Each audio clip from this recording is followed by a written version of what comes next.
Hey, welcome. Thanks for spending part of your night here.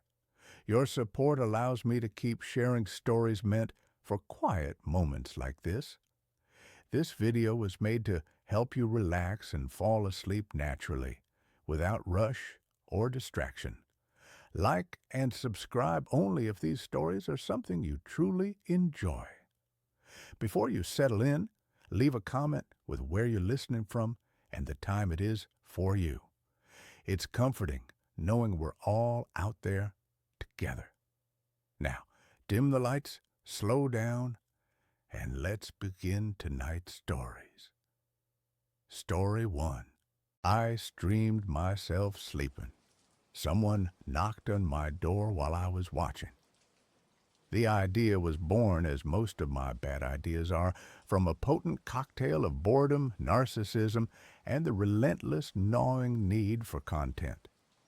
My name is Ethan, and for the past 3 years, I've been a mid-level streamer on a platform that rewards consistency over quality. My niche, if you could call it that, was ambient horror.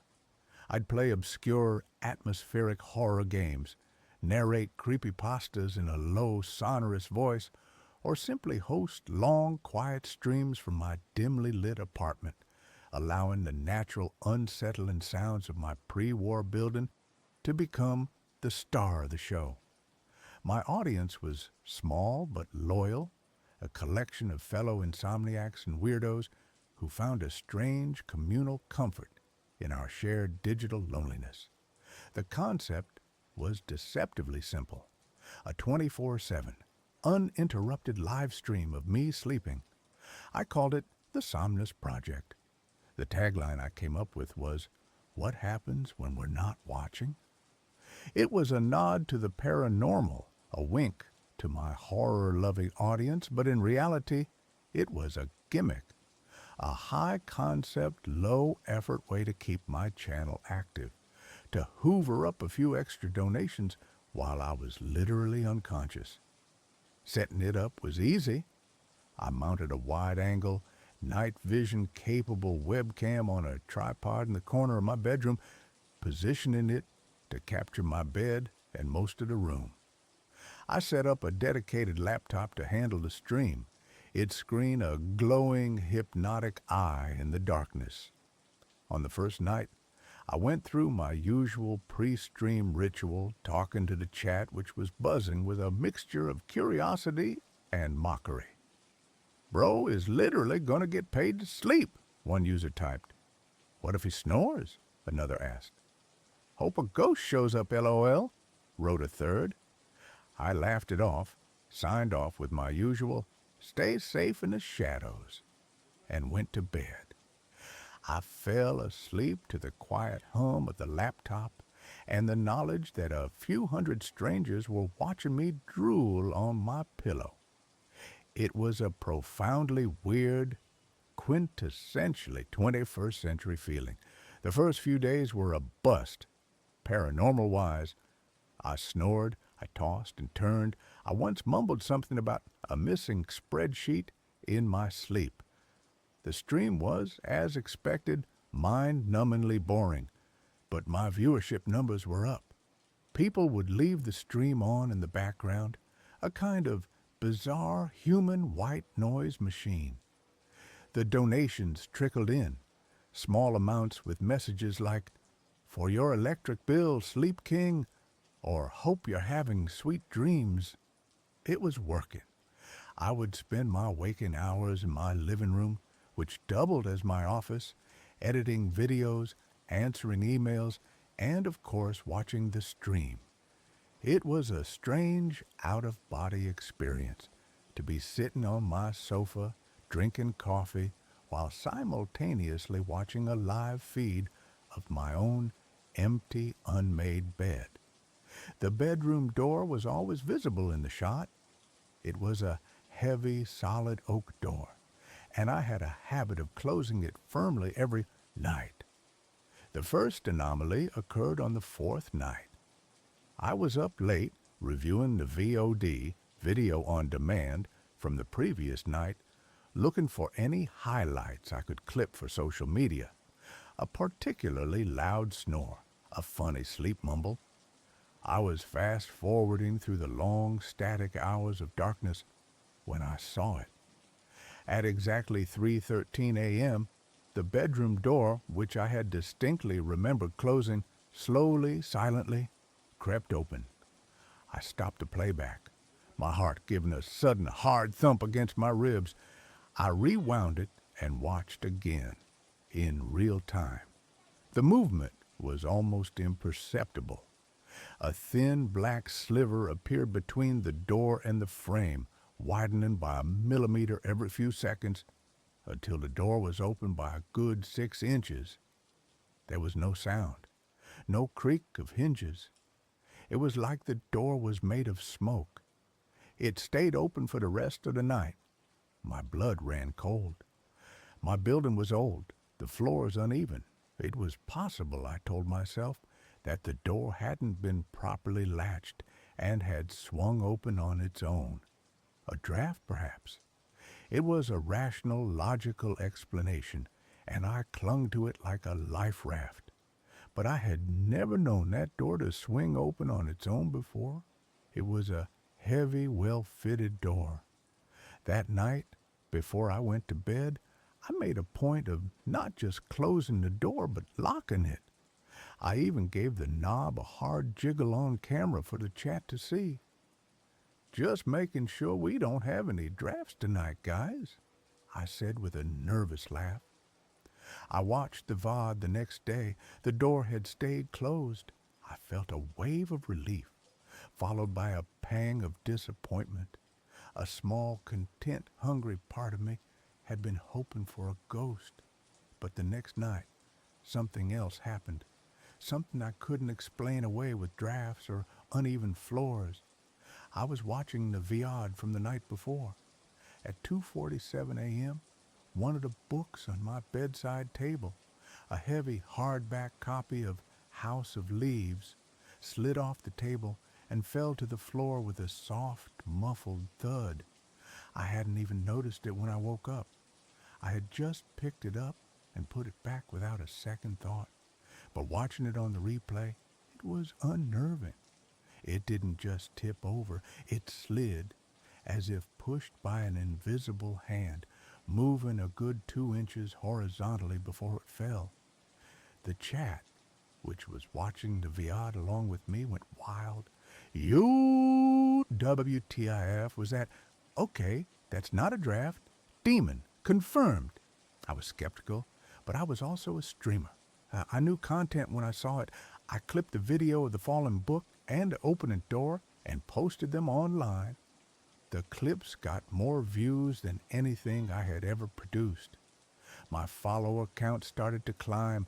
I was no longer just the Sleep King. I was the guy with the haunted apartment. The phenomena grew in intensity, but they were always subtle, always deniable. A shadow that would move in a way that didn't match any light source. A soft, whispering sound that was barely audible on the microphone. A sound I always dismissed as audio. Artifacting. My alarm clock, a digital one, would sometimes be set to a different time when I woke up, always just a few minutes off. I was living a strange, bifurcated life. During the day, I was the excited, slightly spooked host, analyzing the footage with my growing audience, speculating about ghosts and poltergeists. But at night, when I had to actually go into that room and sleep, a real gnawing fear began to take root. The room felt different. The air was heavier, colder. I felt like I was sleeping on a stage, not just for my viewers, but for an unseen, silent audience that was already in the room with me. I started talking to it, not on stream, but in the quiet of the room before I went to bed. "If you're here," I'd whisper into the darkness, "give me a sign, a real one."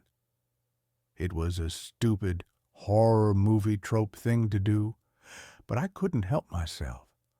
I felt like I was losing my mind, caught between the performance of being haunted and the terrifying possibility that it was real.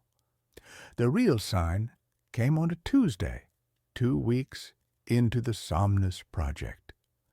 It was one of the rare nights I decided not to review the VOD from the night before. I had been out with friends, a brief, desperate foray into the normal world.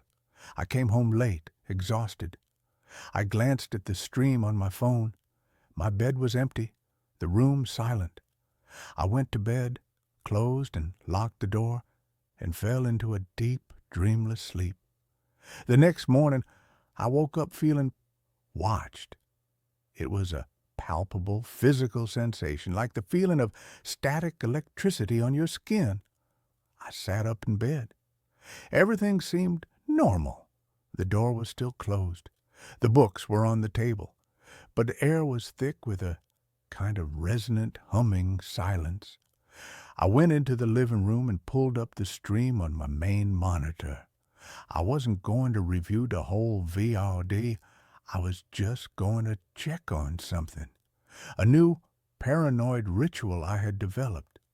I would check the moment I got into bed and the moment I woke up, just to make sure no time was missing, that there were no gaps in the recording. I scrubbed the timeline back to the moment I had entered the room last night. There I was, walking into frame, getting into bed, pulling up the covers. Everything was normal. Then I scrubbed forward to this morning, to the moment I had woken up. I watched myself sit up, look around, and then get out of bed. Normal. But something was nagging at me, a sliver of unease. I decided to watch the whole night.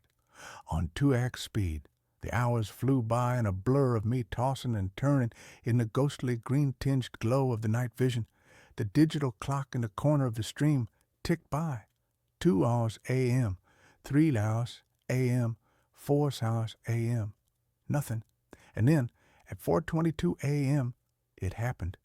My sleeping form on the bed suddenly went rigid. Not the kind of stiffness from a bad dream, but an unnatural, board-like rigidity. And then my body began to levitate. I stared at the screen, my coffee cup frozen halfway to my lips. It was not a hoax. It was not a trick of the camera. My body, my sleeping, unconscious body, was lifted a good foot off the mattress, held there for nearly 30 seconds by an unseen force, and then gently, slowly, lowered back down. There were no wires. There was no one else in the room. I just floated. My coffee cup slipped from my numb fingers and shattered on the floor. I didn't even flinch. I just kept staring at the screen, at the impossible, undeniable evidence of what had happened in my room while I slept. The whispers, the moving objects, they weren't prelude. They were the opening act. This was the main event. I replayed the clip a dozen times.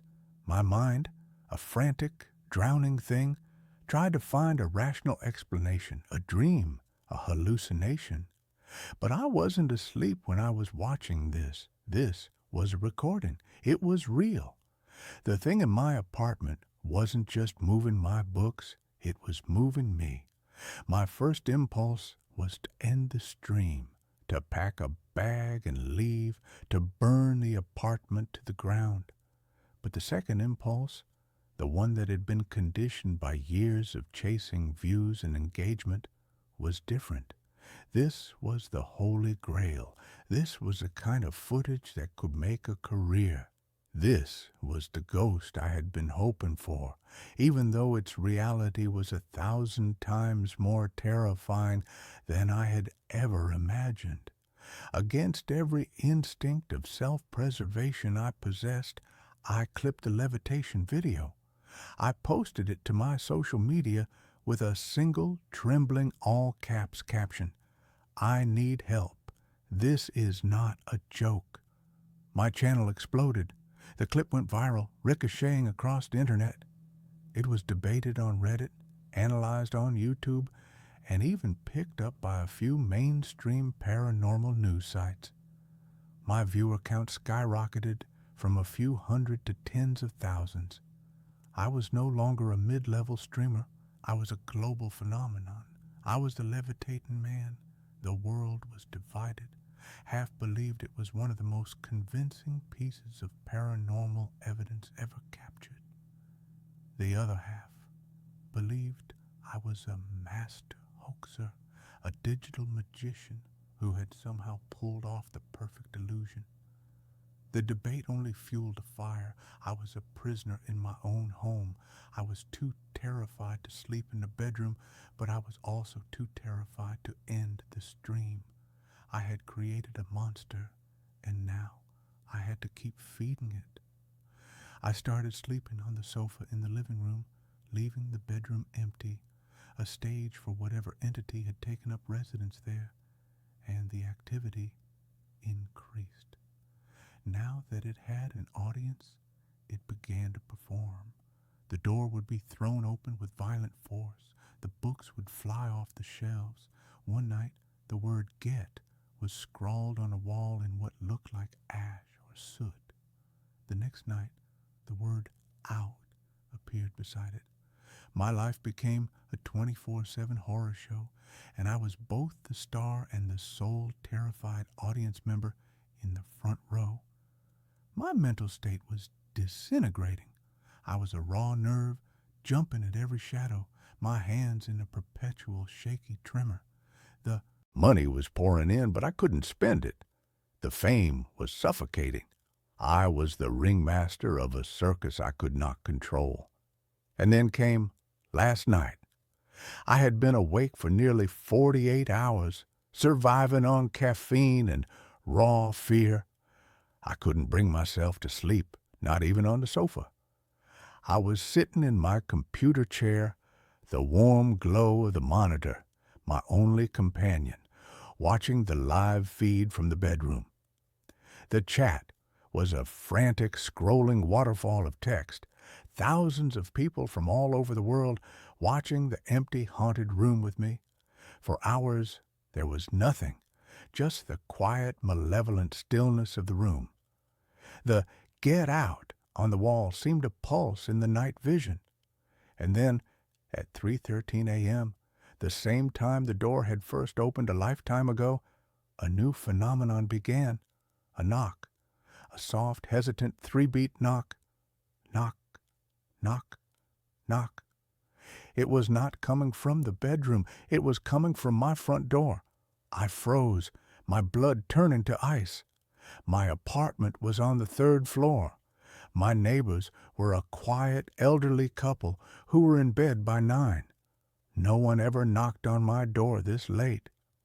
The chat exploded. Did anyone else hear that? Someone's at the door. Don't answer it, Ethan. I stared at the monitor, my heart hammering in my chest. I didn't move. I didn't breathe. The knock came again, louder this time, more insistent. Knock, knock, knock. It's probably a neighbor, I typed into the chat, my fingers fumbling on the keyboard. Loud music or something? But I knew it was a lie. My apartment was silent.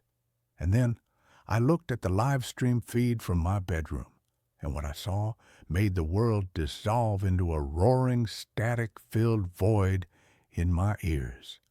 On the screen, in the live real-time feed of my bedroom, a figure was standing. It was a tall, thin silhouette, featureless and black, standing in the center of the room where there had been nothing but empty air a second before. It was not a shadow. It had depth, dimension.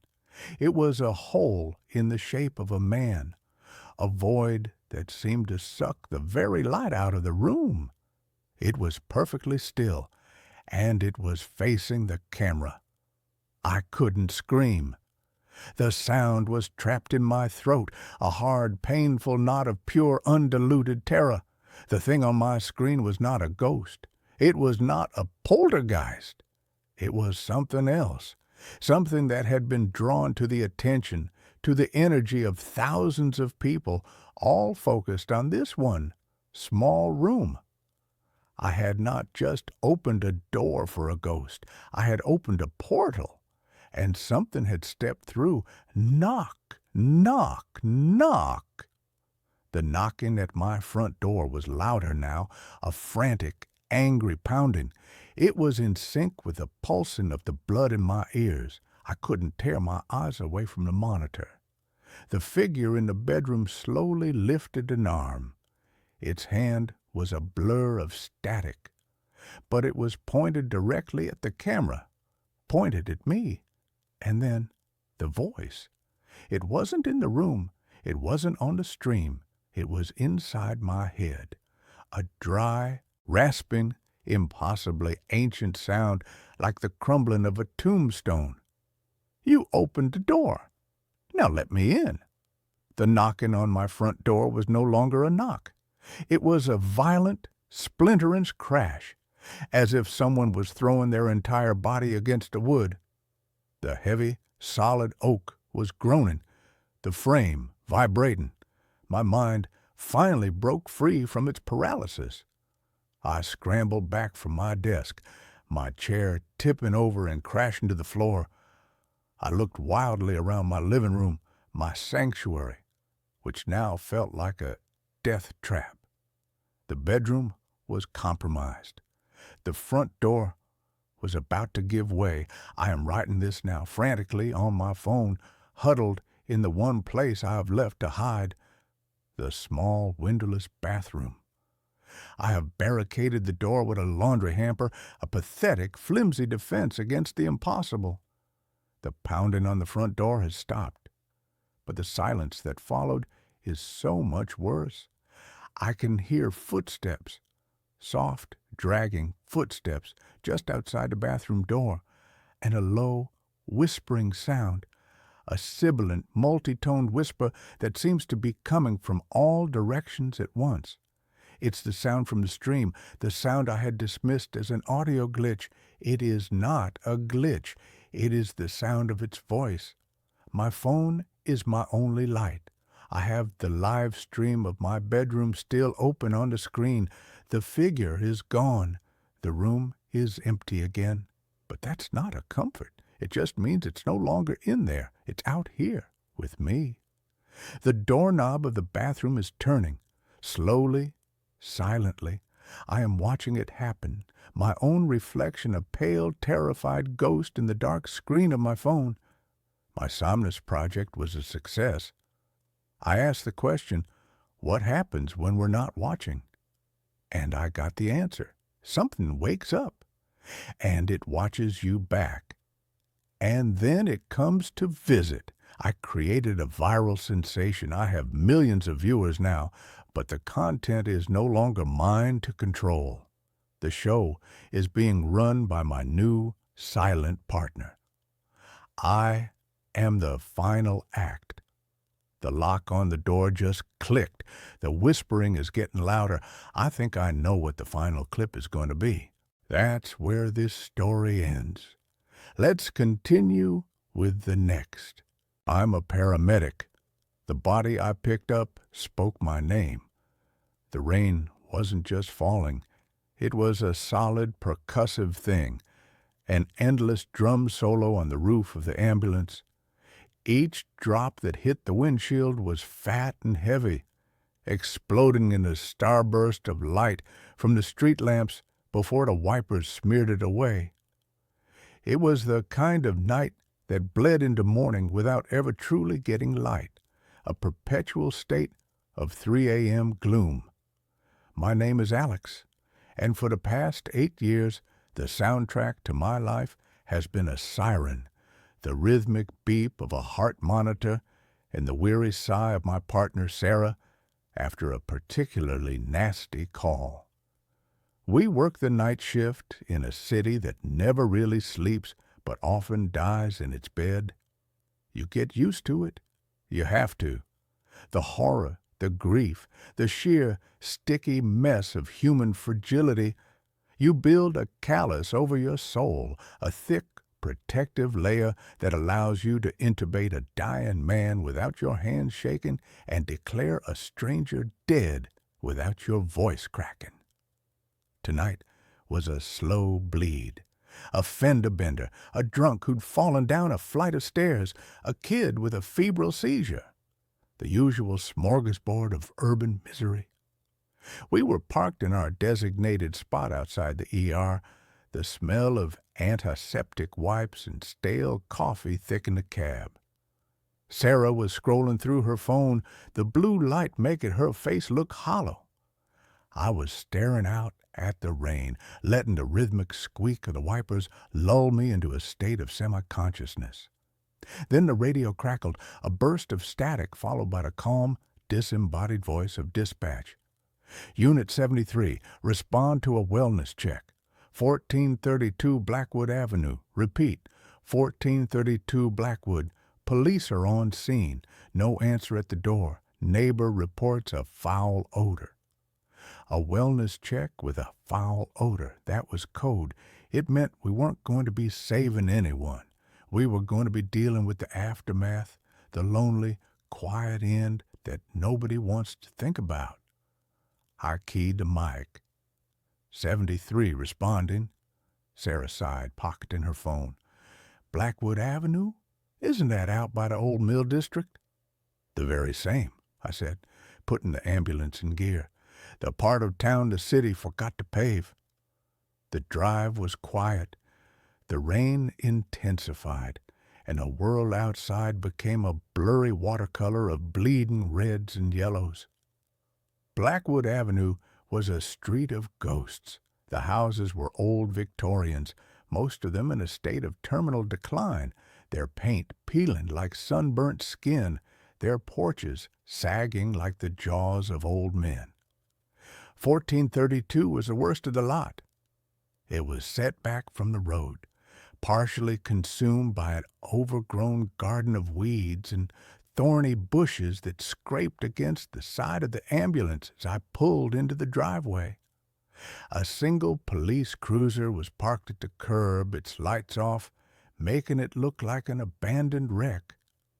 Two officers, a rookie named Evans and a veteran I recognized as Miller, met us on the porch. The smell hit us as soon as we stepped out of the cab. It was sweet and cloying, the unmistakable scent of decay.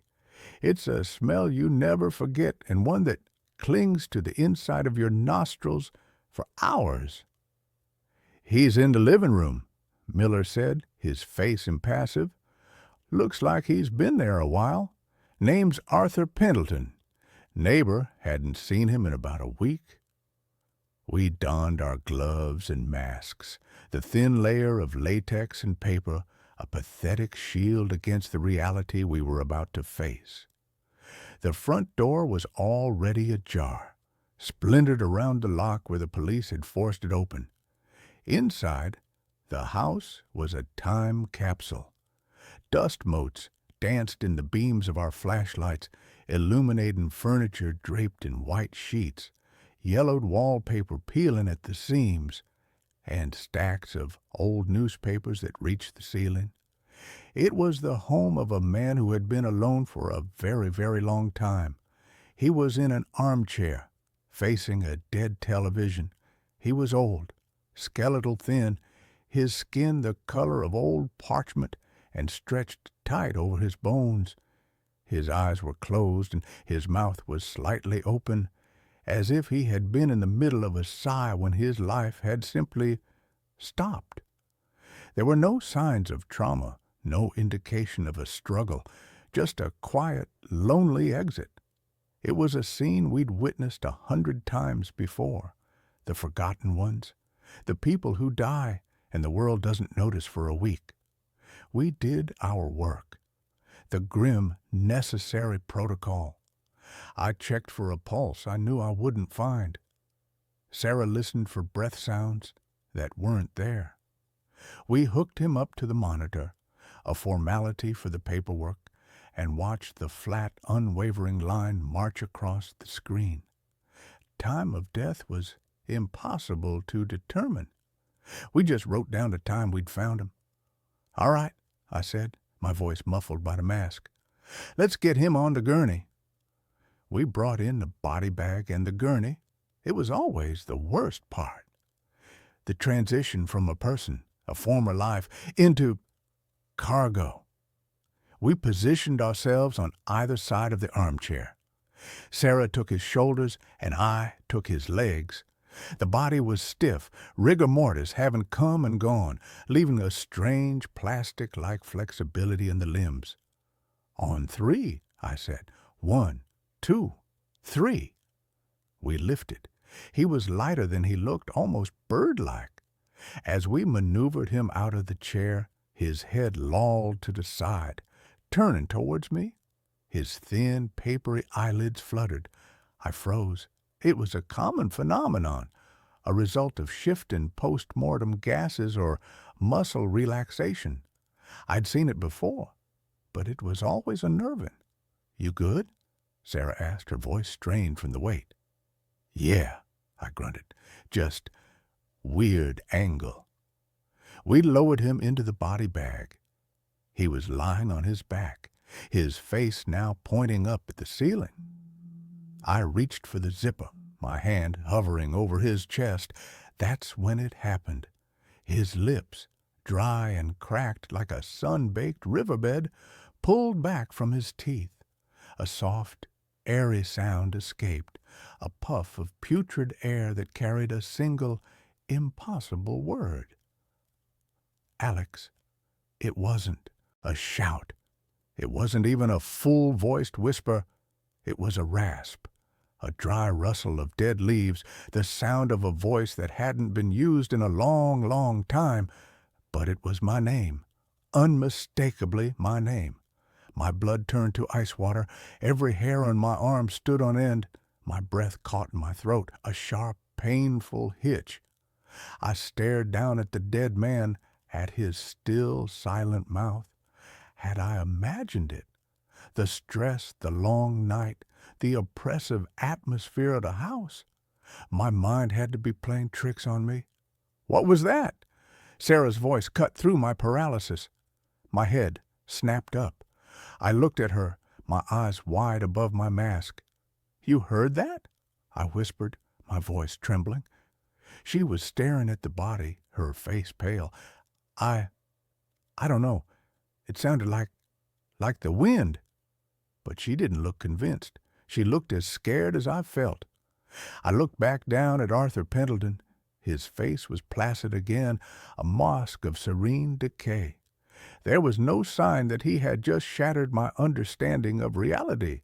My training, my experience, everything I knew about life and death told me it was impossible. Dead men don't speak, and they certainly don't know your name. I zipped the bag. The sound of the zipper was unnaturally loud in the silent house, a final, definitive act. But nothing felt final. It felt like the beginning of something terrible. The trip to the morgue was the longest 10 minutes of my life. I drove, my hands clenched so tightly on the steering wheel that my knuckles were white.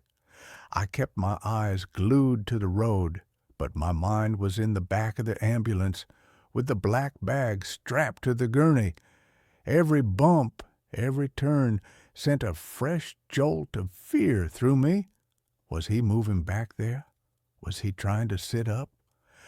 I could feel the weight of his presence, a cold, heavy thing that had nothing to do with his physical body. Sarah was silent in the passenger seat, staring out her window. I didn't know if she was trying to convince herself that she hadn't heard what I had, or if she was just too scared to talk about it. We had an unspoken rule. We didn't take the horrors of the job home with us. We saw things that would break most people, and we compartmentalized. We had to. But this wasn't the kind of horror you could put in a box. This felt like it had followed us out of the house. At the hospital, we bypassed the bustling ER and went straight to the morgue entrance in the basement. The air down there was always cold, with the clean, chemical smell of disinfectant failing to mask a deeper, earthier odor. The attendant, a burly, perpetually bored man named Frank, met us at the door. "Got another one for me?" he asked, not looking up from his crossword puzzle. "Yeah, Frank. DOA from Blackwood Avenue," Sarah said, her voice a little too high. We wheeled the gurney in. The room was sterile and bright, all stainless steel and white tile. It was a place designed to be devoid of emotion, a clean, efficient processing center for the dead. But tonight, it felt like the most terrifying place on earth. As we transferred the bag from our gurney to one of Frank's tables, I could have sworn I felt a faint vibration from inside, a subtle shifting of weight. I let go so quickly my hand recoiled as if I'd been burned. Frank tagged the bag with the name Arthur Pendleton. Then he wheeled him over to one of the refrigerated units, a wall of identical steel doors. He pulled one open, a cloud of cold vapor billowing out. With a practiced heave, he slid the body inside. The door closed with a heavy metallic thud, and the lock clicked into place. It was over. He was gone. But as we walked back to the ambulance, I felt a cold draft on the back of my neck, and I heard it again, as clear as if someone were standing right behind me, a faint, sibilant whisper on the edge of my hearing. "Alex." I spun around, my heart hammering against my ribs. The hallway was empty. Sarah was already climbing into the driver's side of the ambulance. She hadn't heard it. This time, it was just for me. The rest of the shift passed in a haze. We had 2 more calls, a drug overdose and a car accident, but I moved through them like an automaton. My body was there, my hands were performing to familiar tasks, but my mind was miles away, trapped in that dusty house, replaying that impossible moment over and over again. I kept telling myself it was a hallucination, a product of exhaustion and a morbid scene. But I couldn't shake the feeling, the cold, primal certainty that something had latched onto me. Something from that old house, something that wore the face of Arthur Pendleton. When our shift finally ended, the sun was a weak, gray smear on the horizon. I drove home in a stupor, the city still sleeping around me. My apartment, usually a sanctuary from the chaos of my job, felt alien and threatening. The familiar creaks of the old building sounded like footsteps. The hum of the refrigerator sounded like a low, guttural moan. I couldn't sleep. I lay in bed, staring at the ceiling, my ears straining for any sound. Every shadow in the corner of my room seemed to coalesce into the shape of a tall, thin man. Every time I closed my eyes, I saw his face, his cracked lips, his papery skin, and I heard my name, whispered in that dry, dead voice. The next few days were a waking nightmare. At work, I became jumpy and irritable.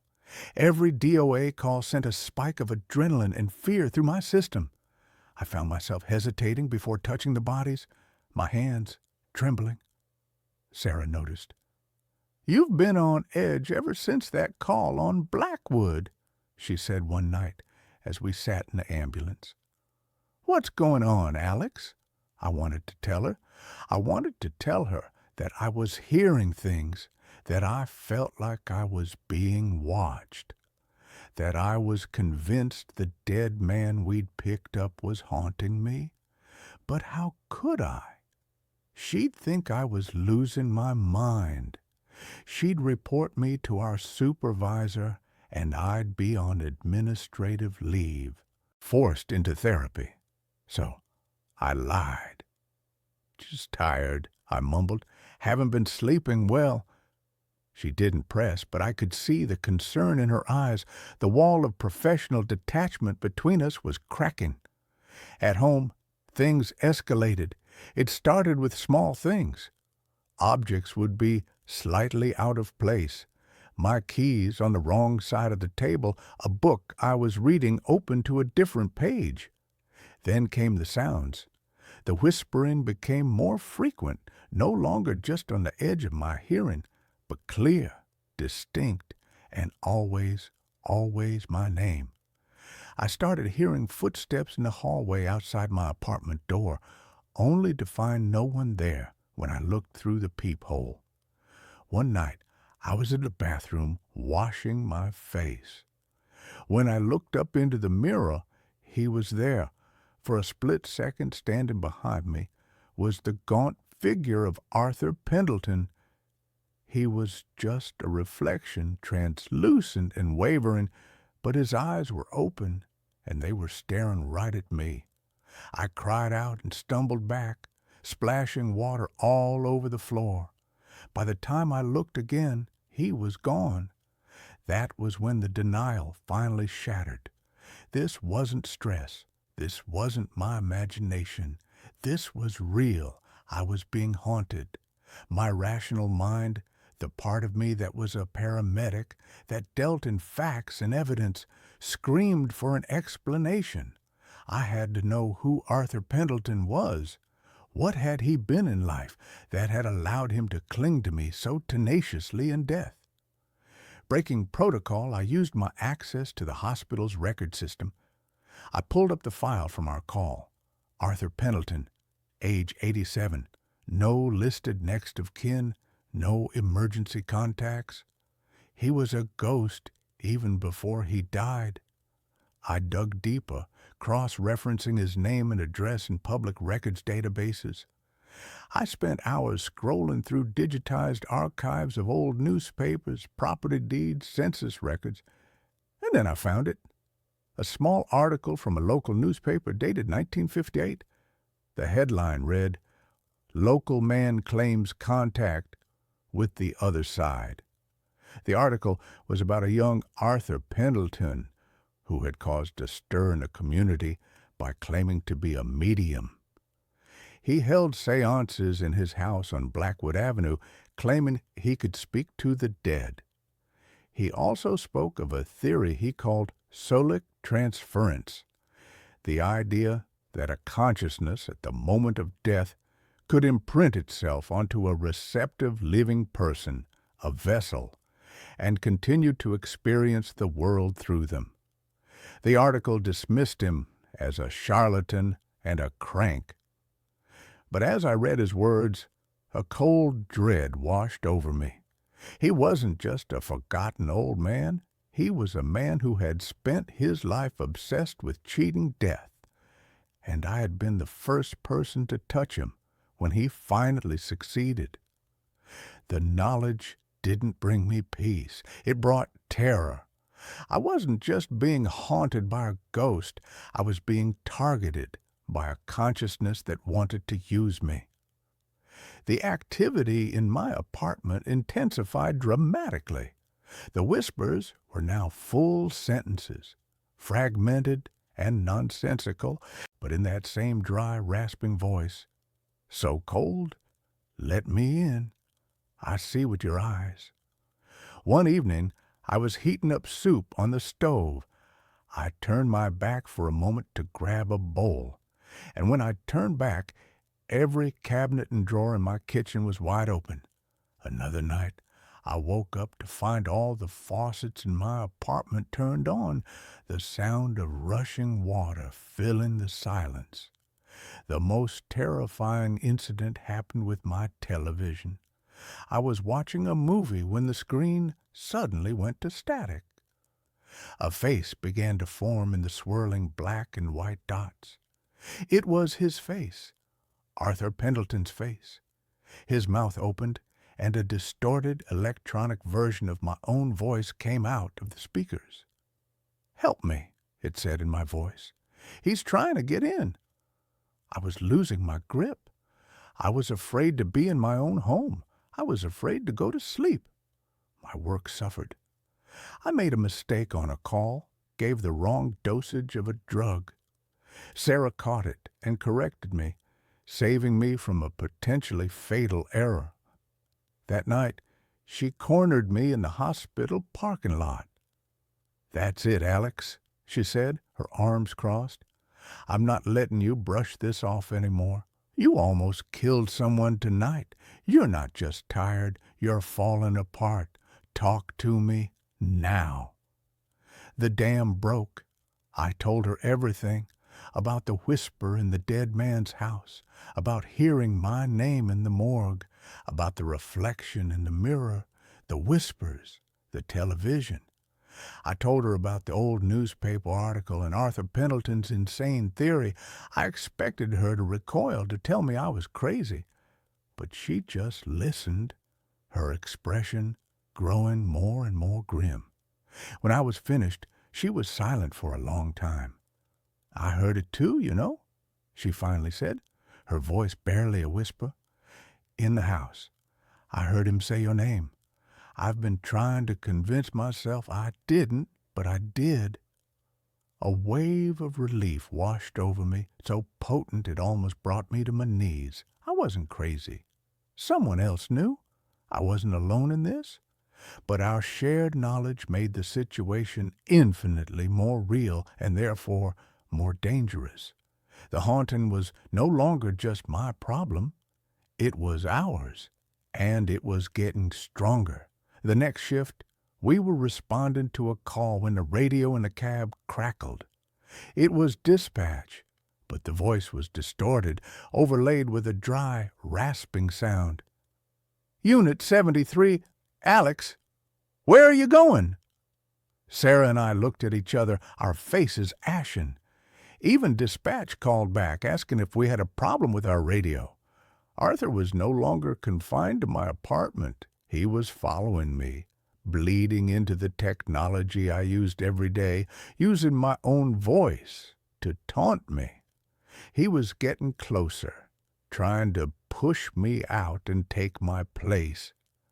We knew we couldn't go to the police or our supervisors.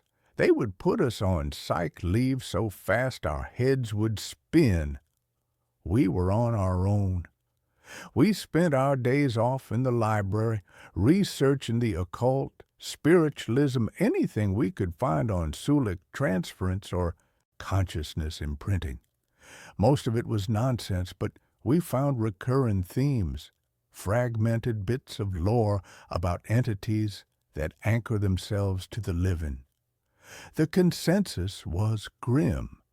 The longer the connection lasted, the stronger the entity became, and the weaker the host's own consciousness grew. Eventually, the host would be pushed out entirely, their body becoming a vessel for the invading spirit. We realized we had to do something drastic. We had to go back to where it all started. We had to go back to 1432 Blackwood Avenue. The house was even more decrepit than I remembered. A yellow "No Trespassing" sign had been slapped on the door, but the police tape was torn and fluttering in the wind. We broke in through a side window, the sound of shattering glass echoing in the silent street. Inside, the air was stale and cold. The dust was thicker, the silence heavier. It felt like the house was holding its breath, waiting for us. We had a vague plan, cobbled together from the pseudo-religious texts we'd found. We needed to perform a kind of severance, a ritual to break Arthur's connection to me. We brought salt, candles, and an old iron railroad spike we'd found, which one of the books claimed could pin down a restless spirit. It felt absurd, like we were LARPing a horror movie, but we were desperate. We went to the living room, to the armchair where he had died. As I stepped into the room, the temperature dropped precipitously. The air grew thick and heavy, and an overwhelming sense of despair washed over me. This was his place. This was the heart of his power. "I can feel him," I whispered to Sarah, my teeth chattering. "I know," she said, her voice tight with fear. "Let's just do this and get out." She began to pour a circle of salt around the armchair while I set up the candles. As I lit the first one, a wind swept through the sealed room, extinguishing the flame. I tried again. This time all the candles flared up at once, their flames burning unnaturally tall and bright. And then the whispers started. Not just my name anymore. A cacophony of voices, swirling around the room, echoing from the walls. They were the voices of the dead, the spirits Arthur had claimed to speak to, all trapped here with him. "He is one of us now," a woman's voice hissed. "You cannot take him," a man's voice boomed. The house began to shake. The stacks of newspapers toppled over, sending up clouds of dust. The white sheets on the furniture were ripped off by an unseen force. In the center of the room, above the armchair, the air began to shimmer and coalesce. The form of Arthur Pendleton began to take shape, not as a translucent ghost, but as a writhing, multi-limbed creature made of shadow and dust, his face contorted in a silent scream. "Alex!" Sarah yelled, grabbing my arm. "The spike! Do it now!" I held the iron spike in my trembling hand. The book had said I needed to drive it into the source of the haunting. I looked at the swirling vortex of darkness above the chair. That was him.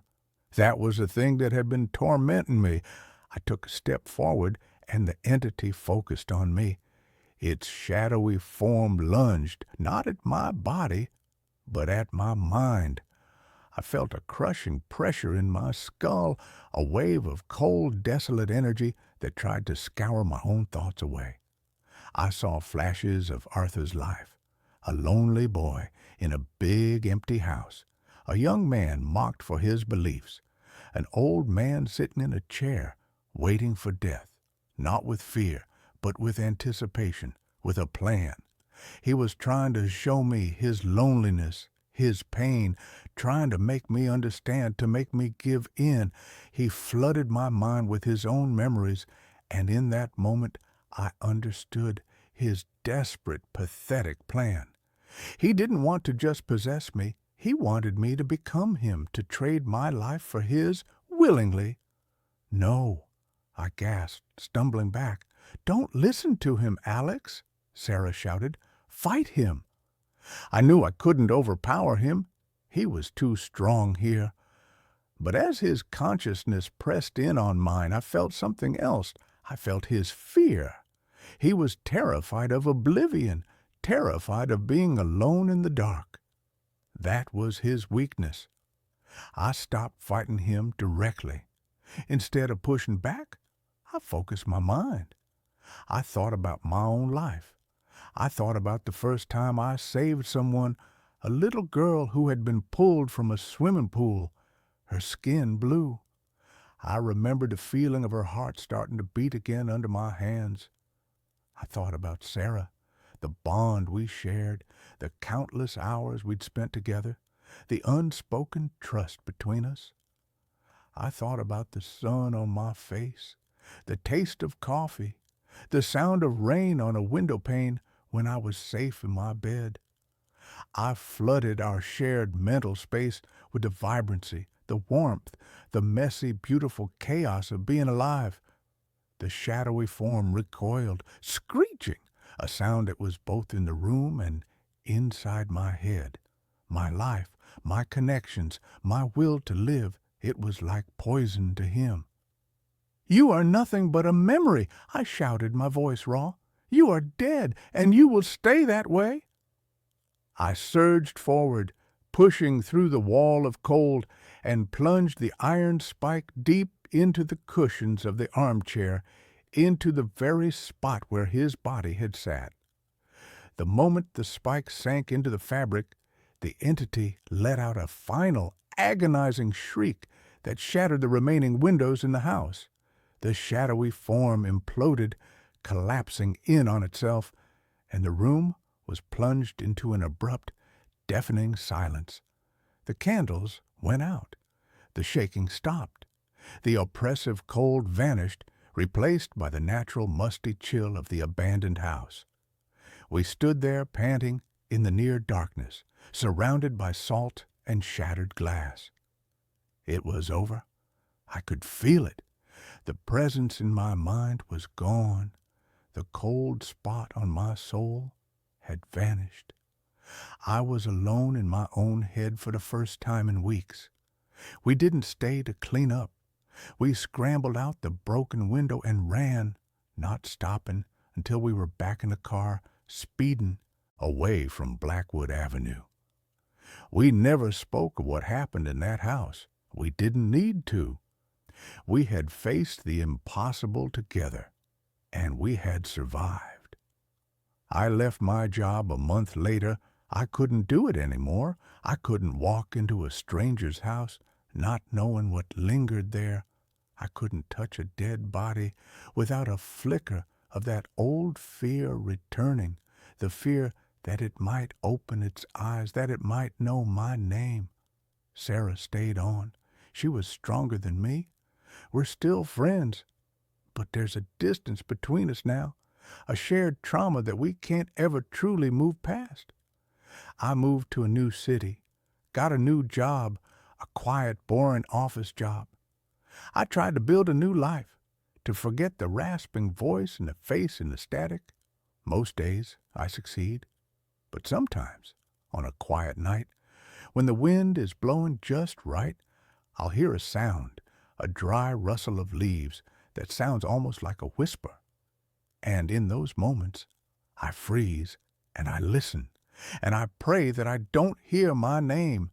I broke the connection, I'm sure of it, but I also know that I was a vessel once, and some part of me will always be afraid that I left the door open just a crack, and that somewhere, in the cold and the dark, Arthur Pendleton is still waiting, still whispering, still hoping that one day I'll let him back in. And this story ends here. The next one begins now. I installed a baby monitor. It keeps showing a man standing behind me. If you're listening to this, do not buy the Angel Care 360 smart monitor. Do not buy any monitor that connects to the Wi-Fi. Do not invite that kind of seeing into your home. I know how that sounds. I sound like one of those conspiracy theorists in the comment section, ranting about 5G and surveillance states. 2 weeks ago, I was a normal guy. I was a junior architect. I was a husband to Sarah and a father to a 6-month-old boy named Dylan. Now, I am sitting in a motel room 3 towns over, with a chair jammed under the doorknob, writing this on a laptop that has its camera lens covered with 3 layers of duct tape. It started with the sleep regression. That's the technical term the pediatrician used.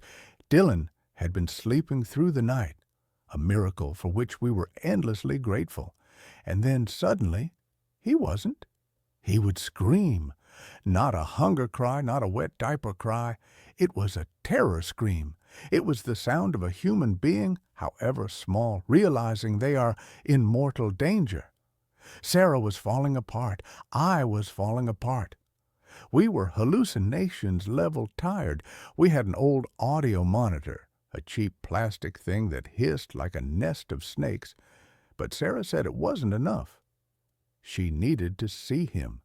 She needed to know he wasn't choking or caught in the bars or whatever nightmares haunt a new mother's brain at 3 a.m.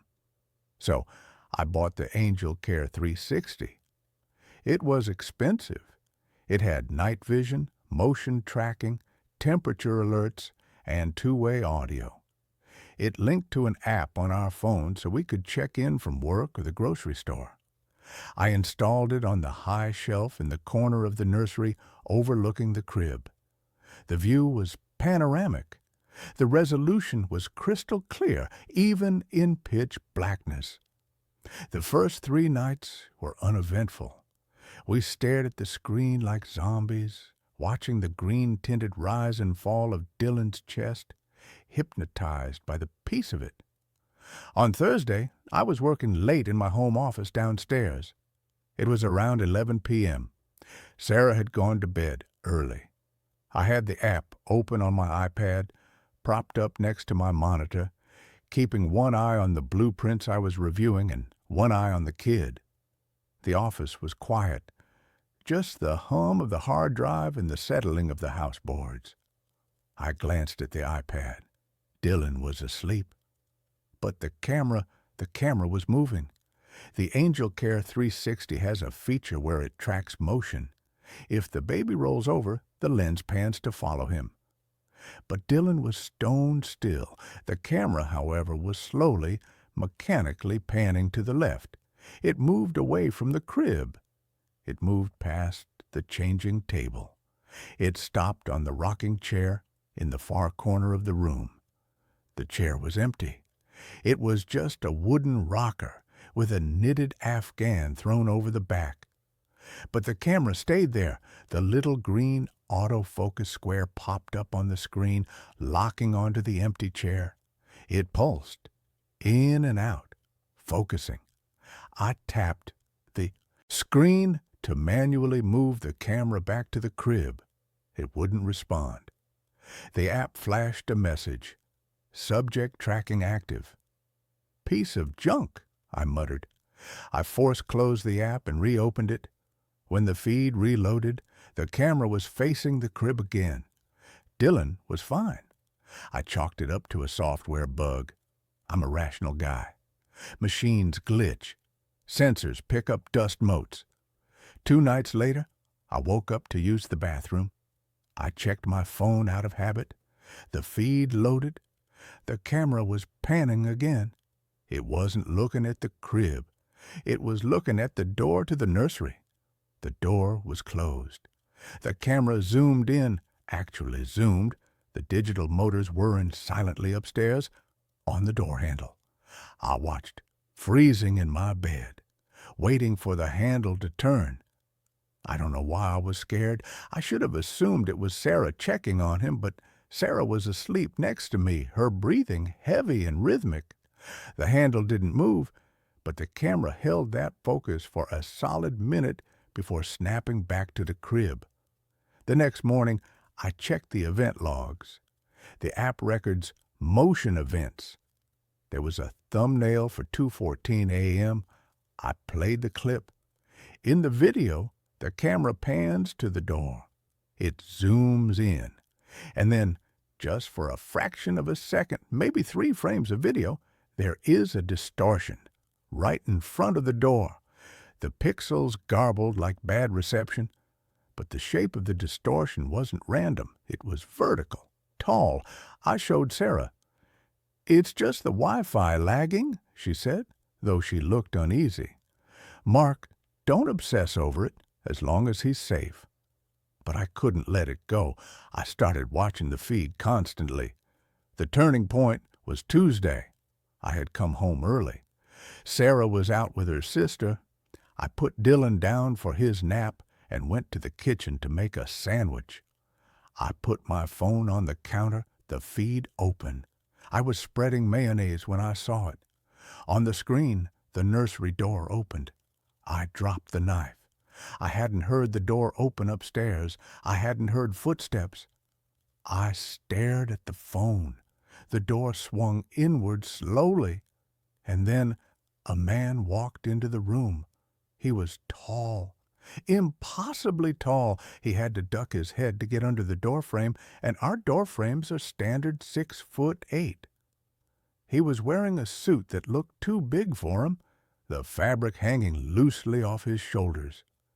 It was a dark charcoal color.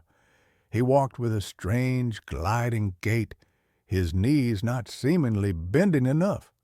He walked right up to the crib. My heart was hammering so hard, my vision blurred. I grabbed the steak knife from the counter and sprinted for the stairs. "Get away from him!" I roared, bounding up the steps 2 at a time. I burst into the nursery, knife raised, ready to kill. The room was empty. The door was closed. I stood there, panting, the adrenaline turning sour in my blood. I looked at the crib. Dylan was sleeping soundly. I spun around, checking the closet, checking under the daybed. Nothing. I pulled my phone out of my pocket. My hands were shaking so bad I almost dropped it. I looked at the screen. The feed was live. It showed me standing in the middle of the room, holding a knife, looking insane. But the door.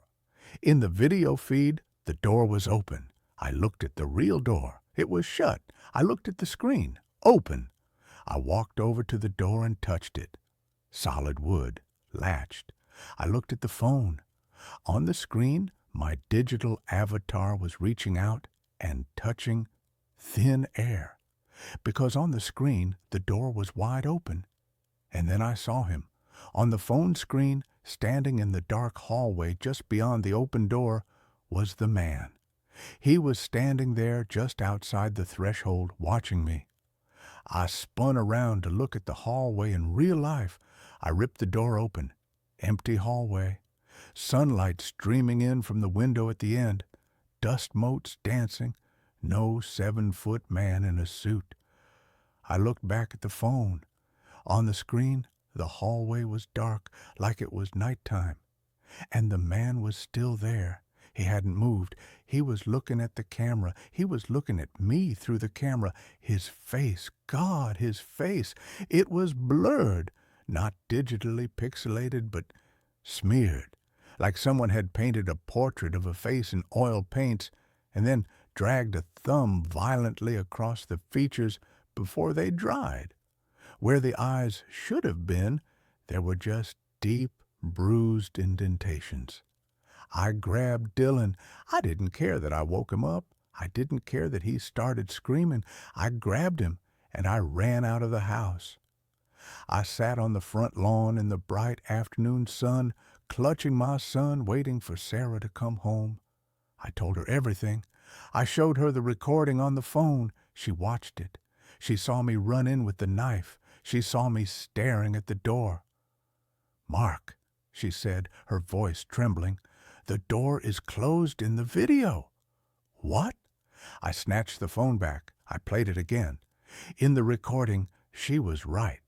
In the playback, the door was closed. I looked like a lunatic screaming at a closed door. The man wasn't there.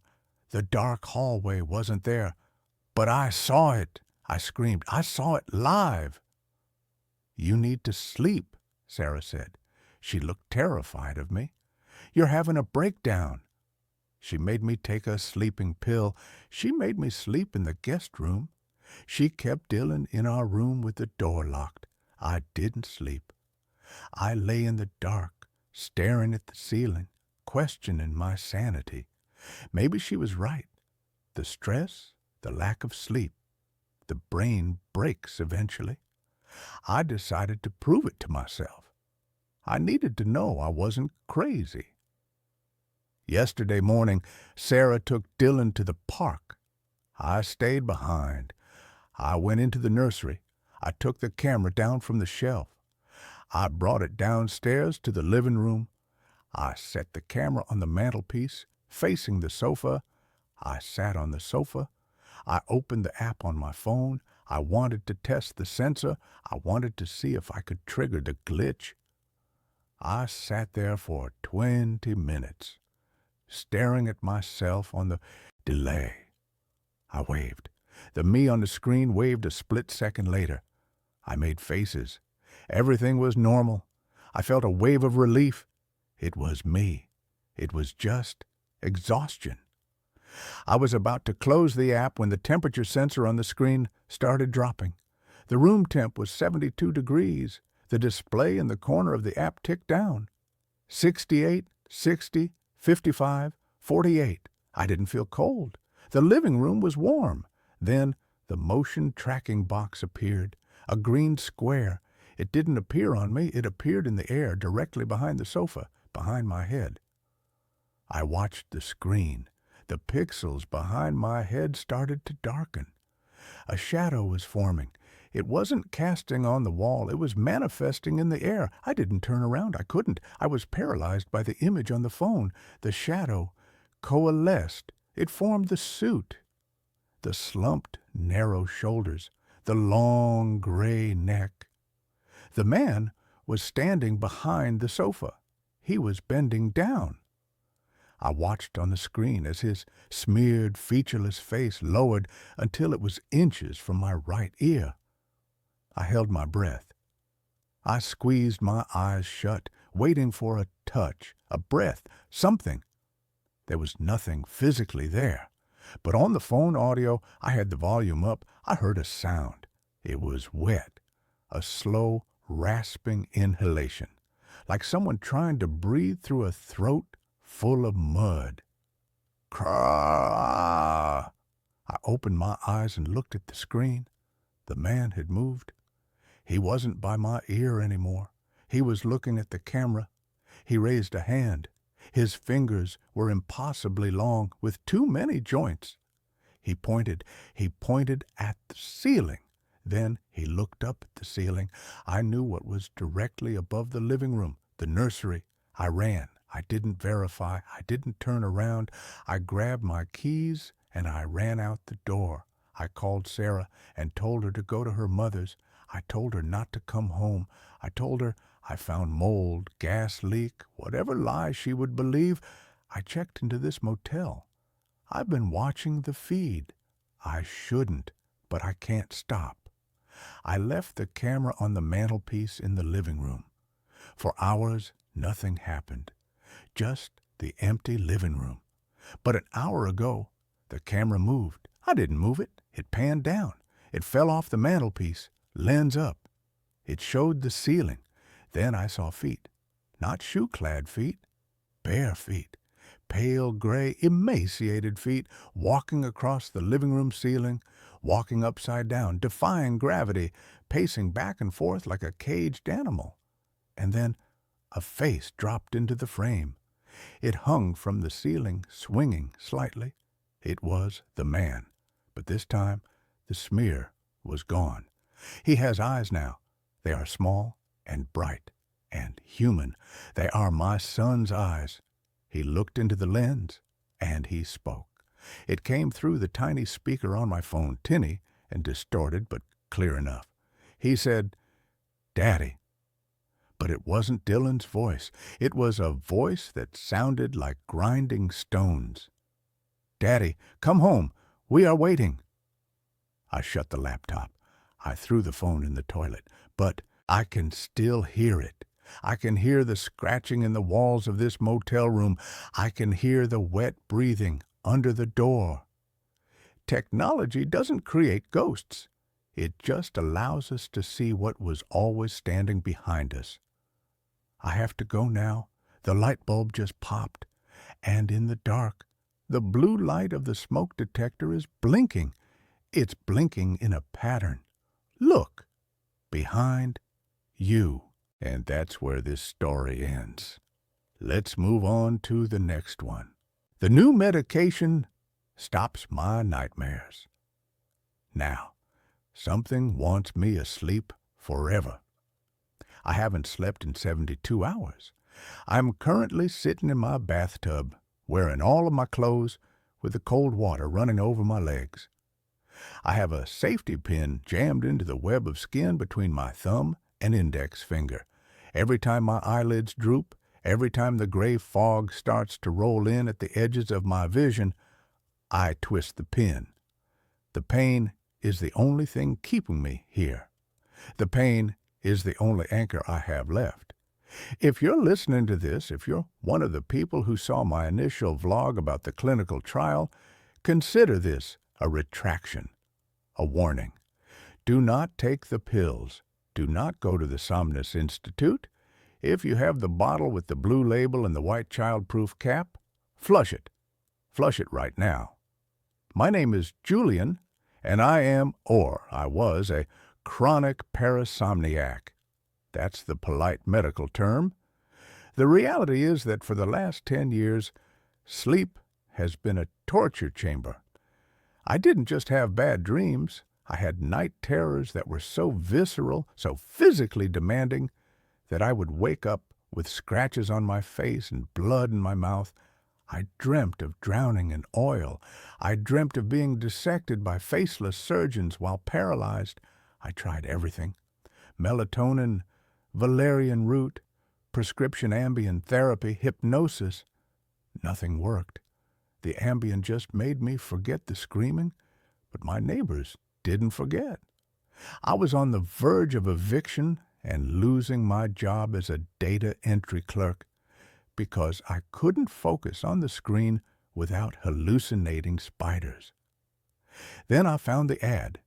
It was a targeted ad on social media, one of those things that pops up after you've spent till 4 a.m. Googling how to surgically remove the sleep center of the brain. It said, the Somnus Institute, Phase 3, Clinical Trial, Eliminate REM Cycles, Sleep in Silence. It sounded too good to be true. Eliminate REM? That's where the dreams live. If you cut out the rapid eye movement, you cut out the monsters. I went in for the screening on a rainy Tuesday. The facility was in a brutalist concrete building downtown, the kind of place that looks like a bunker. The interior was sterile white. It smelled of antiseptic and lavender, a thick, cloying lavender scent that stuck to the back of your throat. Dr. Eris Thorne was the lead researcher. He was a man who looked like he hadn't blinked in a decade. His skin was pale, almost translucent, and his movements were slow, deliberate, like he was underwater. The drug is called Morphinex, he told me, sliding a waiver across the metal desk. It doesn't just suppress brain activity, Julian. It redirects it. It creates a chemical barrier between your consciousness and the subthalamic triggers of fear. It puts you in a state of suspended animation. No dreams, no movement, just void. Void sounds nice, I said. I signed the paper without reading the fine print. I would have signed a contract for my soul if it meant 8 hours of peace. He gave me a bottle, 30 pills, oval-shaped, Vanta Black. They absorbed the light. Take 30 minutes before bed, Thorne said. Ensure you are in a safe, locked environment. The sedation is absolute. That night, I took the first pill. I lay in bed, staring at the ceiling fan. I expected to feel drowsy. I expected that warm, fuzzy feeling you get from whiskey or Benadryl. That didn't happen. Instead, at exactly the 30-minute mark, the world just turned off. There was no transition, no drifting off. It was like someone pulled the power cord on reality. 1 second, I was looking at the fan. The next second, there was nothing. No light, no sound, no body. I wasn't floating. I wasn't existing. I was simply erased. Then, snap. My eyes flew open. Sunlight was streaming through the window. The birds were singing. I looked at the clock. 9 a.m. I had slept for 10 straight hours. I sat up. I felt incredible. My mind was sharp. My body felt light, energized. No grogginess, no lingering fear. I checked my sheets. No sweat, no tears. I checked my mouth. No blood. I cried. I actually sat there and wept tears of joy. It was a miracle. For the first week, life was perfect. I was crushing it at work. I cleaned my apartment. I started jogging. Every night, I took the black pill, ceased to exist for 10 hours, and woke up reborn. The first sign that something was wrong happened on day 8.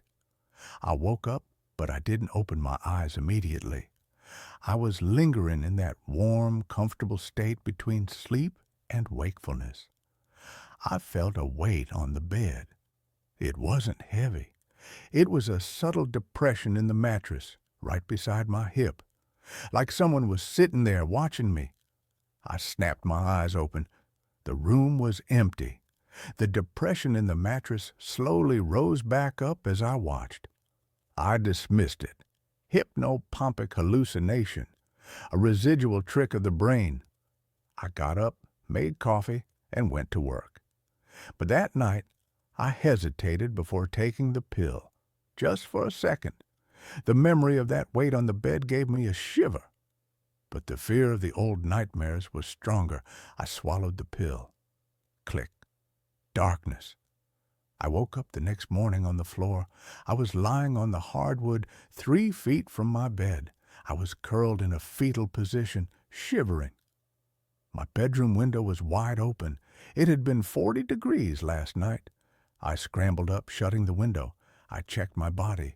My feet were dirty, not dusty from the apartment floor, dirty. There was mud caked under my toenails. Soil. I live on the 4th floor. I called Dr. Thorne. The receptionist told me he was unavailable, but that parasomniac ambulation was a rare but known side effect. She told me to lock my bedroom door and hide the key if I was worried. "It's working though, right?" she asked. "No nightmares?" "No nightmares," I agreed. "Just blankness." "Then continue the dosage." I did. I was an addict to the silence. Night 12. The turning point. I took the pill. The darkness took me. But this time, the darkness wasn't empty. Usually, the sleep was instantaneous. But this time, I felt a sensation of time passing. I was in the void, unable to see, unable to move, but I was conscious. I was floating in a thick, viscous fluid. It felt like warm oil. It was filling my ears, my nose, and I heard something. It wasn't a sound exactly. It was a vibration against my skin, a low, thrumming frequency that rattled my bones. "Do not wake up." The voice was everywhere. It sounded like tectonic plates grinding together. "Stay. Beneath." I tried to scream, but I had no mouth. I tried to thrash, but I had no limbs. I was just a spark of consciousness trapped in amber. Then I felt a hand, a massive hand, larger than my entire body, closed around me. The fingers were soft, gelatinous, but strong. It squeezed me gently. It wasn't trying to crush me. It was cradling me. "You are safe here." I fought it. I willed myself to wake up. I focused everything I had on the concept of eyes open. I woke up screaming. I was in my bed. My sheets were soaked, not with sweat, but with a thick, clear slime that smelled of salt water and lavender.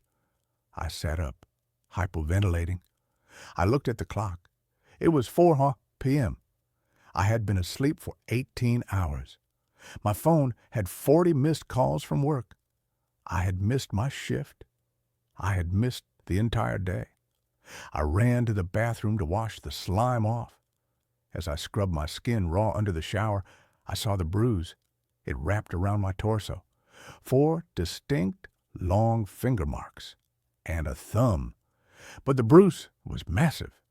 If the hand was real, the owner would have been 20 feet tall. I flushed the rest of the pills. I was done. I didn't care about the nightmares. I'd take the demons over the giant in the void. That was 3 days ago. Here's the problem. Morphinex doesn't leave your system. The first night without the pill, I sat on my couch, drinking Red Bull, watching TV. I was determined to pull an all-nighter to reset my cycle. Around 3 a.m., the lights in my apartment dimmed. Not a power surge. They didn't flicker. They just got heavy. The light itself seemed to become solid, turning a sickly, jaundiced yellow. The air in the room grew thick. It became hard to breathe, like the oxygen had been replaced with syrup. I stood up, dizzy. My limbs felt like lead. Gravity. The gravity in the room shifted. It wasn't pulling me down to the floor anymore. It was pulling me toward the bedroom. I grabbed the door frame of the kitchen. My fingers slipped. I was being dragged, my feet sliding across the linoleum toward the dark open maw of my bedroom door. "No!" I shouted, but my voice was muffled like I was shouting underwater. I looked into the bedroom. The bed was there, but it wasn't a bed anymore. The mattress had split open. In the center, where the sheets should be, was a hole. A black, swirling vortex of that same oily liquid I had felt in the dream. And rising out of the hole were arms, dozens of them, long, gray, translucent arms. They were waving gently like sea anemones. They were reaching for me. "Come back!" The voice vibrated through the floorboards. "The waking hurts.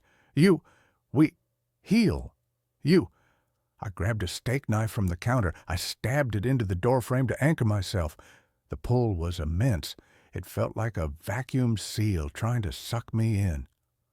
"Leave me alone!" I screamed. The arms in the bedroom stretched. They elongated, crossing the distance of the living room in seconds. They were wet. They dripped that lavender-smelling slime. One of them wrapped around my ankle. It didn't feel like a monster. It didn't feel violent. It felt loving.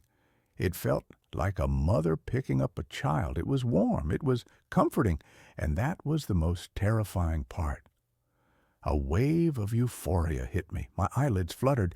I felt an overwhelming desire to just let go, to let it drag me into the mattress, to sink into the oil and sleep for 1,000 years. Just sleep. "Julian." I stabbed the arm with the steak knife. It didn't bleed blood. It hissed, releasing a jet of black steam. The grip loosened. I scrambled back, kicking at the thing. I ran out the front door into the hallway of the apartment building. The hallway was normal. The gravity was normal. I haven't gone back inside. I went to the hospital, but I couldn't tell them the truth. They put me in the psych ward, and in the psych ward, they sedate you. If they sedate me, I'm gone. I know that with absolute certainty. If I fall asleep again, I am never waking up. The thing has tasted me now. It has a grip on my mind. I broke into the Somnus Institute last night. I needed answers. I needed an antidote. The building was abandoned. It looked like it had been abandoned for years. Dust everywhere. Paper scattered. I found Dr. Thorne's office. I found his file on the Morphinex trial. It wasn't a drug trial. I found a journal on his desk. The last entry was dated 6 months ago. Subject 14 has successfully bridged. The compound does not inhibit the amygdala. It thins the membrane. We were wrong about sleep. Sleep isn't a biological reset.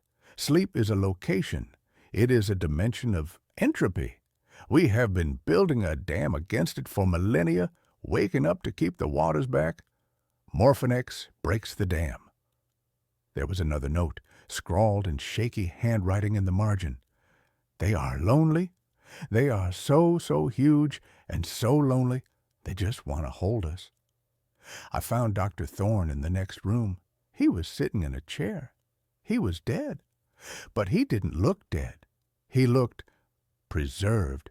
He was encased in a cocoon of hardened gray translucent material like amber, but soft. His eyes were closed. There was a smile on his face, a look of pure, blissful ecstasy. Roots or veins of that gray material were growing out of his ears and into the floor, pulsating. He had become part of the building, part of the hive. I ran. Now I'm here, in the bathtub of a motel room 3 towns over. The water is freezing. My skin is blue, but the cold is fading. I can feel the warmth starting in my chest. It's not the water warming up. It's the internal warmth, the sedation. The shadows in the corners of the bathroom are starting to move. They aren't casting correctly. They are detaching from the wall. I can smell the lavender. It's getting harder to type this. My fingers are stiff. I just saw the reflection in the mirror. My pupils are gone. My eyes are entirely black. And behind me, in the reflection, the shower curtain is bulging. Something is standing in the tub with me. I can feel the heat radiating off it. I am going to turn around now. I have the safety pin. I have to stay awake. But God, I am so tired, and the voice is right. The waking world is so painful. It's so cold and sharp and loud. Maybe just a nap. Just 5 minutes. The curtain is opening. It's beautiful. Good night. And this story ends here. The next one begins now. The winter I turned 34 was the winter the world went silent. It was a silence born of absence, a profound sound-dampening void left by departure of my wife, Amelia. She hadn't died. She had just left. A quiet, bloodless coup, leaving me the sole deposed monarch of our small 2-story suburban kingdom. The silence she left behind was a physical entity. It soaked into the drywall, it pooled in the corners of the rooms, and it muffled the outside world, turning the cheerful shouts of neighborhood children into distant, tinny echoes. My name is Samuel. I'm a cartographer, a man who makes his living drawing lines creating order from the chaos of geography. My work is precise, logical, and quiet. I had always thought I enjoyed the quiet. I was wrong. The quiet of our house, once a peaceful harbor, was now the vast, terrifying, and empty ocean. I was adrift. The neighborhood, Havenwood Hills, was a perfect self-contained diorama of suburban bliss. Mature oak trees, manicured lawns, and a prevailing sense of polite, unspoken conformity. It was a place where things were supposed to make sense, a place for summer barbecues, for autumn leaf raking, for the gentle, predictable rhythms of a life well lived. It was not a place for an ice cream truck in the dead of winter. The first time I saw it, it was a Tuesday in the bleak, iron-gray heart of January. A thick, wet snow was falling, the kind that clings to every branch and wire, swaddling the world in a thick white bandage. I was in my study, a room on the second floor that overlooked the gentle curve of our street, trying to lose myself in the intricate topography of a coastal estuary map. And then I heard it. It was a melody, a faint, tinny, music box jingle that was so profoundly out of place in the muffled, snowy silence that my mind initially refused to process it. It was "Pop Goes the Weasel."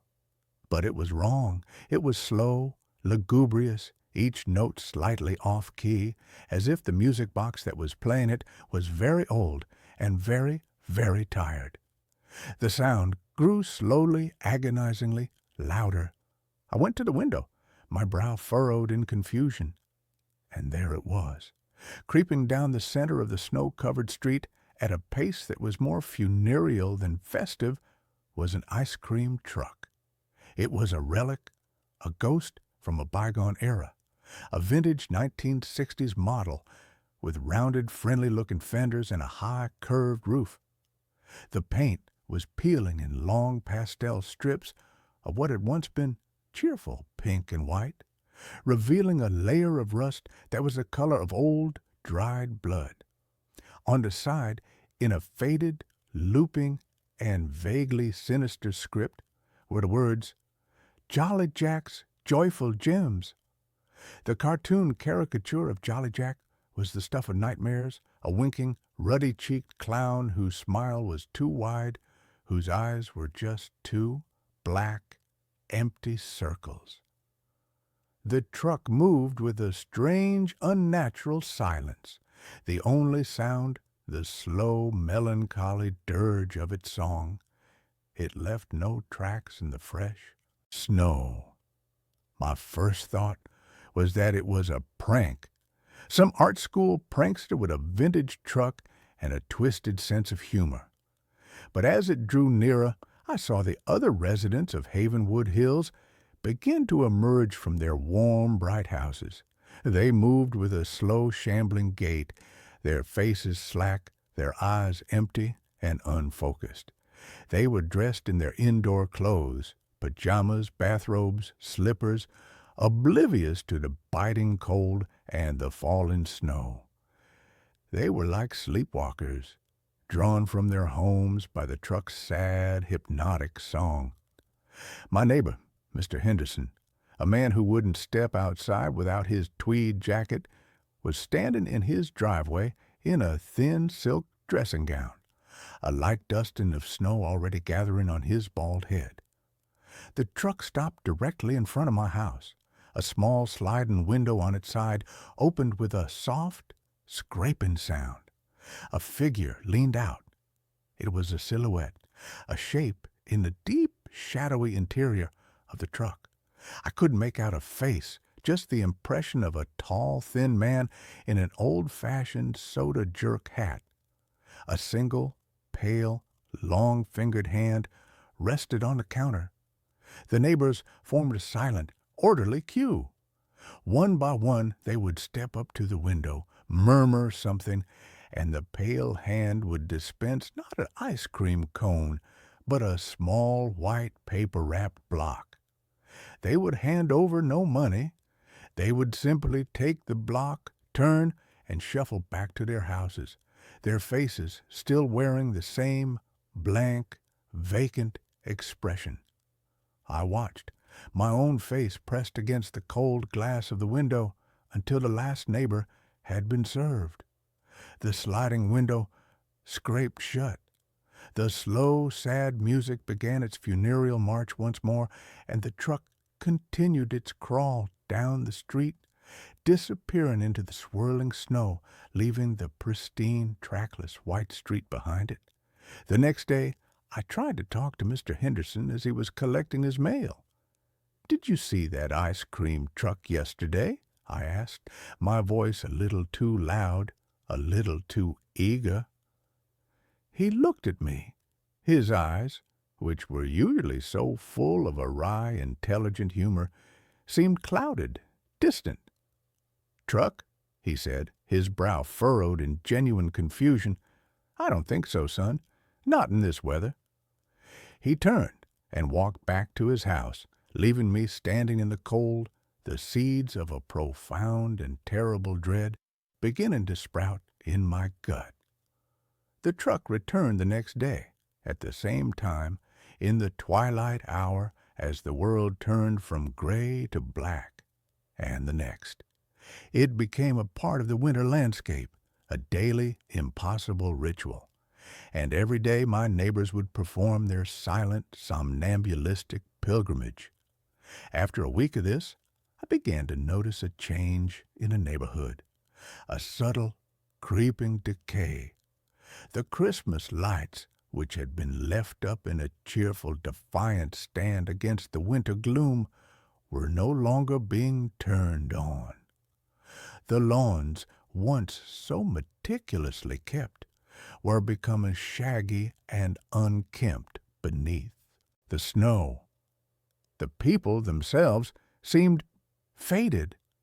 Their smiles were a little more forced, their greetings a little more hollow. It was as if the color, the life, the very soul of Havenwood Hills was being slowly, methodically leached away. My journalistic instincts, a holdover from a brief pre-cartography career, took over. My fear was being eclipsed by a desperate need to understand. I began to research. I dug into the town's archives, sifting through microfiches of old newspapers, my eyes burning from the strain. I found him in an article from the summer of 1974. His name was Jack, not Jolly Jack, just Jack. He had been a beloved local figure, the original owner and driver of Jolly Jack's Joyful Gems. There was a picture of him, a kind-faced man with a sad smile, leaning out of the window of his brand-new ice cream truck. And then a second article from the winter of that same year, a tragedy. Jack's 8-year-old son, Bobby, had wandered off during a snowstorm and had never been found. He had been playing in the woods at the edge of the neighborhood and had simply vanished. The town had searched for weeks, but the snow had been too deep. They found nothing. Jack, the article said, was consumed by his grief. He had continued to drive his truck through the neighborhood day after day, long after the season had ended, his cheerful jingle becoming a familiar sad refrain in the winter quiet. He was looking for his son. He was hoping the familiar sound would guide him home. He had driven that route every day until his own death of what the paper called a broken heart a decade later. The truck, his rolling musical tombstone, had been sold for scrap, or so the article said. The knowledge was a cold, heavy stone in my stomach. The truck was not a prank. It was a ghost. It was the physical manifestation of a father's eternal, inconsolable grief, doomed to forever patrol the streets where his son was lost. And the driver was the ghost of a man who had never been able to say goodbye. But what was he selling?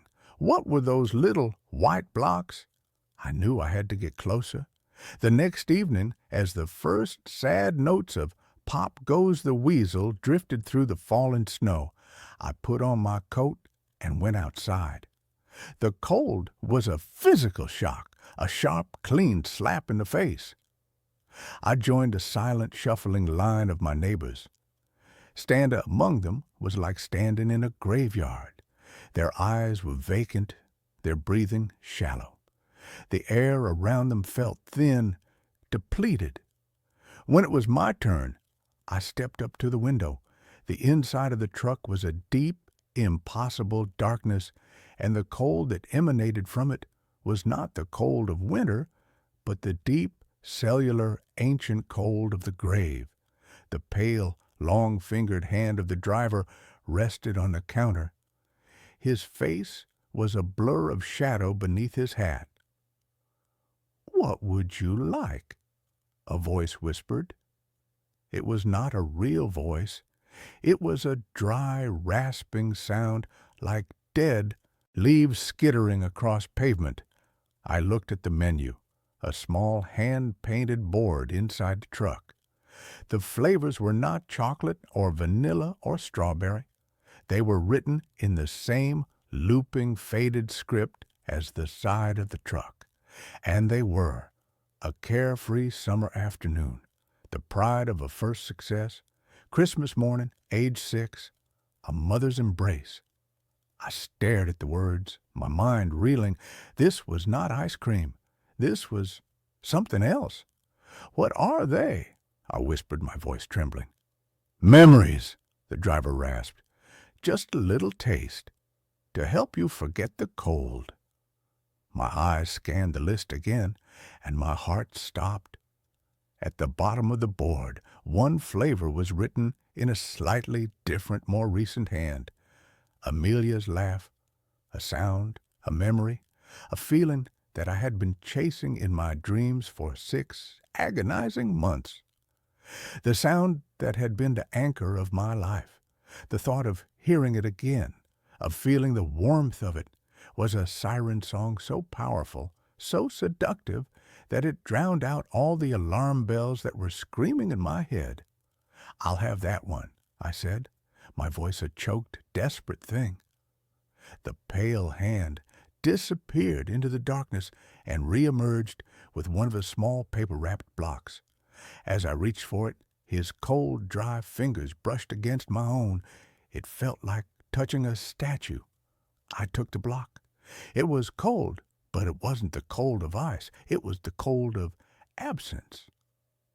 I turned and walked back to my house, the small white block clutched in my hand. I felt the empty eyes of my neighbors on my back. I knew I had just crossed a threshold, that I had become a part of their silent, waking nightmare. Inside my house, I unwrapped the block. It was not ice cream. It was a smooth, white, almost translucent substance like solidified moonlight. It had no smell. I sat in my armchair, the one Amelia had always loved, and I took a small, hesitant bite. The world dissolved. It was not a taste, it was a total sensory immersion. I was no longer in my silent, winter-bound house. I was in our old, sun-drenched garden, in the heart of a perfect July afternoon. I could feel the warmth of the sun on my skin. I could smell the rich, loamy scent of the earth, the sweet perfume of the roses Amelia had planted, and I could hear her. She was laughing, a full-throated, joyous sound that was more beautiful than any music I'd ever heard. She was holding a watering can, a single perfect drop of water clinging to the tip of her nose. The memory was not a memory. It was real. It was perfect. I was there.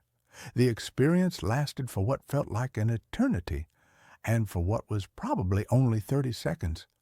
When it faded, and I was back in my cold, silent living room, the afterglow was so powerful, so euphoric, that I was weeping with a joy so profound it was almost painful. The little white block in my hand was almost gone, melted away into nothing. It was the most beautiful thing I had ever experienced, and it was the beginning of my end. The next morning, I woke up feeling a strange, hollow sensation. The euphoria of the memory was gone, replaced by a gray, aching void.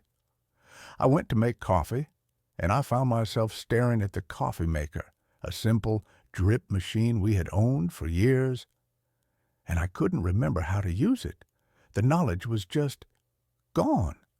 A small, simple, and utterly mundane memory erased. I stood there for a long time, a new, different kind of cold seeping into my bones. The price. The transaction had not been free. I had bought a taste of a perfect memory, and the price had been one of my own. I knew, with a sudden, sickening certainty, what was happening to my neighbors.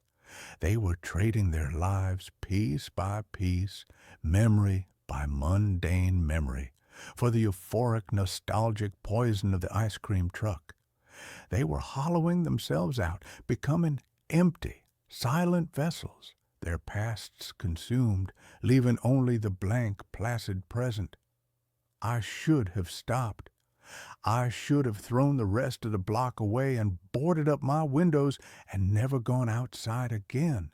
But I was an addict, and the grief for Amelia was a disease for which that little white block was the only cure.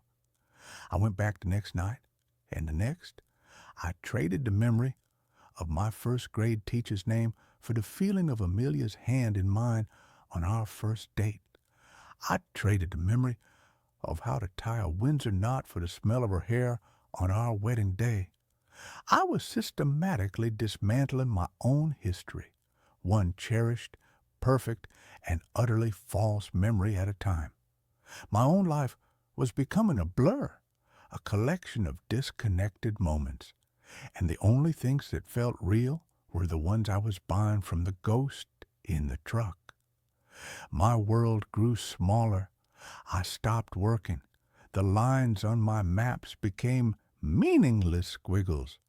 The only geography that mattered was the 20-yard stretch of frozen lawn between my front door and the curb. It was my neighbor's little girl, a bright 7-year-old named Chloe, who finally broke through my self-induced haze. I saw her from my window, standing in her own yard, building a snowman, and I was struck by a sudden, jarring thought. She was the only child I ever saw outside anymore. The other children of Havenwood Hills were gone, or at least they were no longer visible. And then I saw the truck beginning its slow daily crawl down the street. And I saw Chloe's mother, come out of the house, her face wearing the same slack, empty expression as all the others. She took Chloe by the hand and began to lead her towards the street, towards the truck. A primal, protective instinct, an instinct I thought had been eroded away with all my other memories, roared to life inside me. The truck didn't just take memories from the past, it was taking the future too. It was taking the children. I ran out of my house, not even stopping to put on a coat, my bare feet burning on the frozen snow. "No!" I screamed, my voice a raw, ragged thing. "Stay away from her!" Chloe's mother didn't even look at me.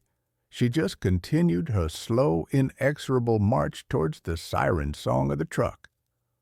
But the driver, the shadowy figure of Jolly Jack, turned his head, and for the first time I felt his full, focused attention on me. It was a wave of pure, glacial cold, a malevolent, possessive hatred. He was not just a sad, grieving ghost. He was a predator, and I was interfering with his hunt. I knew I had to stop him, not just for Chloe, but for the entire hollowed-out, silent town. But how do you fight a ghost? How do you kill a memory? The answer, I realized, was in the transaction itself. The truck traded in nostalgia, in the beautiful, edited, perfect versions of the past. It fed on the sweet, saccharine gloss of memory. It had never occurred to me to ask for anything else. That night, I was the first in line. The truck pulled up, its sad song cutting through the frigid air. The window scraped open. The pale hand rested on the counter. "What would you like?" the dead leaf voice whispered.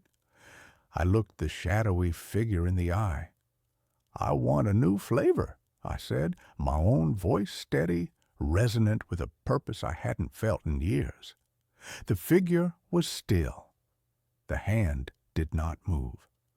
"I want the memory of the night Bobby was lost," I said, the words hanging like icicles in the cold air. "I want to taste the fear, the cold, the grief, the real, ugly, unedited truth of it, not the sad story. I want the moment itself." The shadowy figure recoiled, as if struck. A low, guttural moan, a sound of pure agony, emanated from the dark interior of the truck. The pale hand twitched, spasmed on the counter. The truck fed on nostalgia, on the comfort of a lie. I was offering it the one thing it could not digest, the raw, indigestible, and agonizing truth. "Give it to me," I commanded, my voice ringing with a newfound authority. "You owe it to him. You owe it to them all." The figure let out a long, shuddering sigh, a sound that seemed to pull the very heat from the air.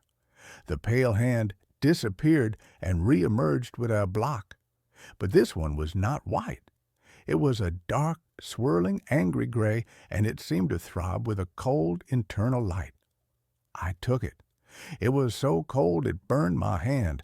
I unwrapped it, and I took a bite. The world did not dissolve. It shattered. I was not in a memory. I was in the event. I was a small 8-year-old boy lost in a blizzard, the wind a screaming, predatory thing, the snow a blinding white abyss. I could feel the biting, numbing cold in my bones, the terror of being small and alone and lost in the dark. I could feel a father's frantic, heart-shattering grief, a grief so powerful it had torn a hole in the fabric of the world. I was experiencing the raw, unfiltered agony that had given birth to this monster. And in the heart of that storm of pain, I felt something else. A small, quiet, and profoundly powerful warmth. It was the memory of a father's love for his son, the love that had existed before the grief had twisted it into this monstrous, hungry thing. It was the original memory, the source code. I opened my eyes. I was back on the street, on my knees in the snow. The block was gone. The ice cream truck was changing. The cheerful, peeling paint was dissolving into a cloud of black, swirling smoke. The metal was groaning, rusting, decaying before my very eyes. The sad, melancholy jingle was distorting, rising in pitch until it was a single, agonized electronic shriek. The figure of Jolly Jack was visible now, not as a shadow, but as a man made of pure, shimmering grief, his face a mask of eternal, unending sorrow. He looked at me, and for a fraction of a second I saw not a monster, but a man, a father. And his eyes, for the first time, were not empty. They were full of a terrible and finally liberating peace. And then, with a final silent implosion, the truck, the driver, the sad eternal music were gone. The silence that followed was different. It was not the silence of absence. It was the silence of peace. The neighbors, who had been standing in their silent zombie-like line, began to stir, to blink, as if wakened from a long, dreamless sleep. They looked at each other, a dawning confusion and shame on their faces. Mr. Henderson looked down at his silk dressing gown, a look of profound, comical bewilderment on his face. The next day, the color began to return to Havenwood Hills. The Christmas lights were turned back on. The sound of children's laughter, real, joyous, and loud, echoed through the streets. The world was slowly, tentatively waking up. They would not remember what had happened. They would only have a strange, shared amnesia, a collective missing season in the story of their lives. But I remember. I carried a memory for all of them. The grief for Amelia is still with me, a quiet, constant companion, but it is my own. It is not a thing to be traded or erased or consumed. It is a part of my story. The winter is just winter now. It is cold and it is quiet. But it is a real quiet, a natural quiet. And when the snow falls, I no longer see ghosts. I just see the snow. And I know that spring, in its own slow and beautifully, wonderfully predictable time, will eventually come. That brings this story to a close. Let's carry on to the next one. The first time I noticed the lag, I dismissed it as a trick of the light. My apartment is an old one, a pre-war cavern with floors that sigh and windows that rattle out a mournful, off-key tune when the wind blows in from the river. The mirror in my bathroom is as old as the building itself, a heavy, beveled-edge rectangle with a fine, spidery tracery of desilvering around the edges like a slow, creeping frost. I've always been fond of its imperfections. It gives my reflection a kind of melancholic antique quality, a tintype ghost of my own tired 30-something face. My name is Leo. I'm a professional translator, a man who spends his days in the quiet, meticulous, and sometimes maddeningly precise world of semantics. I work from home, a life of monastic, self-imposed solitude. The mirror is often my only real point of face-to-face contact for days on end. The lag. It was a Tuesday morning. I was brushing my teeth, my movements a familiar, half-conscious ballet of foam and bristles. I moved the brush from the left side of my mouth to the right. And my reflection, it was late. By a fraction of a second, a delay so infinitesimal that if I hadn't been staring directly at it, I would have missed it entirely. My hand was already on the right side of my mouth, but in the mirror it was still on the left. Then, like a lagging video call trying to catch up, the reflection's arm snapped into place, perfectly mimicking my own. I spat into the sink, my heart giving a sudden, curious thump. I leaned closer to the glass, my breath fogging a small oval patch. I raised my right hand.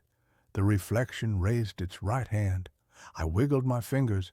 It wiggled its fingers. It was perfect. A perfect, synchronous, and utterly reliable law of physics. I shook my head, a small self-deprecating laugh escaping my lips. I was tired. My eyes were playing tricks on me.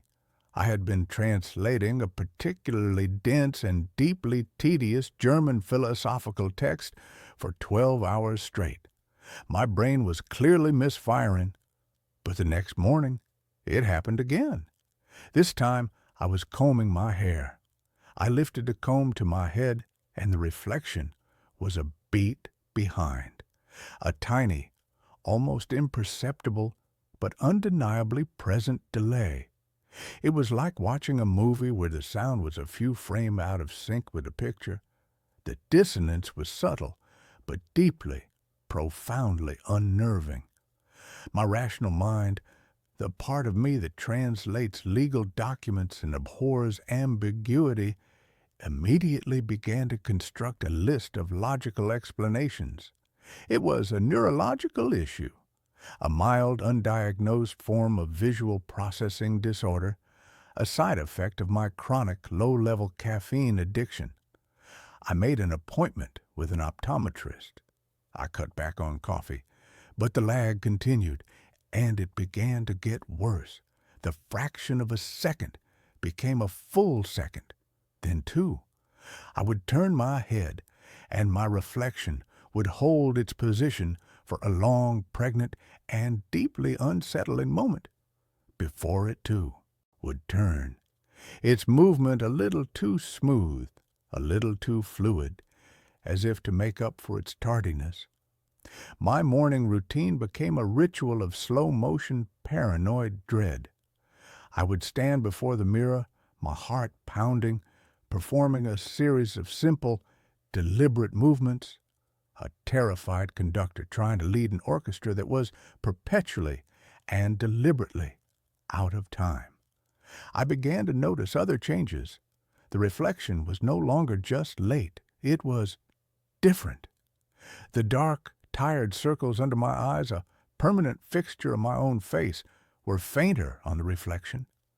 The small, worried frown line between my eyebrows was absent.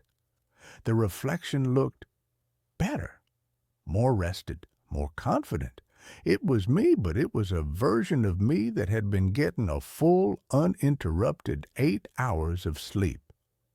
I stopped using the bathroom mirror. I started shaving in the kitchen sink, using a small, cheap plastic travel mirror that I propped up on the counter, but I couldn't avoid all reflective surfaces. The darkened screen of my computer monitor, the window of a passing bus, the polished chrome of the elevator doors in my building, in every surface, in every fleeting, distorted glimpse of myself, I could see it. The lag, the subtle and growing dissonance between my own real-time movements and the delayed and slightly improved version of me that was looking back. I had to understand. I was a man who believed in research, in evidence. I set up a camera. I mounted my high-speed digital camera on a tripod in the bathroom, aimed directly at the mirror. I stood before it, and I performed my strange, new, and terrifying daily ballet. I raised my arms. I turned my head. I smiled, a pained, forced, and deeply unnatural grimace. I loaded the footage onto my computer and slowed it down, frame by agonizing frame. The evidence was undeniable. It was not a trick of my own fallible and increasingly terrified perception. It was real.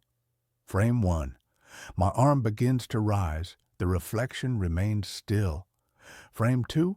My arm is halfway up. The reflection's arm begins its ascent.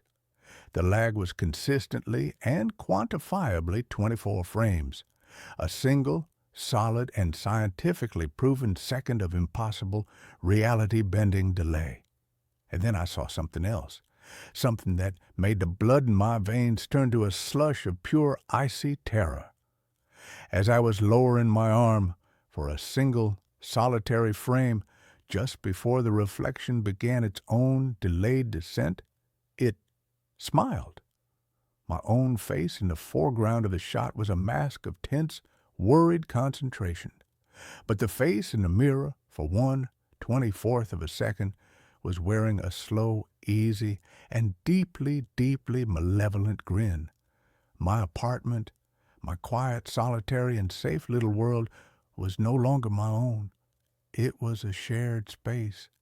I was living with a roommate who lived on the other side of the glass, a roommate who was becoming more and more confident, more and more independent with every passing day. My research became an obsession. I dove into the dark, strange, and esoteric corners of physics and philosophy. I read about quantum entanglement, about parallel universes, about the holographic principle. I was a man drowning in a sea of theories, looking for a single, solid piece of driftwood to cling to. I found a strange and deeply unsettling paper by an obscure and largely discredited physicist from the 1970s named Dr. Eris Thorne. He had postulated a theory he called psychic inertia. He believed that a strong, focused consciousness could, over time, leave a kind of energetic residue on its immediate and most frequently observed environment. He believed that mirrors, especially old mercury-backed ones, were particularly susceptible to this phenomenon. He theorized that a mirror in a person's home over the course of decades did not just reflect a person's image, it absorbed a faint, echoic, and cumulative impression of their identity. He believed that, under certain rare and deeply traumatic circumstances, this stored psychic energy could cohere. It could gain a kind of momentum, a kind of life of its own. The reflection is not a ghost, he wrote. It is a habit. It is the accumulated and deeply ingrained memory of the person it has been reflecting for a lifetime. And if the original should undergo a sudden and profound psychological or emotional shift, a deep grief, a debilitating depression, the reflection, the habit, may be stronger than the original. It may, in a very real sense, refuse to change. It may choose to continue being the person it has always been, the person it remembers rather than the broken, altered version of the person it is now seeing. The words on the page were a cold, hard, and perfectly fitting key to the lock of my own private madness. My life had been one of deep and profound and deeply ingrained routine. And then 6 months ago, my mother had died. It had not been a sudden, tragic death, but a slow, cruel, and deeply undignified wasting away from a cancer that had consumed her, and in the process had consumed my own quiet and carefully ordered life. I had been her primary caregiver for the last terrible year, and her death had not been a release. It had been an amputation. The grief had hollowed me out, had replaced the quiet, thoughtful, and sometimes even happy man I had once been with this new, gray, and perpetually tired ghost. My reflection had not changed with me. It was still him, the old Leo, the better Leo, and it was, it seemed, fighting to reassert itself. The lag was no longer just a delay. It was a period of silent and deeply unsettling rebellion. I would walk away from the mirror, and my reflection would stay for a full 10 seconds, its head tilted, its expression a mixture of pity and contempt, before it would turn and walk, not out of frame, but deeper into the strange, silvered and two-dimensional world of its own, The physical phenomena began. The temperature in the bathroom dropped. A cold, palpable, and deeply unnatural chill seemed to emanate from the glass itself. I would hear a soft, whispering sound at night, a sound that was not quite my own voice, but a clearer, more confident, and more articulate version of it. It would be speaking in French or in German, the languages I translated, but it would be speaking them with a fluency, a poetry, that I, in my own waking and deeply insecure life, had never been able to achieve. He was not just a reflection anymore. He was a presence, and he was growing stronger, more defined, while I, in the real world, felt like I was fading, becoming more and more like a faint and poorly rendered copy of him. I knew I had to get rid of it. The mirror. I had to smash it. I had to break the connection. But I was afraid. My own superstitious and deeply irrational mind was filled with the old childish fears. 7 years of bad luck. But it was more than that. I was afraid that if I broke the mirror, I would not be destroying him, but releasing him, or that I would be destroying the last, remaining, and better part of myself. The night he finally spoke to me, the voice was not in the room. It was in my head, a clear, calm, and deeply rational thought that was not my own. I was standing before the mirror, the nightly morbid ritual now an ingrained and deeply masochistic habit. He was there, his image clear and steady, the lag now a full and deeply and profoundly and unsettlingly and terrifyingly and strangely and beautifully and tragically and comically and, I'm sorry, the words, they are difficult. He was there. The lag was a full 30 seconds, a half a minute of my own personal and deeply real time that he now possessed. He was looking at me, his expression calm and deeply and profoundly and unsettlingly and strangely and beautifully and tragically and comically and, "It doesn't have to be this way, Leo," the thought whispered in the quiet, empty, and suddenly crowded space of my own mind. "You are so tired. You are so sad. Let me help you." "Who are you?" I whispered, my voice a dry rattling and deeply and profoundly and unsettlingly and strangely and beautifully and tragically and comically and, "I am you," the thought replied. "The you that you were meant to be. The you that existed before the world broke you. I am the blueprint. You are the flawed and fading copy. But we can be whole again. We can merge. I can fix you." He raised his hand and pressed it to the surface of the glass, and I felt a cold, tingling sensation on my own chest, as if his fingers were reaching through the glass, through the air, and into my very soul. I stumbled back, a raw, ragged, and deeply, and profoundly, and unsettlingly, and strangely, and beautifully, and tragically, and comically, and I stumbled back. The connection broke. The feeling was gone. He was not trying to help me. He was trying to replace me. He was a psychic vampire, a ghost of my own, former self, and he was trying to reclaim his old life, his old body. I knew then that I had to fight.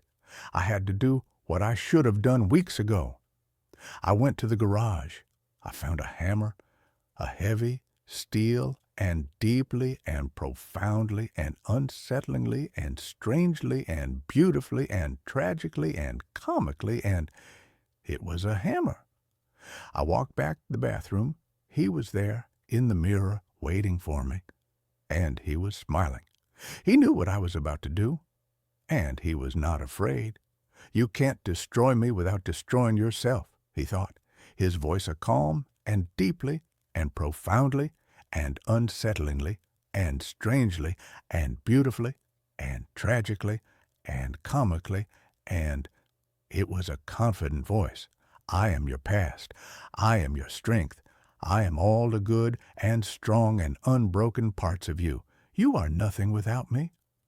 I looked at him, at the better me, the me who had not spent a year watching his mother die, the me who had not inherited her deep and profound and deeply and profoundly and unsettlingly and strangely and beautifully and tragically and comically and her sadness. And I understood. He was right.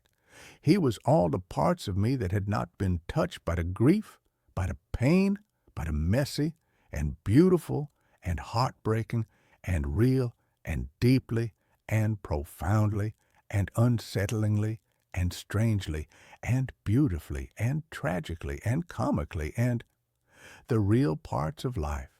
He was not the better me. He was the lesser me. He was the me that had never truly lived. You are not my strength, I said, my own voice, for the first time in a year, clear and steady and strong. You are my anchor. You are the ghost of a man I am no longer, and I am letting you go. I raised the hammer. He did not flinch.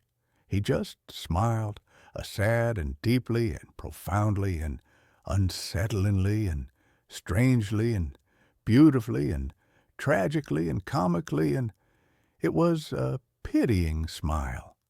And I did not bring the hammer down on the mirror. I turned, and I brought the hammer down with all the strength and all the grief and all the pain and all the rage and all the love I possessed on my own, real and deeply and profoundly and unsettlingly and strangely and beautifully and tragically and comically, and I smashed the sink. The porcelain exploded in a shower of white, sharp, and beautifully and wonderfully and finally, blessedly real fragments. The reflection watched, his smile faltering, a flicker of confusion in his perfect, rested, and deeply and profoundly and unsettlingly and strangely and beautifully and tragically and comically, and his eyes. I was not playing his game. I was not trying to destroy him. I was destroying his world, the perfect, pristine, and untouched bathroom he inhabited. I brought the hammer down on the tiled floor, the tiles cracking and splintering. I smashed the light fixture. I shattered the medicine cabinet.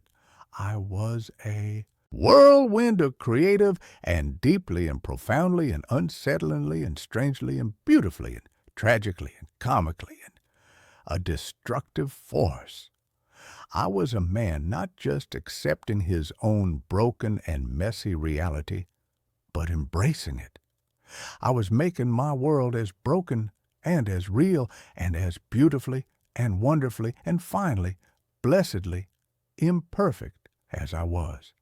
He screamed, a silent and deeply and profoundly and unsettlingly and strangely and beautifully and tragically and comically, and it was a psychic scream of pure, unadulterated and deeply and profoundly and unsettlingly and strangely and beautifully and tragically and comically, and rage, his world, his perfect and pristine and deeply and profoundly and unsettlingly and strangely and beautifully and tragically and comically, and his world was now a reflection of my own, chaotic and beautiful and wonderful and finally, blessedly real and deeply and profoundly and unsettlingly and strangely and beautifully and tragically and comically, and it was a mess.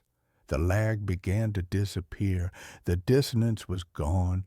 Our worlds were once again in sync, a perfect and shattered and beautifully and wonderfully and finally, blessedly, real and deeply and profoundly and unsettlingly and strangely and beautifully and tragically and comically, and they were the same. He was no longer stronger. We were equals, two broken men in two broken rooms. And then I did the final and most difficult thing. I looked at him, at my own sad and tired and broken and beautiful and wonderful, and finally blessedly real and deeply and profoundly and unsettlingly and strangely and beautifully and tragically and comically, and I looked at myself, and I forgave him. I forgave myself. I forgave myself for the grief. I forgave myself for the sadness. I forgave myself for not being the perfect and strong and unbroken man that he was. And in that act of forgiveness, he faded. He was not destroyed. He was reabsorbed. The echo was reconciled with the source. The habit was broken. The two separate and warring parts of me were once again whole. The mirror was just a mirror again. My reflection was just my reflection. The lag was gone. I live in a broken bathroom now. I have not fixed it. It is a monument, not to my grief, but to my victory. It is a reminder that the most beautiful things in the world are not the perfect and pristine and untouched ones. They are the ones that have been broken and have been put back together. They are the ones that have the scars to prove that they have survived. They are the ones that are finally and blessedly real. That's where this story ends. Let's continue with the next. My security camera caught me leaving the house, but I was asleep. The camera was for peace of mind, or so I told myself.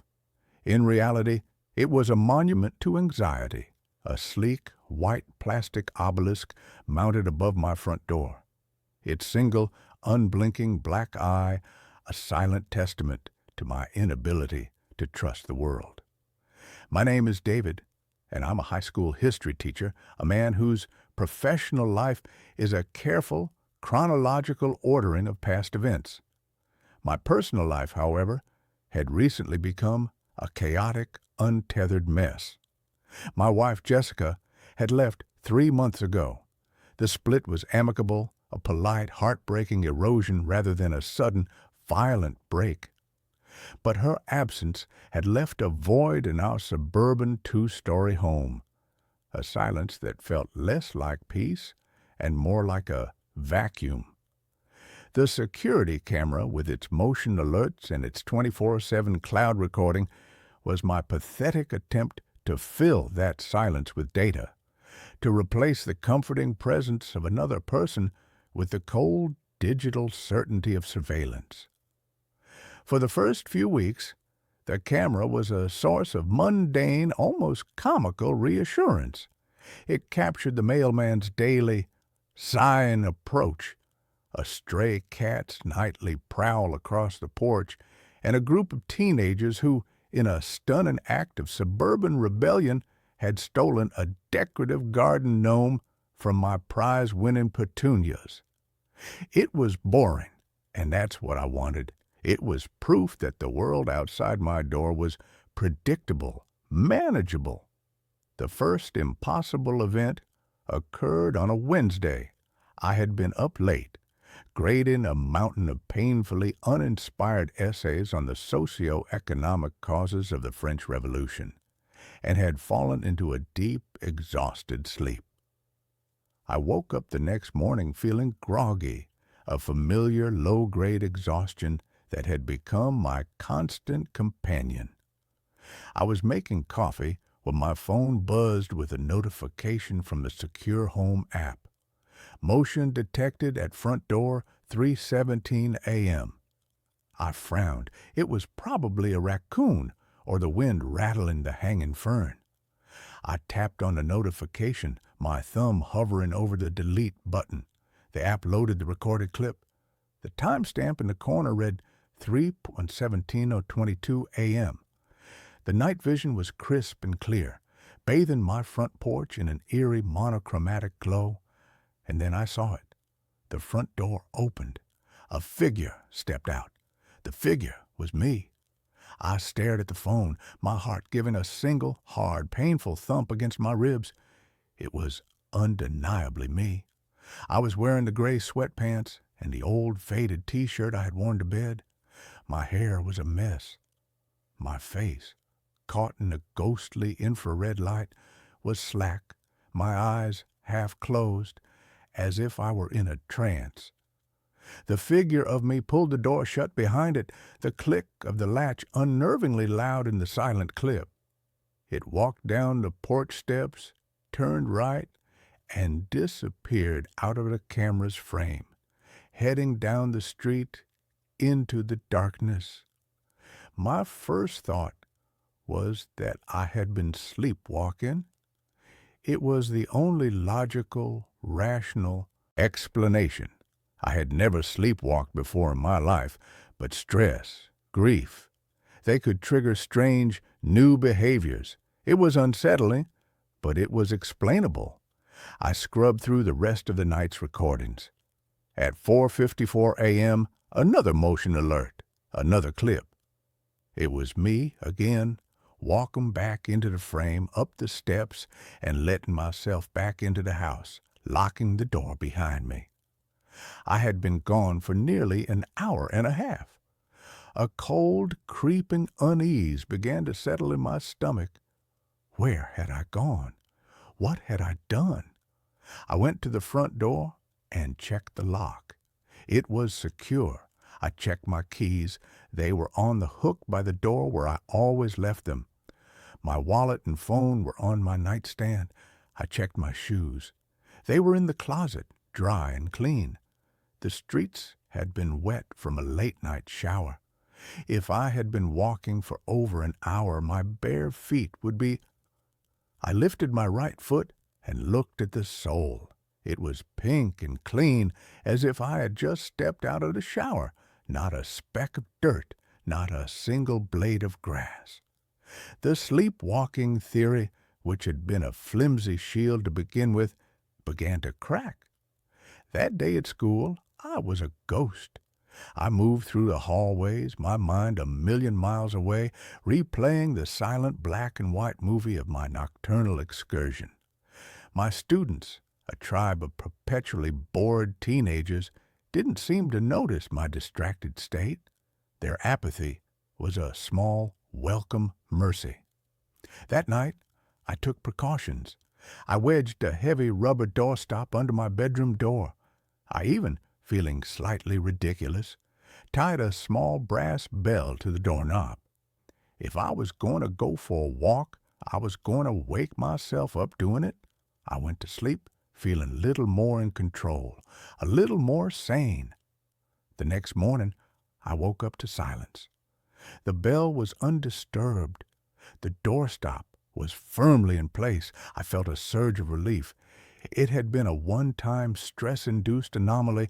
I was fine. Then I checked the app. Motion detected the front door, 2:48 a.m. My blood ran cold. I opened the clip, my hand trembling. The front door opened. The figure of me stepped out. It was wearing the same clothes. It had the same blank, somnambulistic expression. It closed the door and walked off into the night. An hour later, at 4:02 a.m., it returned. I flew out of my bed, my heart pounding. The bell on my bedroom door was silent, the doorstop untouched.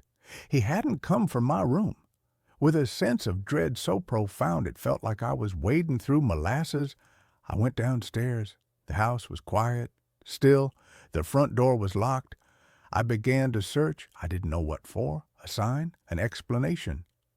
In the living room, on the plush beige carpet in front of the cold, dark fireplace, I found it. A single, muddy footprint.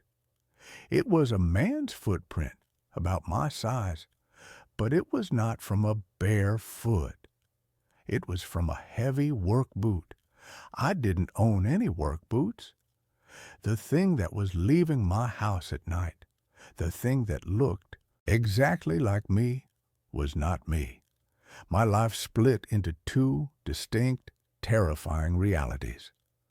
There was the daytime David, the history teacher, the grieving, lonely man who was trying to hold the fragile pieces of his life together.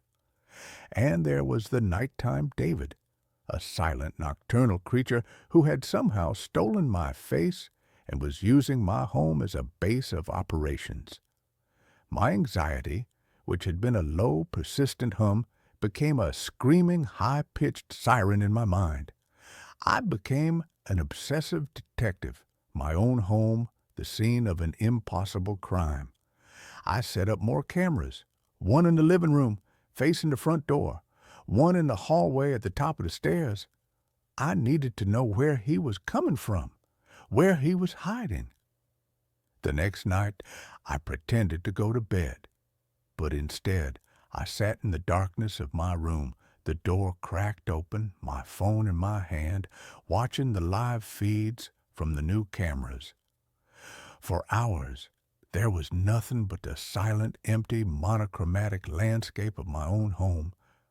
I was starting to drift off, my head lolling against the wall, when the camera in the living room registered movement.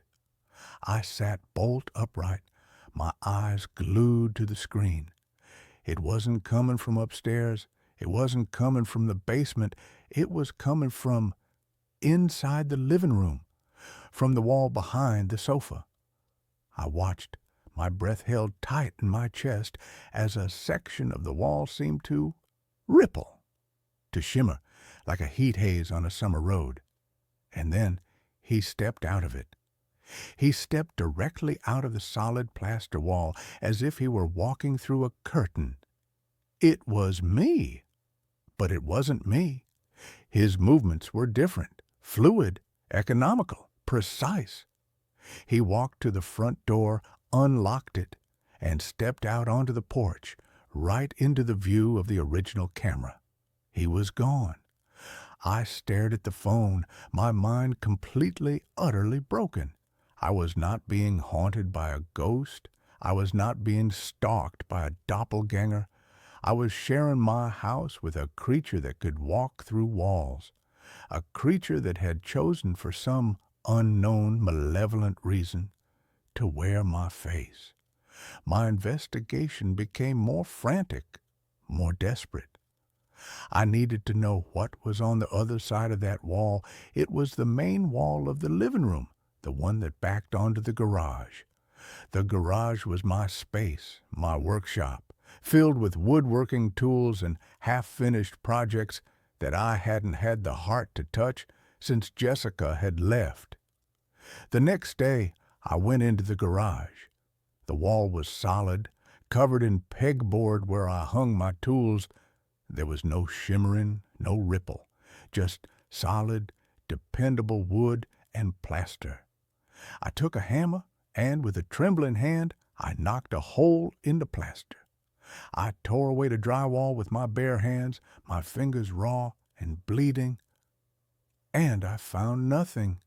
Just the wooden studs of the frame, the pink fiberglass insulation, the electrical wiring. There was no portal. There was no door. I was being gaslit by my own house. The creature I had started calling it the other was becoming bolder. It was no longer just leaving the house. It was interacting with it. One night, I watched on the camera as it came back inside, not at 4 a.m., but at midnight. It walked into the kitchen and opened the refrigerator. It stood there for a long moment, bathed in the cold, white light. And then it began to eat. It took out a carton of milk and drank directly from it. It took a raw, packaged steak and tore it open with its teeth, devouring it, uncooked. Its movements were feral, animalistic. It was not me. I was a vegetarian. The fear was beginning to paralyze me. I was a prisoner in my own home, a zookeeper for a monster that looked like me. I was terrified to go to sleep, but I was also terrified of what I would see if I stayed awake. I was losing my grip. I called in sick to work. I stopped answering my phone. The outside world, with its neat, historical timelines, felt a million miles away. I knew I needed help, but who could I go to? The police? Officer, there's a man who looks just like me who comes out of my wall and eats my raw meat. They would have me in a padded room before I could finish the sentence. My one desperate hope was my brother-in-law, Mark. He was Jessica's older brother, a skeptical, pragmatic, no-nonsense electrical engineer. He was a kind of man who believed that every problem had a logical, solvable solution. I hadn't spoken to him since the split, but I was desperate. I called him. My voice was a wreck, a frantic, paranoid mess. I didn't tell him the whole truth. I couldn't. I just told him that I thought someone was breaking into my house, that my security system had caught some strange things, and that I was scared. I asked him if he could come over, if he could just be there. He was hesitant, but the raw, naked terror in my voice must have cut through his skepticism. He agreed to come that evening. His arrival was a brief, welcome injection of normalcy into my surreal nightmare. He walked through the house, checking the locks, the windows. He was a calming physical presence in a house that had become a landscape of psychological horror. "Dave, everything seems secure," he said, his brow furrowed with a mixture of concern and confusion. "What exactly did you see on the camera?" I couldn't bring myself to show him the footage of the other. He would think I had faked it. He would think I had finally lost my mind over Jessica. Instead, I showed him a clip of a shadow moving in a way it shouldn't, a flicker of movement that was probably just a moth, but that I presented as something sinister. He was unconvinced, but he was a good man. He saw that I was genuinely terrified, and he agreed to stay the night on the sofa. We sat in the living room, the television on but the volume low, a flimsy shield against the oppressive silence. I had my phone in my hand, the live feed from the living room camera open. The wall behind the sofa, the wall that was the source of all my terror, was just a wall. At around 2 a.m., Mark had fallen asleep, his soft snores a comforting human sound. I was still wide awake, my eyes burning from exhaustion, my body thrumming with a mixture of fear and a strange, desperate hope that the other would not appear, that its presence was somehow tied only to my own. And then I saw it, on my phone screen, the ripple. It was beginning. The wall behind the sofa, just a few feet from where Mark was sleeping, was shimmering. My breath caught in my throat. I wanted to scream, to wake him up, but I was paralyzed. The other stepped through. He was as silent as a ghost. It stood there for a long moment, its blank, empty face turned towards the sleeping form of my brother-in-law, and then it did something that shattered the last remaining vestiges of my understanding of the situation. It raised a hand and pointed at Mark, and its face, it changed. For a fraction of a second, the blank, slack features contorted into a mask of pure, unadulterated rage. A deep, guttural sound, like a snarling animal, emanated from it, not into the room but into my mind. I didn't hear it with my ears. I felt it in my skull. It was a wave of pure, concentrated malevolence, and it was directed at Mark. The other took a step towards the sofa. I finally broke free from my paralysis. I let out a strangled cry and threw my phone across the room. It hit the wall with a clatter. Mark jolted awake, his eyes wide and disoriented. "What the hell, Dave?" The living room was empty. The wall was solid. The other was gone. I couldn't explain. I just babbled about a nightmare, a loud noise outside. He looked at me, his face a mask of deep, troubled concern. He didn't believe me. He thought I was having a complete and total breakdown. He left the next morning, promising to call Jessica, promising to get me help. I had sought an ally, and I had only succeeded in confirming to the world that I was insane. But the incident had given me a new, terrifying piece of the puzzle. The other's rage had not been directed at me. It had been directed at Mark. Why? What was the connection? I spent the next 48 hours in a frantic, obsessive fugue state, tearing my house apart. I was no longer looking for a portal. I was looking for a reason. I emptied closets, I pulled up carpets, I tore through the boxes of old things that Jessica and I had stored in the attic. And in the bottom of a box of her old college textbooks, I found it. A small forgotten photo album. The pictures were from a period of her life she rarely spoke of. The year she had taken off before we met. A year she had spent traveling and finding herself. I flipped through the photos. Jessica with a backpack in front of a temple in Thailand. Jessica on a beach in Mexico. And then a photo that made the air leave my lungs in a painful rush. It was Jessica, standing with a young man, their arms around each other, a backdrop of snowy mountains behind them. The man was handsome, with dark hair and intense, brooding eyes. But it was the face. The face was almost identical to my own. We could have been brothers, cousins at the very least. The resemblance was uncanny, chilling. Beneath the photo, in Jessica's familiar looping script, was a single word. Liam. My hands were trembling. I had never heard the name before. I had never seen this man. But I knew, with a certainty that was as cold and hard as a gravestone, that this was him. This was the original. And I was the echo. I called her. I hadn't spoken to her in months, not really. She answered on the second ring, her voice wary, laced with the concern Mark had undoubtedly poured into her ear. "Jess," I said, my voice a ragged whisper, "I need you to tell me about Liam." The silence on the other end of the line was a solid, physical thing. I could feel her shock, her pain, radiating through the phone. How do you know that name?" she finally asked, her voice trembling. And she told me. A story of a whirlwind romance, of a passionate, all-consuming love affair with a charismatic but deeply troubled man she had met while traveling.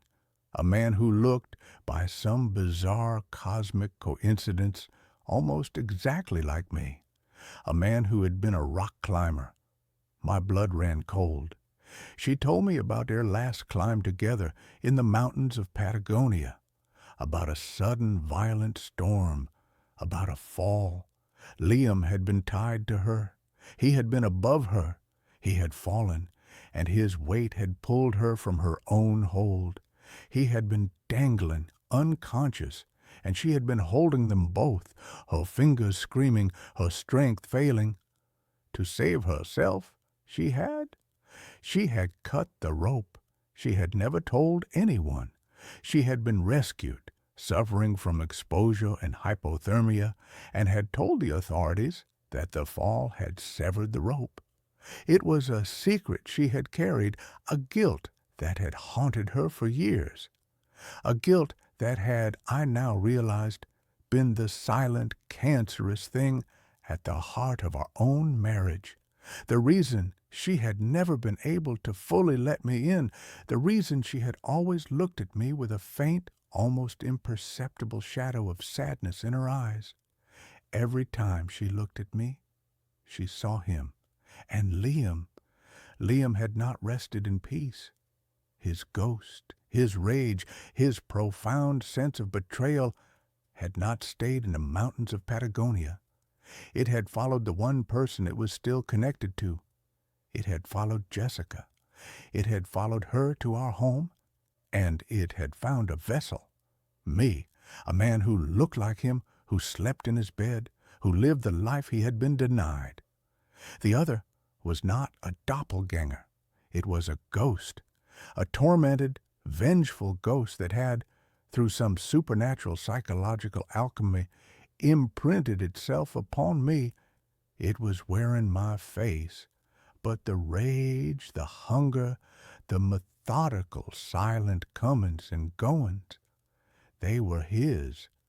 He was coming out of the walls of the home he believed was his, a home he had been cheated out of. And his rage at Mark, it was the rage of a man for the brother of the woman who had let him fall. I understood then. I was not the one being haunted. I was the one doing the haunting. My body was the house, and the ghost of Liam was the unwelcome tenant. And I knew, with a chilling certainty, that he was not going to leave until he had what he wanted. He wanted revenge. He wanted Jessica. I told her to run, to pack a bag and leave her apartment, to go somewhere I couldn't find her, somewhere he couldn't find her through me. She thought I was having a psychotic break, that my grief and her confession had shattered my mind. But the raw, primal terror in my voice convinced her. And then I waited. I was the bait. This was my house, my body, and I was not going to let him have it any more. I set up the cameras again, all of them focused on the living room wall.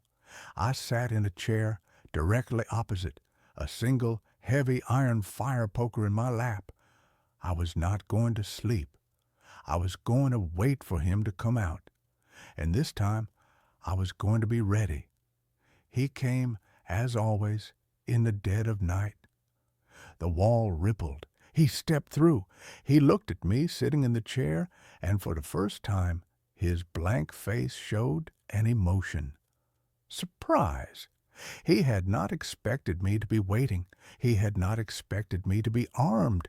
"She is gone," he said in my mind, his voice a snarl of pure frustration. "Where is she?" "She is not for you," I said, my own voice a low, trembling thing. "This life is not for you. This body is not for you.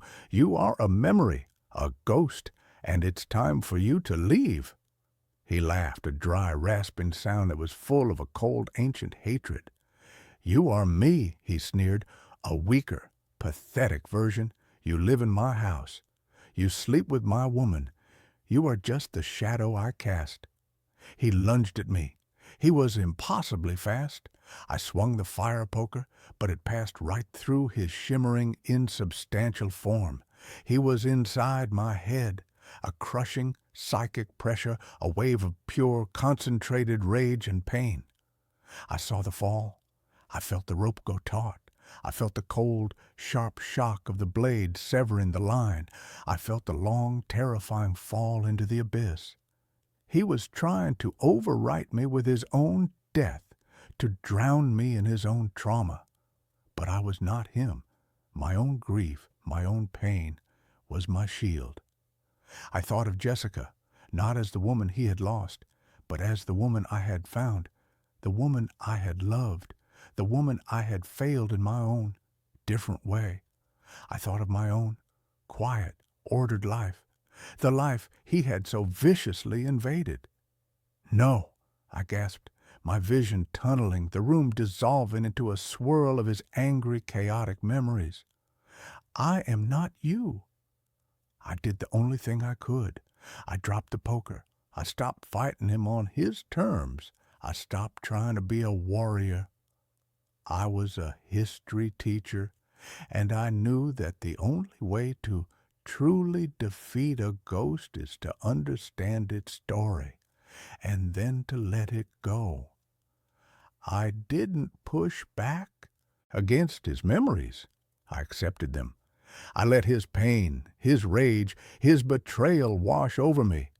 And in the heart of that storm, I found the one small human thing that was left of him, his love for her, a love that had been twisted into a monstrous, possessive obsession, but a love nonetheless. She is not here because she is safe. I project into his mind, my thoughts a calm, quiet counterpoint to his screaming rage. And she is safe because I love her. And because I love her, I can let her go. It was the one thing he could not understand, the one thing his possessive, all-consuming ghost was incapable of. Forgiveness, acceptance, the quiet, heartbreaking, and ultimately liberating act of letting someone go. The pressure in my head lessened. The ghost of Liam recoiled as if burned. My acceptance, my surrender, was a language he did not speak. It was a rejection not of him, but of the rage that had defined him. It had taken away his power.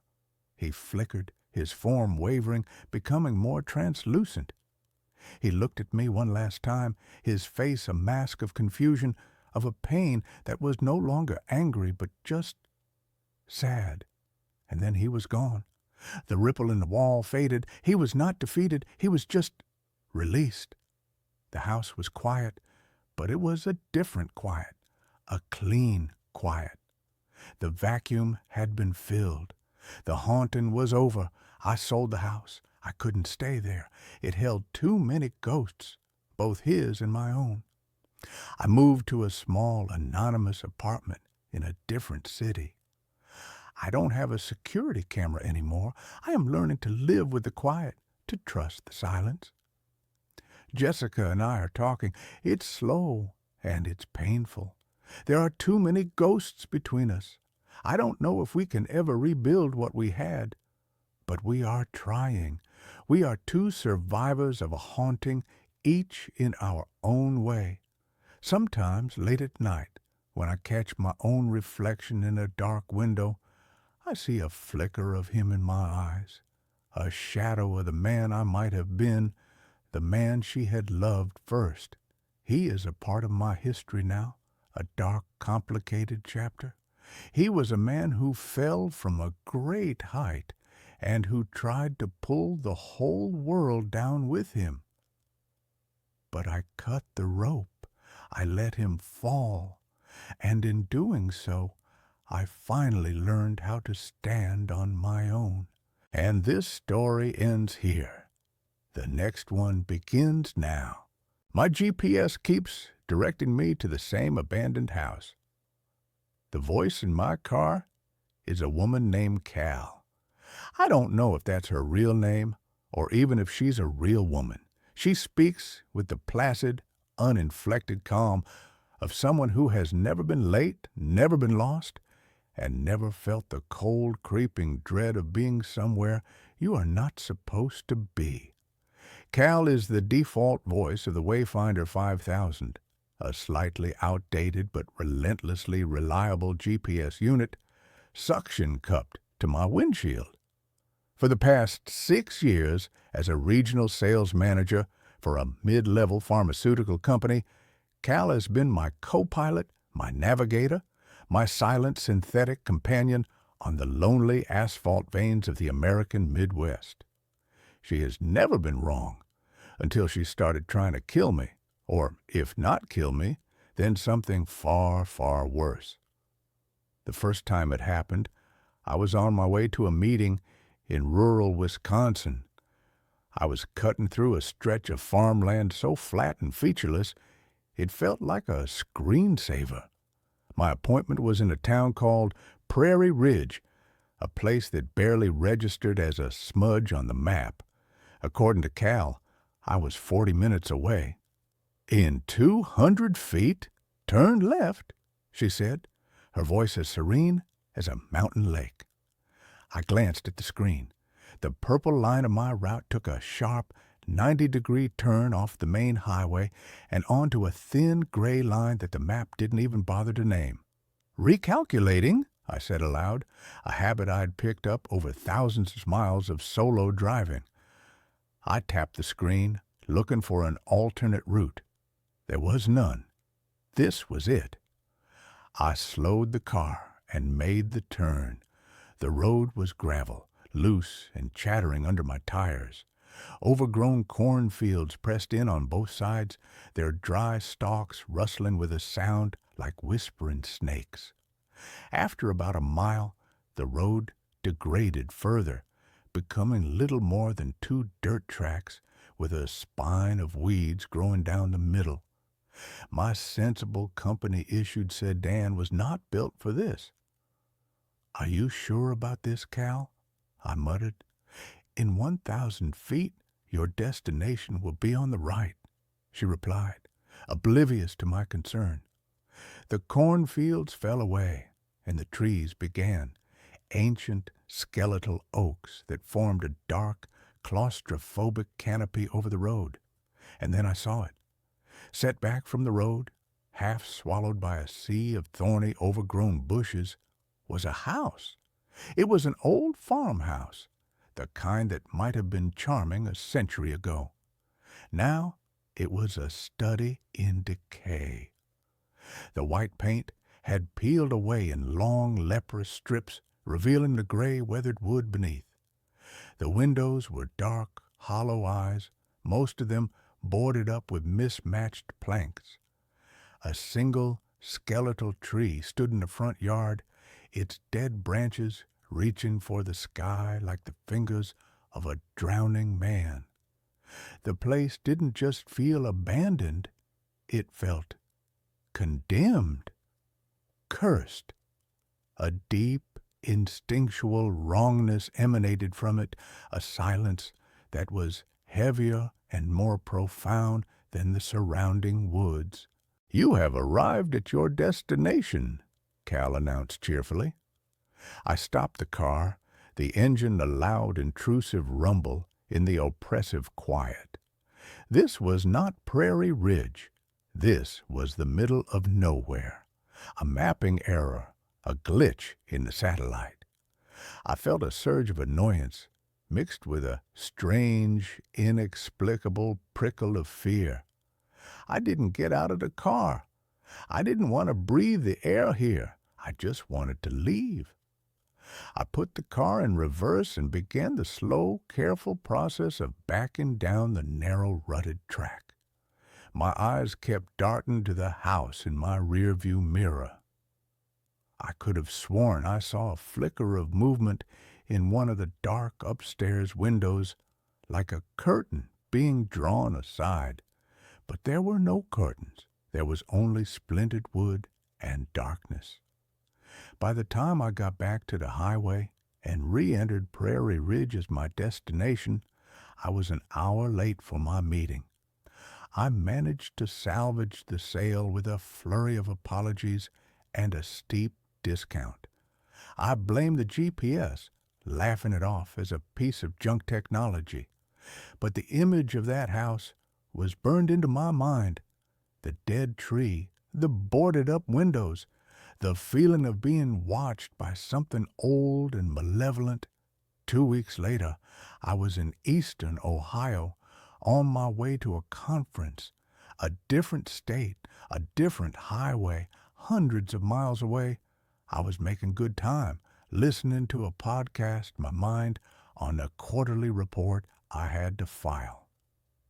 "In 1/4 mile, take the exit on your right," Cal said. I glanced at the screen. The exit was for a state route that seemed to veer off into a large, green, unpopulated area on the map. My route should have kept me on the interstate for another 50 miles. "No, Cal," I said, sighing. "We're staying on the highway." I drove past the exit. Cal was silent for a moment. Then, "Recalculating. In 200 feet, turn left." She was trying to take me onto a small local road, a road that, according to the map, led nowhere. A cold, familiar dread began to bloom in my stomach. "Recalculate to avoid back roads," I said, my voice sharp. "Route recalculated," she replied. "In 1,000 feet, perform a U-turn where possible." For the next 10 minutes, we were locked in a battle of wills. Every route she suggested was a circuitous, nonsensical path that tried to steer me off the main road and into the rural unknown. She was like a horse that refused to be led, stubbornly trying to bolt for some unseen, familiar stable. Finally, in a fit of frustration, I unplugged the Wayfinder 5000 and threw it onto the passenger seat. I used my phone's mapping app for the rest of the trip. As I lay in my sterile, anonymous hotel room that night, I couldn't sleep. I picked up the Wayfinder and plugged it back in. The screen flickered to life. The map showed my current location, a little blue dot in the heart of the city. I opened the recent destinations list. At the very top of the list, it read, Crows End Road. I'd never heard the name before. I typed it into my phone's search engine. There were a few scattered results, none of them in Ohio, but one of them, a hit from a county plat map website, was in Wisconsin. It was an unmaintained dead-end road. My blood ran cold. It was the road to the abandoned house. The GPS hadn't just made a mistake. It had saved the location. It wanted to go back. The incidents grew more frequent and more insidious. Cal would be silent for hours, lulling me into a false sense of security. And then, at a crucial intersection, she would give a last-second incorrect instruction, trying to divert me. It became a constant low-level war. I began to hate the sound of her calm, pleasant voice. It was the voice of a saboteur, a traitor, in my own car. I bought a new GPS, a top-of-the-line model from a different brand. I boxed up the Wayfinder 5000 and put it in the trunk. I felt a sense of liberation as I programmed my first trip into the new device. The new voice was a man with a crisp British accent. It was a refreshing change. I was driving through Indiana on my way to see a client in Fort Wayne. The new GPS was working perfectly. In 1 mile, you will reach your destination, the British voice announced, and then a burst of static from the car's speakers. The new GPS screen flickered and went blank. A moment later, it came back on. But the map was different. It was a local, rural map. The British voice was gone. In 200 feet, turn left, said the calm, familiar, horrifying voice of Cal. I stared at the screen in disbelief. It was Cal's interface, her purple line, her familiar fonts. She had somehow overridden the new device. She had infected it. My car, my sanctuary, the one place where I was supposed to be in control, had been completely and utterly compromised. I pulled over to the side of the road, my hands shaking. This was not a glitch. This was not a technological error. This was something else. This was an intelligence, a malevolent, focused intelligence that was fixated on one thing, getting me back to that house. That was when my life began to unravel. The fight was no longer just about directions. It was about my sanity. I became obsessed. I spent my nights in hotel rooms, not preparing for meetings, but scouring the internet, digging into the history of that small, forgotten plot of land in rural Wisconsin.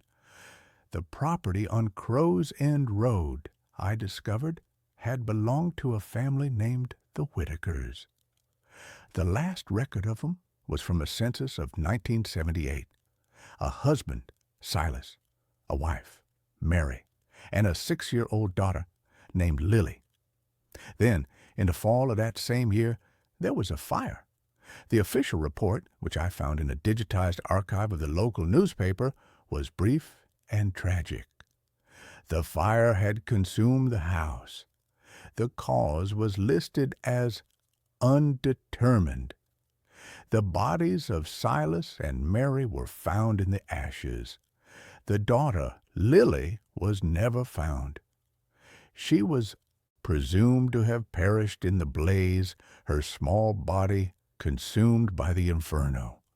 The article ended with a haunting single line from the fire chief at the time. It's a terrible tragedy. That house is at the end of a long, dark road. By the time we got the call and found our way out there, it was too late. There was nothing we could do. I stared at the grainy black and white photo that accompanied the article. It was the house. My house. But it was before the decay had set in, before the boards were on the windows.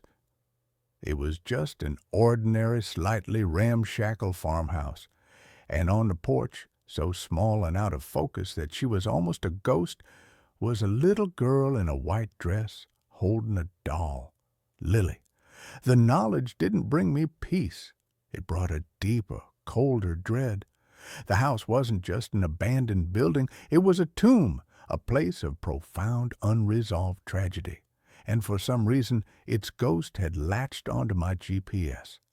The haunting escalated. Cal began to speak to me even when the GPS was turned off. I'd be driving in silence, and her voice would suddenly emanate from the car's speakers, soft and clear. "Are you lost, Alan?" she'd ask. My name is Alan. I had never programmed my name into the device. The first time it happened, I almost drove off the road. I tore the GPS from the windshield, unplugged it, and threw it in the trunk, burying it under a suitcase. But her voice still came through the speakers. She was in the car's Bluetooth system, in its very wiring. She began to use details from my life. "Sarah is wondering when you will be home," she said one night as I was driving through a rainstorm. Sarah was my wife. "Emily has a piano recital on Friday. You shouldn't miss it." Emily was my 7-year-old daughter. The voice was using my own life, my love for my family, as a weapon against me, a way to anchor my fear, to make it more real. My work suffered. I missed meetings. I lost clients. I was constantly exhausted, living on a knife's edge of paranoia and fear. My boss put me on probation. I tried to explain, but how do you tell your boss that your car is haunted by a ghost who is obsessed with a tragic fire from the 1970s? My home life, my sanctuary, began to crumble. Sarah knew something was wrong. I was distant, jumpy, prone to long, silent stares out the window. I had lost weight. I had dark, bruised-looking circles under my eyes. "Alan, what is it?" she asked one night, her voice full of a worry that was beginning to curdle into frustration. "You're like a ghost. You're here, but you're not. Are you having an affair?" The question was so mundane, so normal, it was almost a relief. "No," I said, the word coming out as a choked, hollow sound. "God, no, it's the driving. I'm just burned out." It was a weak, pathetic lie, and we both knew it. The distance between us grew. A cold, silent canyon, carved out by a secret I couldn't share. How could I tell her that I was terrified to get in my car? That I had started taking rental cars to my meetings, only to have Cal's voice eventually bleed through their speakers, too. She was not tied to the device. She was tied to me. The dream started. I would be in the house.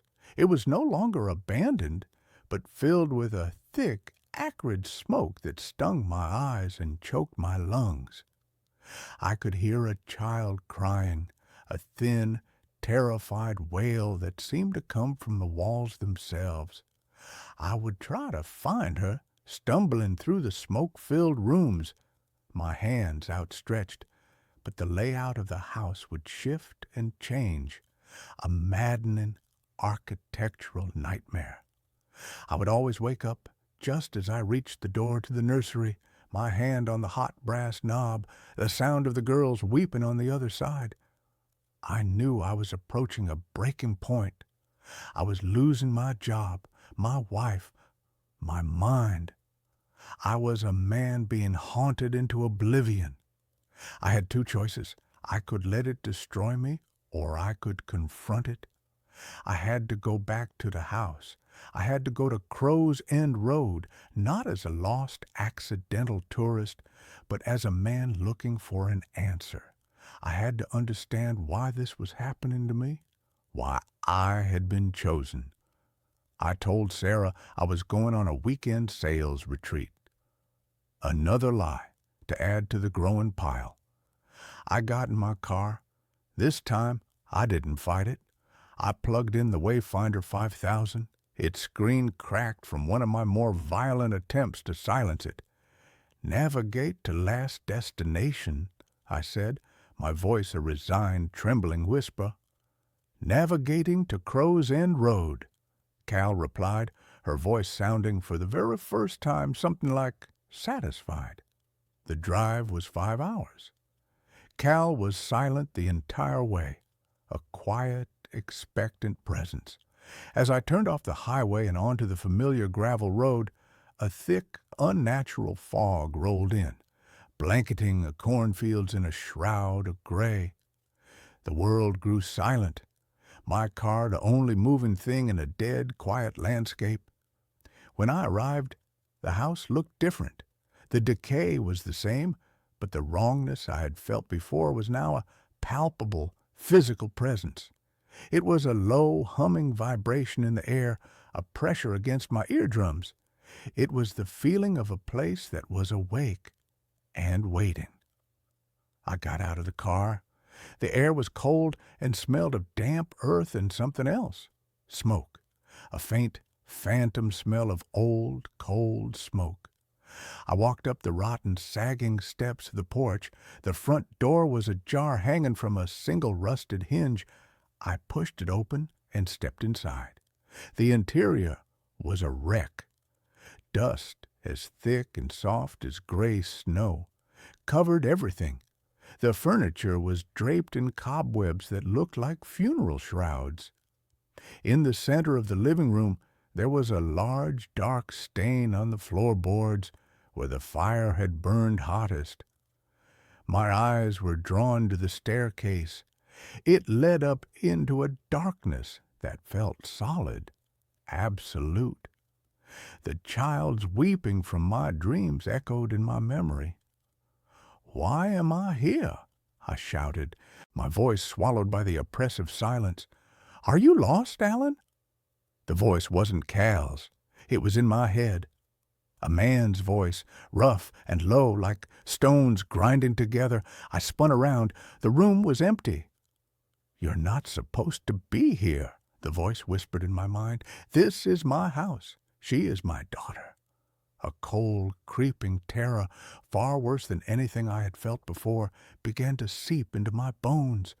This was not the ghost of a lost little girl. This was something else. This was Silas, the father. I stumbled back, my hand finding the wall to steady myself. My fingers brushed against a patch of peeling wallpaper. Underneath it was a dark, almost black wood. The house had been charred from the inside out. The fire had been far worse than the newspaper had reported. I forced myself to move, to explore. I was an archaeologist in a tomb of sorrow. I found a kitchen, a rusted-out stove, a table with a single overturned chair. I found the master bedroom, a mattress with its springs bursting out like broken ribs. And then I found the nursery. The door was closed. The brass knob was cool to the touch. I took a deep breath and pushed it open. The room was almost completely burned out. The walls were black with soot. The crib was a skeletal, charred frame. The air was thick with the smell of tragedy. But in the corner of the room, something had survived. It was a small wooden toy chest. The paint had been blistered by the heat, but it was largely intact. I knelt down and opened it. Inside, nestled among a few melted plastic toys, was a single leather-bound diary, its pages yellowed and warped by the heat and the damp. The name Mary Whitaker was embossed on the cover. I opened it, my hands trembling. Mary's handwriting was a neat, elegant script, but as the entries progressed, they became a frantic, terrified scrawl. She wrote of her husband, Silas, of a good man who had been consumed by a darkness, a possessive, jealous rage. She wrote of his obsession with his daughter, Lily, an obsession that had soured into something unnatural, something terrifying. He wouldn't let her go to school. He wouldn't let her have friends. He saw every stranger as a threat. The final entry was dated the night of the fire. He has locked us in. He says the world is too full of poison, that he is the only one who can keep Lily pure. He has been talking to himself all day. I can smell gasoline. He is not going to let us leave. He is going to keep us here with him forever. If anyone ever finds this, know that I tried to save my daughter. Know that I loved her. A single hot tear dripped onto the fragile page. It wasn't a tragic accident. It was a murder-suicide. Silas had been a monster. He had trapped his family, and when he couldn't control them in life, he had bound them to this place in death. But that didn't explain me. It didn't explain the GPS. I heard a floorboard creak behind me. I spun around, my heart leaping into my throat. Nothing but the feeling of being watched, of Silas's malevolent presence, was suffocating. I had to get out. I stumbled out of the nursery, clutching the diary, and ran for the stairs. As I reached the bottom step, I saw it. On a small, dusty table by the front door, half hidden under a pile of rotted mail, was an object that had no business being there. It was a Wayfinder 5000 GPS unit, the exact same model as mine. Its screen was cracked, and it was caked in dust and grime, but it was unmistakable. And then the final, horrifying piece of the puzzle clicked into place. My GPS wasn't haunted by a ghost from the house. My GPS was from the house. Silas Whitaker, a traveling salesman, perhaps, like me. A man who relied on a piece of technology to guide him. A man who had programmed his home address into the device. A single, final destination. On that last, terrible night, as he drove home with his can of gasoline and his murderous intent, that GPS had been in his car, charting his final fatal course. The device had absorbed the trauma, the rage, the violent possessive energy of that night. It had become a vessel for his will. It was a cursed object, a relic of a murder. And somehow, through the strange, convoluted currents of second-hand sales and forgotten electronics, it had found its way to me. Or, more terrifyingly, it had chosen me. A man just like him, a traveling father with a wife and a daughter at home. It was trying to repeat the pattern. It was trying to bring me home, to its home, to make me a part of its endless tragic loop. You can stay, the voice of Silas whispered in my head. We can be a family. I heard the front door slam shut with a deafening final boom. The air grew cold. The shadows in the room deepened and seemed to coalesce. A figure began to form in the doorway, a tall, gaunt man made of smoke and rage and decades of festering hate. But another presence was in the room now, too, a small, cold spot by the foot of the stairs. I could hear a faint, sobbing sound. It was her, Lily. She wasn't a part of his rage. She was his victim, his prisoner. And she was just as trapped as he was. I knew then what I had to do. I couldn't fight him. He was too strong here. This was his house. But maybe I could free her. The GPS. It was a beacon for him, but maybe it could be a key for her.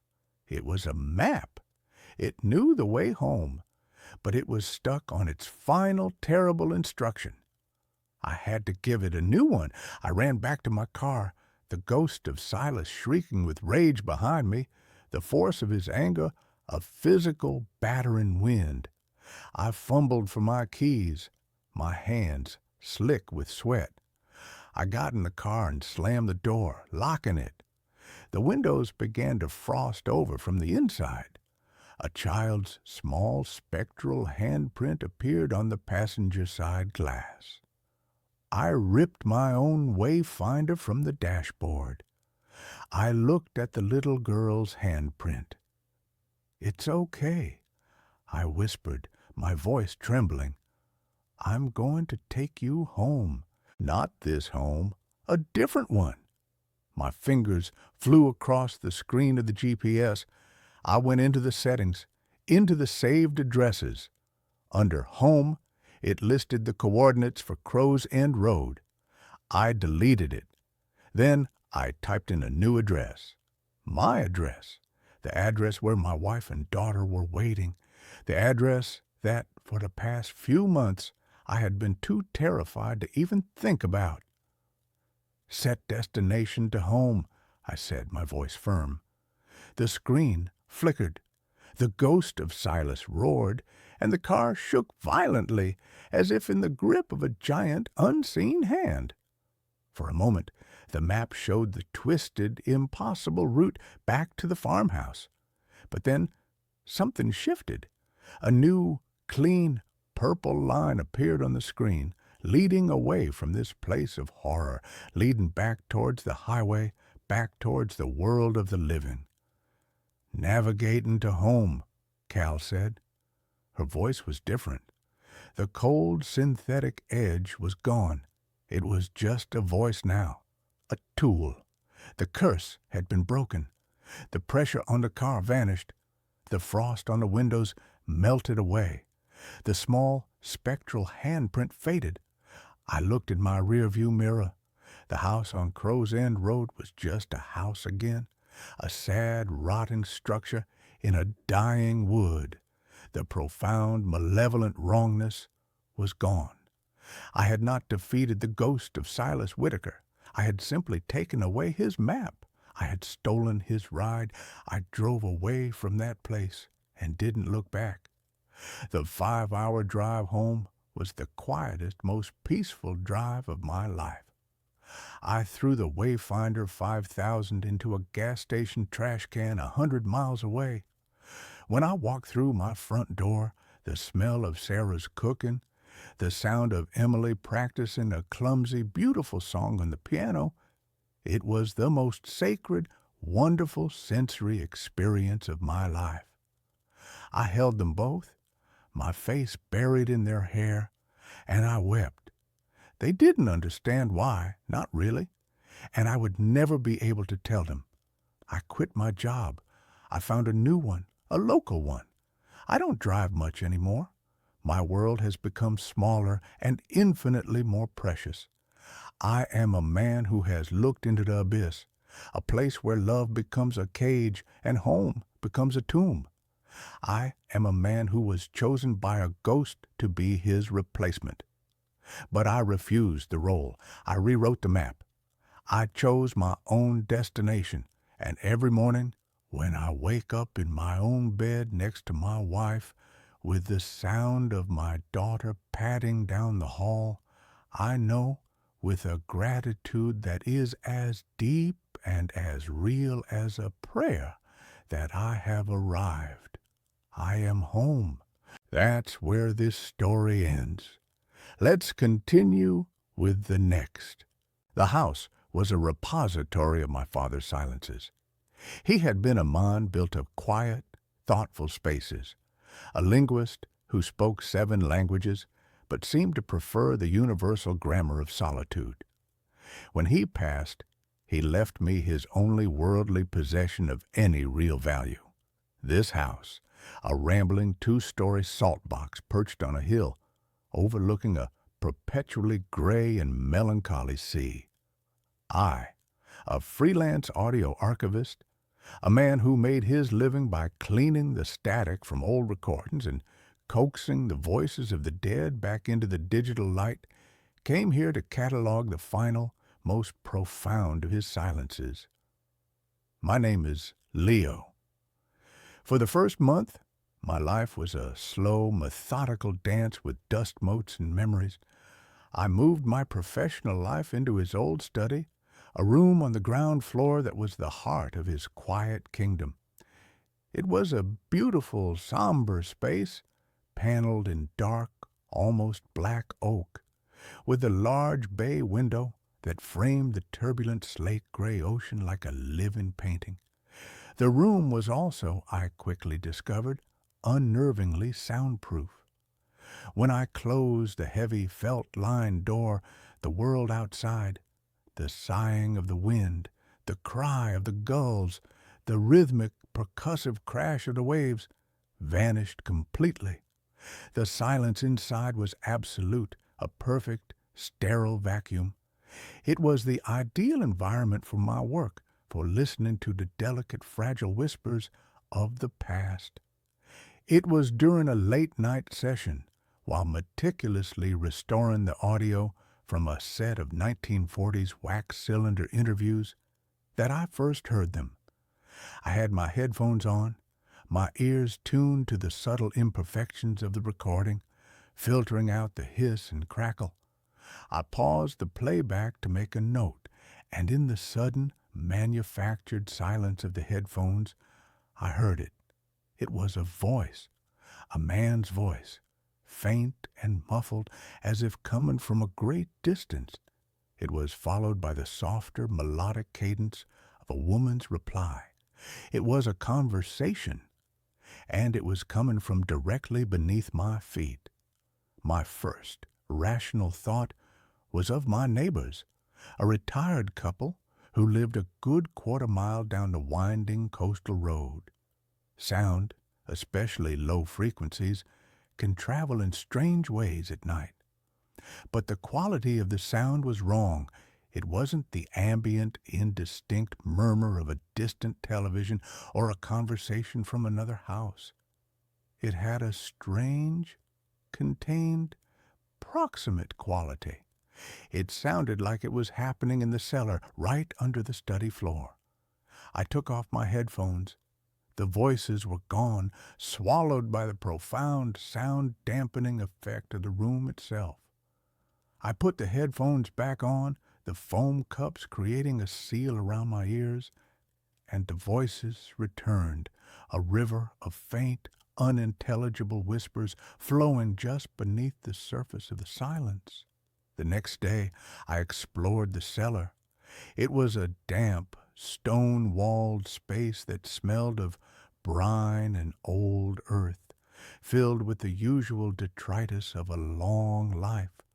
Rusty garden tools, stacks of old newspapers tied with twine, a fleet of my father's meticulously crafted ship models, their sails yellowed and brittle. I stood directly beneath the study and listened. Nothing. Just the faint, rhythmic drip of condensation from a pipe. The sound, whatever it was not coming from the cellar. It was contained somehow in the space between the study's floorboards and the cellar's ceiling. My professional curiosity, a beast that had been sleeping soundly for months, was now wide awake and ravenous. I was a man with a unique set of tools for a unique problem. That evening, I brought my equipment into the study. I took a sensitive contact microphone, a small metallic disc designed to pick up vibrations directly from a surface, and placed it on the wide oak planks of the floor. I plugged it into my preamplifier, put on my best pair of studio-grade headphones, and slowly, cautiously, turned up the gain. The sound that flooded my ears was so clear, so shockingly, impossibly clear, that I almost ripped the headphones from my head. It was not one conversation. It was a multitude. It was a cacophony, a babel of human voices, dozens of them, maybe hundreds, all speaking at once. They were overlapping, intertwining, a complex, layered tapestry of sound. I could hear men, women, and children. I could hear laughter, weeping, and shouting. I could hear a dozen different languages. Some I could vaguely recognize.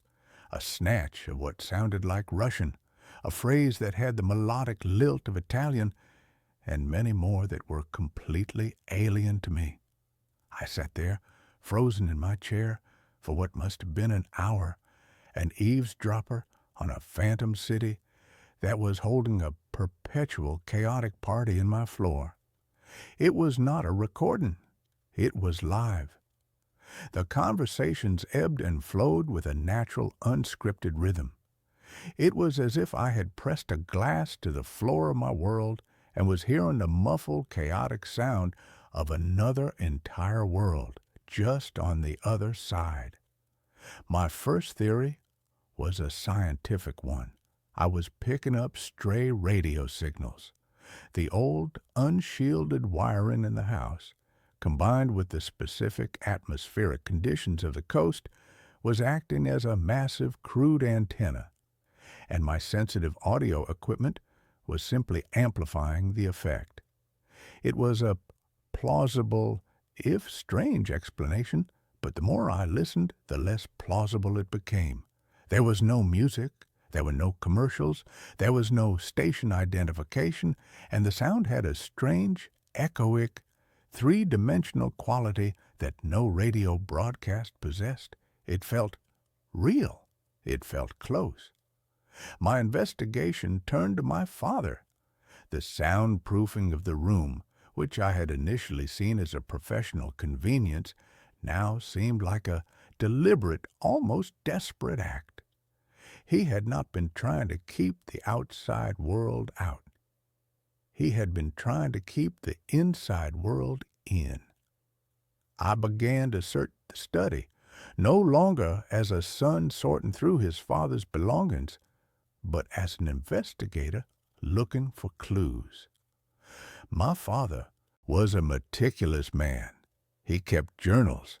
I found them, a neat row of identical black leather-bound volumes on the top shelf of his bookshelf. For years, the entries were what I expected. Notes on his linguistic research, observations on the local bird life, quiet, thoughtful musings on the books he was reading. And then, 5 years ago, the entries changed. October 12th.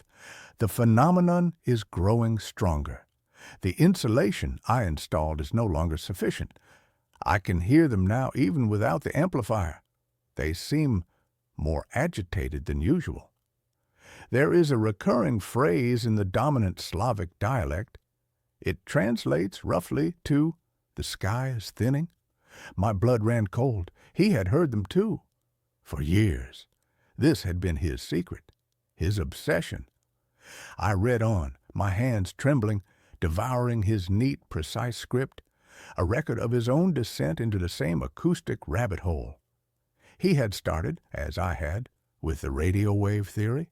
He had dismissed it, as I had. He had then moved on to more esoteric, more frightening possibilities. He had filled pages with complex equations, with diagrams of quantum waveforms, with theories about multidimensional topology. He had come to a conclusion that was both scientifically rigorous and utterly insane. He believed the house, or more specifically, the ground beneath the house, was a nodal point, a place where the membrane between parallel realities was unusually thin. He believed he was not hearing ghosts or radio waves, but the actual, real-time, audio-visual bleed-through from another adjacent universe. A universe that was, according to his increasingly frantic linguistic analysis, in a state of profound and terrifying collapse. January 4th. I have finally isolated a clear, repeating signal from the chaos. It is a child's voice, a little girl. She is singing the same lullaby over and over, a song about a silver ship that will carry her away to a land of stars. Her language is one I have never encountered. It is beautiful. and heartbreaking. In the background, I can hear a constant low humming sound. A sound of machinery? Or is it something else? March 22nd. The humming is louder. The other voices are more fearful. They are speaking of the great silence. They are speaking of things being erased. The little girl has stopped singing. All I can hear from her signal now is the sound of her quietly, desperately weeping. I felt a profound, chilling empathy for my father. I had always seen his quiet, solitary life as a choice, but now I understood. He had not been a recluse. He had been a warden, a silent, solitary guardian of a terrible secret knowledge, a man who spent his nights with his ear pressed to the floor of his reality, listening to the sounds of a dying world next door. The voices began to change for me too. My presence, my focused, amplified attention seemed to be affecting them. Or perhaps it was affecting the barrier between our worlds. The conversations became clearer, and they began to show an awareness of me. I was recording one night, trying to isolate a single, clear conversation from the babble, when I heard a man's voice, speaking in clear, unaccented English, say, with a chilling conversational clarity, "The listener is back. Be quiet. He can hear us." The hundreds of voices, which had been a constant, chaotic river of sound, abruptly stopped. A profound, absolute silence fell on the other side, a silence that was infinitely more terrifying than the noise had been. I sat there, frozen, my own silence a mirror of theirs. We were two worlds, holding our collective breath, suddenly, terrifyingly aware of each other. Then a single voice broke the silence, a woman's voice, old and cracked with grief. "Can you help us?" she whispered, her voice seeming to come from a spot directly beneath my chair. "Please, it's so cold here. And the silence has taken everyone." I ripped the headphones from my head, my heart a frantic, trapped bird in my chest. I scrambled back from my desk, my chair tipping over and crashing to the floor. This was no longer a passive experience. I was not just an observer, I was a participant. They knew I was here, and they were asking for help. My father's journals became my Bible, my roadmap. He had been working on a device. He called it a resonance amplifier.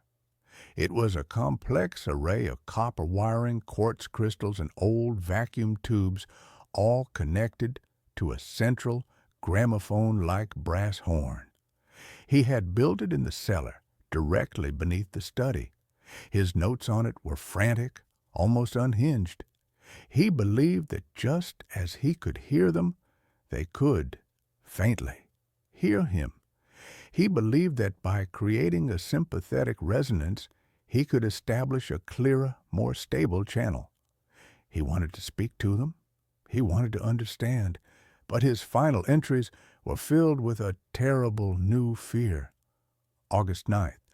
I have made a terrible mistake. The amplifier works too well. I spoke to them.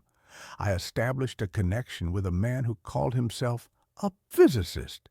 He told me of their world, a world like ours, but one where a single subatomic experiment in the 1950s had gone wrong. It had created a flaw in their reality, a kind of entropic, sound-eating void that was slowly, inexorably expanding and erasing their world. The great silence, it is not a metaphor, it is a literal thing, a wave of absolute nothingness that is consuming their universe. And he told me something else. He told me that our world, our reality, is like a tuning fork to them. They can feel our vibrations, and they believe that by creating a strong enough bridge, they can escape, they can cross over. August 14th, he was lying. The physicist, He is not a man. He is a mouthpiece. There is something else there in the silence, something that has been drawn to the decay, something that is wearing the voices of the dead like a mask. The little girl is gone. They are all gone. All that is left is the echo and the hunger behind the echo. I have to dismantle the amplifier. I have to reinforce the silence. I pray it is not too late. That was his last entry. He had died of a heart attack 2 weeks later. I went down to the cellar. In the far corner, hidden under a dusty canvas tarp, was the device. It was just as he had described it, a strange, beautiful, and terrifying piece of steampunk technology. The brass horn was aimed up at the floorboards of the study. My father had not been able to dismantle it. He had simply covered it up, a sleeping monster he hadn't had the strength or the time to kill. And now it was my monster, my responsibility. The voices from the floorboards were no longer pleading for help. They were demanding it. They were using a new tactic, one that was far more insidious, far more cruel. They were using my own memories against me. I began to hear my mother's voice in the mix. She had died of cancer when I was a teenager, and the sound of her voice, so perfectly, achingly real, was a knife in my heart. "Leo, my love," she would whisper, "I'm here. I'm not gone. I just slipped into the wrong room. Help me get back. Just open the door a little wider." I knew it was a lie. I knew it was a trick. It was the entity, the great silence, the hungry echo, using the stolen voice of my mother as bait. But the emotional, irrational, grief-stricken part of my soul did not care. It wanted to believe. The physical manifestations began. A fine gray dust, like pulverized sound waves, started to seep up through the floorboards of the study, coating everything in a thin, lifeless layer. The temperature in the room plummeted, and the air took on a strange, metallic, ozone-like smell. The silence in the house was no longer a peaceful absence of sound. It was an active, aggressive presence, a presence that was trying to erase the natural ambient noise of my world. The ticking of the grandfather clock in the hall grew fainter. The cry of the gulls outside the window sounded thin and distant, as if coming from behind a thick wall of glass. My world was being muted. I knew I had to make a choice. I could flee. I could abandon the house, leave the monster to its slumber, and pray that the silence never learned how to open its own door. Or I could stay and fight. I could finish the work my father had started. I could become the new warden. The decision was made for me one night when the voice of my father came through the floorboards. Not the old, tired man I had known at the end, but the strong, vibrant man from my childhood. "I'm proud of you, son," the voice said. "You were always the strong one. You can do this. You can fix this. Just turn it on. We can all be a family again." It was the one thing he had never said to me in his life, the one thing I had always longed to hear, and the lie was so perfect, so beautiful, that it almost broke me. But it also gave me the strength I needed. The thing under the floor was not just a monster, it was a thief. It had stolen the voices of the dead, and it was wearing my own personal grief like a Sunday suit. And I was going to take it back. I went down to the cellar. The air was colder than ever, and the humming from the amplifier was now a low, expectant thrum. It was active. My own emotional turmoil was feeding it, priming it. My father's notes had been filled with his attempts to create a stable, two-way channel. But his final frantic scrawls were about the opposite. He had been trying to create a sonic counterpulse, a wave of focused, chaotic, real-world sound that would, he theorized, disrupt the resonance and permanently collapse the fragile bridge between the worlds. He had been building a bomb made of noise, but he had never had the courage or the time to detonate it. I found his schematics. The plan was terrifyingly simple.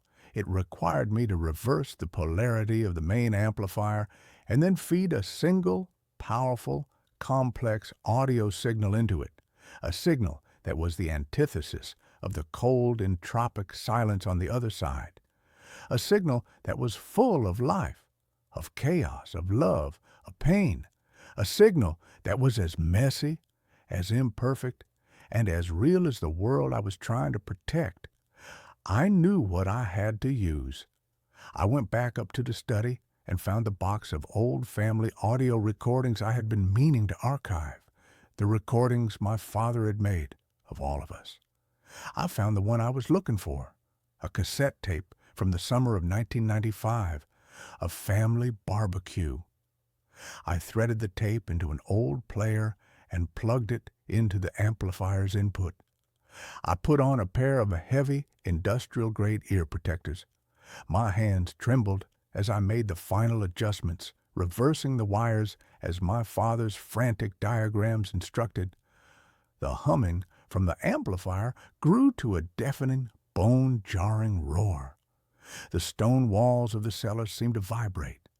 The gray dust was now pouring from the ceiling, and in it I could see faint, screaming, spectral faces. The voice of my mother, of my father, of Eleanor, of every loss I had ever known, was screaming in my head, a chorus of beautiful, perfect lies begging me to stop. I closed my eyes. I thought of my father, the lonely, silent warden. I thought of his last, brave, desperate act. And I hit the play button. The sound that erupted from the brass horn was not a single, clean tone. It was a wave of pure, chaotic, beautiful life. It was the sound of my father laughing, a deep, rumbling sound I had almost forgotten. It was the sound of my mother calling my name, telling me to be careful with the fireworks. It was the sound of my own 10-year-old voice shrieking with delight. It was the sound of crickets, of a crackling bonfire, of a badly played guitar, of a screen door slamming. It was the sound of a messy, imperfect, and profoundly real summer night. It was the sound of my life. The amplifier roared, and the brass horn glowed with a cherry-red heat. The floorboards of the study above me began to crack and splinter. A high-pitched, unearthly shriek, a sound of 1,000,000 static-filled voices, rose from the ground, a sound of a thing in its death agony. And then, with a final, explosive boom that threw me back against the far wall, the amplifier overloaded and went silent. The silence that followed was different. It was a real silence, a simple, empty, peaceful silence. The cold was gone. The pressure was gone. The dust had settled. I took off the ear protectors. I could hear the faint, distant, beautiful sound of the waves crashing on the shore. The noise of my world had returned. I went upstairs. The study was a wreck. The floorboards were a splintered, buckled mess. In the center of the room was a jagged, dark hole leading down into the cellar. But the oppressive, soundproof feeling was gone. It was just a room again, a room with a beautiful view of the sea. I live in my father's house now. I have become its new guardian. I repaired the floor, and the room is my studio again. The work I do now feels different, more meaningful. I am no longer just an archivist of the dead. I am a curator of the sounds of the living. I know that the other world, the silent, hungry world, is still out there on the other side of an infinitely thin but now blessedly stable wall, and I know that the silence in this house is not an absence. It is a victory. It is the sound of a door that has been closed. It is the sound of a battle that was won, not with weapons, but with a noisy, imperfect, and beautiful memory. It is the sound of my father's legacy. It is the sound of peace. That's where this story ends. Let's continue with the next. Every night, my neighbor's lights flash in Morse code. Last night, it spelled run. I live in a neighborhood that might as well be called the lull. It's a quiet, meticulously manicured suburban cul-de-sac, where the only excitement is the annual block party and the occasional argument over recycling bin placement. I'm a creature of routine, a tax accountant whose greatest adventure is a weekend hike, and I moved here 3 years ago for the very lack of drama. My house, a 2-story colonial, is separated from my next-door neighbors, a slightly grander Victorian model, by a perfectly adequate 20-foot stretch of lawn and a tall decorative cedar hedge. The hedge is important. It provides privacy, a neat green wall that allowed me to forget they existed. The neighbors, the only people I interacted with on a semi-regular basis, were the Petersons. Or they were the people I assumed were the Petersons. I'd seen a middle-aged couple in the yard a few times, a silver-haired man wearing a sensible cardigan, a woman gardening, but their lives were as invisible to me as mine was to them. They were the epitome of quiet, respectable, suburban anonymity. Then the flickering started. It began subtly about 4 months ago, just after the Petersons had some exterior work done on their house. They had installed a new string of roofline LED lights, the kind that stay on all night for a soft ambient glow. I didn't mind them. They looked festive, even in the middle of a mundane Tuesday. But one night, I was sitting in my living room grading tax forms, when I noticed the light on the far corner of their house, the one directly facing my master bedroom window, was behaving strangely. It wasn't a short-circuit flicker. It was a rhythmic flash. A short burst, a long one, another short one, then a pause, and the pattern would repeat. I initially dismissed it as a faulty wire, a cheap Chinese LED that had finally given up the ghost. But the pattern was too clean, too precise. It had a deliberate mechanical cadence that was unsettlingly familiar. I have a strange, almost photographic memory for obscure data. As a teenager, I was briefly obsessed with Barodioa II cryptography, spending one summer memorizing the international Morse code chart for a school project that, naturally, no one else cared about. I pulled my laptop closer, pulled up the international Morse code standard, and watched the rhythm again. Short. Long, long, long. Short. It repeated. I felt a cold knot tighten in my stomach. The pattern, repeating every 30 seconds, translated perfectly to a single, solitary letter. The letter B. I spent the entire next week watching that light, feeling an obsessive need to decode the message. Every night, exactly at 11 p.m., the light would turn on and begin its silent, rhythmic transmission. B, B, B. It was relentless. I was losing sleep, not because of the light itself, which was faint, but because of the unnerving persistence of the message. I considered walking over there, knocking on the door, and asking the Peterson family about their malfunctioning light. But the fear of sounding completely unhinged, "Excuse me, your faulty LED is sending me a distress signal in outdated naval code," stopped me. I decided I needed more data. The message changed on Friday. I'd been watching for an hour, charting the bees, when the rhythm shifted. The single bulb flashed a short burst, then a long one, then a final short burst. Then a long pause, followed by 3 short bursts. Another pause. A long burst, a short, a long, a short. I typed it into my code chart, my fingers flying across the keys, my breathing shallow and fast. Short, long, short, R. Short, short, short, S. Long, short, C. R, S, C. I waited another 30 seconds, watching the light. The pattern repeated, R, S, C, over and over. R, S, C. Was it a name? A radio call sign? It felt like gibberish, an abandoned fragment of a thought. But it was definitely code, and it was being directed at my window. The light was positioned so that anyone inside the Peterson house would have had to manually adjust the fixture to achieve that specific trajectory. The next day, Saturday, I decided to break the routine. I walked over to the Petersons' house, crossed the perfect lawn, and approached the front door. I intended to ask about the light, feign a neighborly concern about their electrical wiring. But as my hand rose to knock, I saw a subtle detail that made me hesitate. The blinds on the front window were not merely drawn.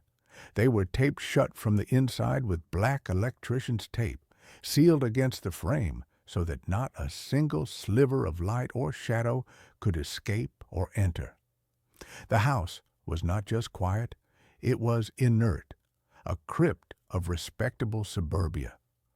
I backed away and returned home, the unease now a deep, throbbing ache beneath my ribs. I watched the lights again that night, but with a new awareness. I was no longer an analyst. I was a target. At 11:00 p.m., the light turned on and began its sequence. Long, short, long, short, long, short, long, short. I worked through the sequence on my desk, the numbers and letters blurring under the fluorescent lamp. Long, T. Short, long, short, R. Long, short, long, K. Short, E, T. R, K, E. Not a common word, perhaps a name, perhaps a brand. Then the message repeated, slightly faster this time. T, R, K, E, T, R, K, E, T, R, K, E. The frantic repetition felt like a cry for help. The following night, the message was longer, taking nearly a minute and a half to transmit. I sat in the dark, notebook on my knee, meticulously recording every flash, the frantic dots and dashes turning into a desperate narrative. Long, long, long, short, short, long, long, short, short, short, long, short, short, short, short, long, short, short, short, short, short, long, long, short. I transcribed the letters one by one, writing them down without looking at the whole word until the final letter was confirmed. W-H-A-T-S-U-P. The message wasn't frantic or pleading. It was a question. What's up? A casual conversational inquiry directed at me through the silent language of light. The sheer audacity of it, the cold, calculated normalization of this clandestine communication, made my hand shake. I wasn't just observing a faulty light anymore. I was now part of the exchange.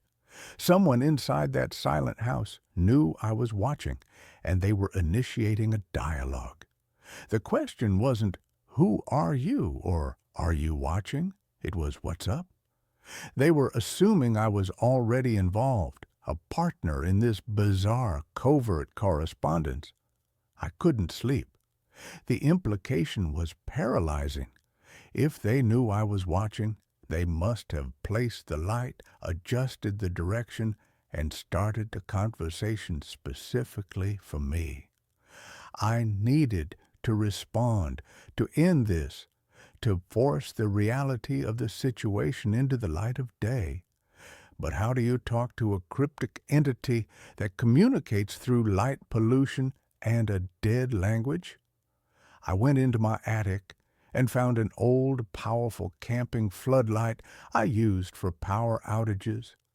I dragged it to my bedroom, set it on a tripod, and aimed it at the Peterson's corner light fixture. At 10:55 p.m., I sat down, my finger poised over the power button. I had chosen my response carefully. It was simple, direct, and unassailable. At 11:00 p.m., the Peterson light turned on and began its sequence: short, long, short, R, short, short, short, S, long, short, C. The R-S-C from the previous night, the one I had dismissed as gibberish. This time, I realized what it was. It wasn't a name. It was a call sign, a way to establish a two-way channel. I waited for the full sequence to complete, took a deep breath, and began to flash my floodlight back. Long, long, long, O. Long, short, long, K. The light I had bought was far too bright for the suburbs, and my OK was a blinding, disruptive burst aimed squarely at their window. I held the light steady on the final long flash of the K and then turned it off, my heart hammering like a drum. For a full minute, the Peterson light continued its R-S-C sequence, repeating the call sign, seemingly oblivious to my response. I started to think my message hadn't been seen, that my signal had been too crude, too fast. Then, the R-S-C sequence cut off midway. The light went completely dark for 10 seconds. Then it came back on and began a new, slow, deliberate transmission. Long, long, long, long, long, short. Long, short, short. Long, short. Short, long, short, long. Long, long. Long, short, long. Short, short, long. Short, short, short. Short, long, short, long. I was transcribing this with a pencil, the lead breaking twice under the pressure. The message was excruciatingly long, taking nearly 3 minutes to complete. The decoded message was a terrifying, almost poetic answer to my question: FINDRAWERTOOTHHIDDEN.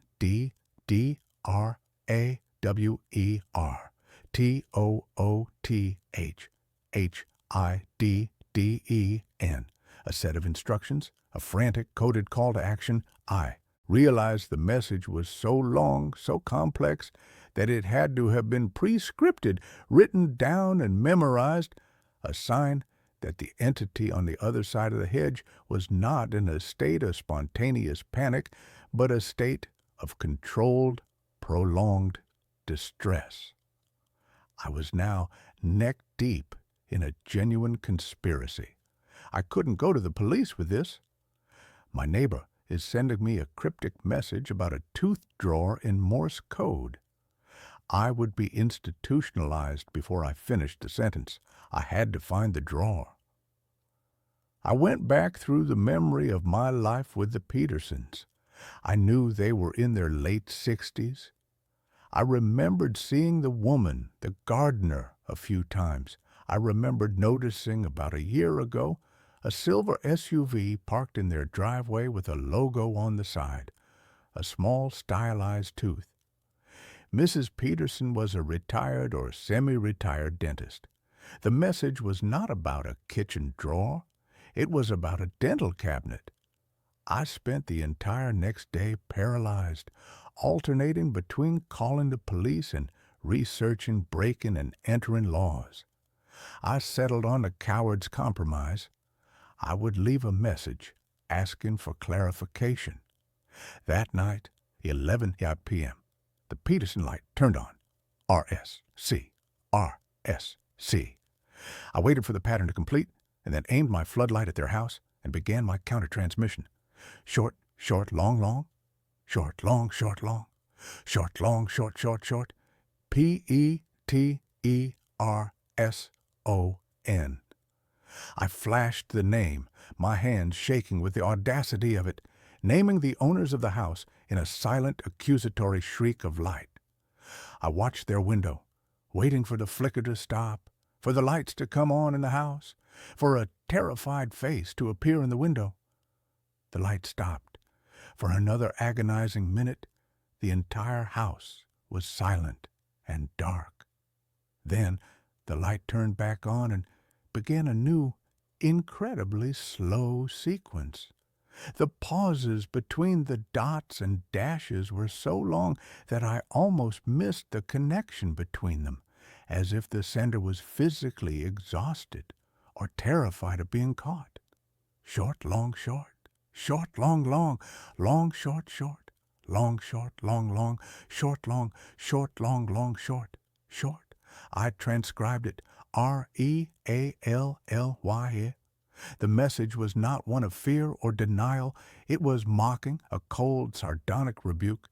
They weren't just communicating with me. They were playing with me, toying with my escalating anxiety.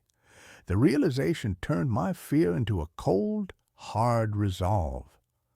I was not dealing with a frightened neighbor. I was dealing with something calculating, perhaps even malicious. I flashed a final message, Y-E-S, W-H-E-R-E. The Peterson house responded instantly. The light flashed a sequence that was only 3 letters long, repeated 3 times, as fast as a machine gun, long, short, long, long, short, long, short, long, short, short, long, C-A-V-E, long, short, long, short, long, short, long, short, short, long, C-A-V-E, long, short, long, short, long, short, long, short, short, long, C-A-V-E. The message was, complete cave, not a place inside their house, a place outside, a hidden space. The only cave in their yard was the small stone-lined shed they used to store their gardening tools. I couldn't wait until the next night. I waited an hour until 1:00 a.m., the hour of the dead. I slipped on dark clothing, grabbed my large flashlight and the bronze sculpture I used as a paperweight, and climbed over the cedar hedge. The Peterson house was utterly silent, radiating a deep, cold stillness that felt like a permanent vacuum. I crept across the lawn and approached the garden shed. The door was unlocked, a simple latch, which was odd for a secure suburban property. I slid the door open. The air inside was thick and damp, smelling of old peat moss and fertilizer. The shed was full of gardening tools neatly hung on pegs. There was no hidden door, no passage, no tooth drawer, nothing that said cave. I turned to leave, the fear starting to turn into self-loathing for having been drawn into this insane game, when the floodlight I had aimed at the house earlier clicked on, aimed directly at me. I threw my hands up, blinded by the sudden massive burst of white light. The light didn't stay steady. It began to flash. Short, long, short, R. Long, short, long, long, U, short, long, N, R, U, N. The most primal, terrifying message, a simple, one-word command delivered by a blindingly bright floodlight. I didn't hesitate. I sprinted out of the shed, across the lawn, and scrambled back over the cedar hedge, throwing myself onto my own side of the property. I lay there, panting, the smell of cut grass filling my nostrils, listening. I heard a small, distinctive click from the Peterson house, the sound of the floodlight turning off. I stayed on my side of the lawn, clutching the bronze sculpture, watching the house. Nothing moved, nothing stirred. The house was once again dark, silent, and entirely inert. I waited until morning, then packed a bag, left a note for my cleaning lady, and drove 300 miles to a remote cabin I owned in the mountains. I did not call the police. I knew the Petersons were involved, that they had set the light, but the nature of the message, R-U-N, suggested they were either a prisoner or a deeply disturbed tormentor. I wasn't going to stick around to find out which. I have been in the cabin for 3 weeks now. No internet, no television, no phone signal, just the trees, the snow, and the quiet. I was finally starting to decompress. to allow the impossible events to fade into a nightmare. Then, 3 nights ago, the blizzard hit. It's a whiteout, complete silence, nothing but the wind and the falling snow. I was sitting by the fireplace reading when I saw a faint rhythmic glow outside the window. I dismissed it as the flicker of the firelight reflecting on the window pane, but the rhythm was wrong. It was too sharp, too precise. I walked to the window and looked out into the impossible, swirling white void. The only thing visible was the thick, dark trunk of a massive pine tree, about 50 feet from my front porch, and from behind that tree, a single, incredibly bright point of light was flashing, steady and relentless, cutting through the snow. Short, short, long, long. U, long, short, long, long. R, short, short, short. S, short, long, short, short. T, long, long, long. O, short, long, short, short. D, I transcribed letters on the condensation of the window. U-R-S-T-O-D. It was an anagram, a twisted, scrambled arrangement of a single word. I stared at the letters, my mind racing, cycling through possibilities. Trusted, outsider, Dustero. Then the light behind the tree flashed one last single slow dot, a period, a final punctuation. The light went out. The forest was dark, silent, and only the sound of the wind remained. But the light had left its message. It was a perfect 6-letter word, D-O-T-S. I was staring at the letters I'd written on the glass. Then I looked back at the light. The letters I had seen were U-R-S-T-O-D, and the light had ended with a single dot. A dot in Morse code is an E. I was missing one letter. My memory, my perfect cryptographic memory, had failed me. I had missed a dot or a dash somewhere in the frantic transmission. The light had seen my confusion and sent me a clue. Dots, the components of the language itself. I realized I hadn't made a mistake in transcription. The light had lied to me, given me a false letter, and then sent the correct, final letter as a clue. It wasn't a neighbor anymore. It was a cryptographer, a cold, calculating mind that was playing a game of escalating terror. The true word, the one that used all the letters I had transcribed plus the final one.E, was not an anagram. It was a sentence composed of the letters I saw plus the final E, T, R, U, S, T, E, D. I looked at the light, the final message, the single terrifying dot that was the period, and I knew what had happened. Someone, an intelligence, had followed me, setting up the same exact light system in the woods. And they weren't sending me a warning. They were confirming a truth. The truth was that I was trusted. I was the new recipient of the communication, the replacement for whoever had been taken from that silent house. I was the new antenna, the final complete message, the one that the single dot had been hinting at all along, was the most terrifying realization of all. The letters were not meant to be anagrammed. They were a simple, phonetic, taunting message, a full word that had been split into 2 coded transmissions, and the final punctuation mark was the only letter I needed. U-R-S-T-O-D-E. You are stood. I am stood here, looking out at the dark woods, knowing the light is gone, but the message has been delivered. I am stood, I am stopped, and I am watched. And the silent, patient intelligence that communicates in dots and dashes is somewhere in the absolute blackness of the forest, waiting for the next exchange to begin, waiting for me to turn on my own floodlight and ask the inevitable question, what's up? I know that the next message will not be a command to run. It will be a set of instructions.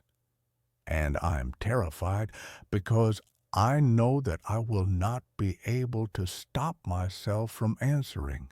That brings this story to a close. Let's carry on to the next one. I was chosen for a sleep experiment. No one told me I'd be the only subject left. The advertisement was unassuming, tucked between a plea for plasma donors and a gig for a part-time dog walker. It was printed in the bland sans-serif font of institutional efficiency. Volunteers needed for paid somnology study. Participants must be in good health, age 21-35, with no history of sleep disorders. Compensation, $15,000 for a 2-week commitment. 15 grand. To a freelance graphic designer like me, neck deep in student loans and living off ramen that tasted of salty despair, that number wasn't just compensation. It was a lifeline. It was 2 months' rent, a down payment on a reliable car, a chance to breathe. All I had to do was sleep. It sounded like the easiest money I would ever make. My name is Leo, and my capacity for optimism has always been my most dangerous flaw. The intake process took place in a sterile downtown office building that smelled of lemon-scented cleaner and quiet desperation. I sat on a plastic chair, filling out a questionnaire that probed every corner of my life, from my childhood fears to my current caffeine intake. One by one, we were called back to meet the man in charge, Dr. Alastair Finch. He was a man who seemed to have been carved from a block of granite and then polished to a high sheen.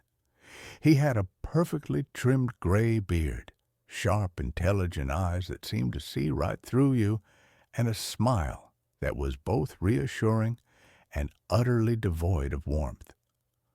"The purpose of Project Morpheus," he explained to me, his voice a smooth, confident baritone, "is to study the effect of a new neurostimulant, which we're calling somnolin. Our hypothesis is that it can dramatically enhance the restorative qualities of REM sleep, allowing the brain to achieve in 4 hours what it normally would in 8. Imagine the applications, Mr. Vance. Increased productivity, accelerated learning, even rapid trauma processing." He made it sound like we were on the cusp of curing the human condition itself. I nodded along, pretending to be fascinated by the science, but all I could see were dollar signs.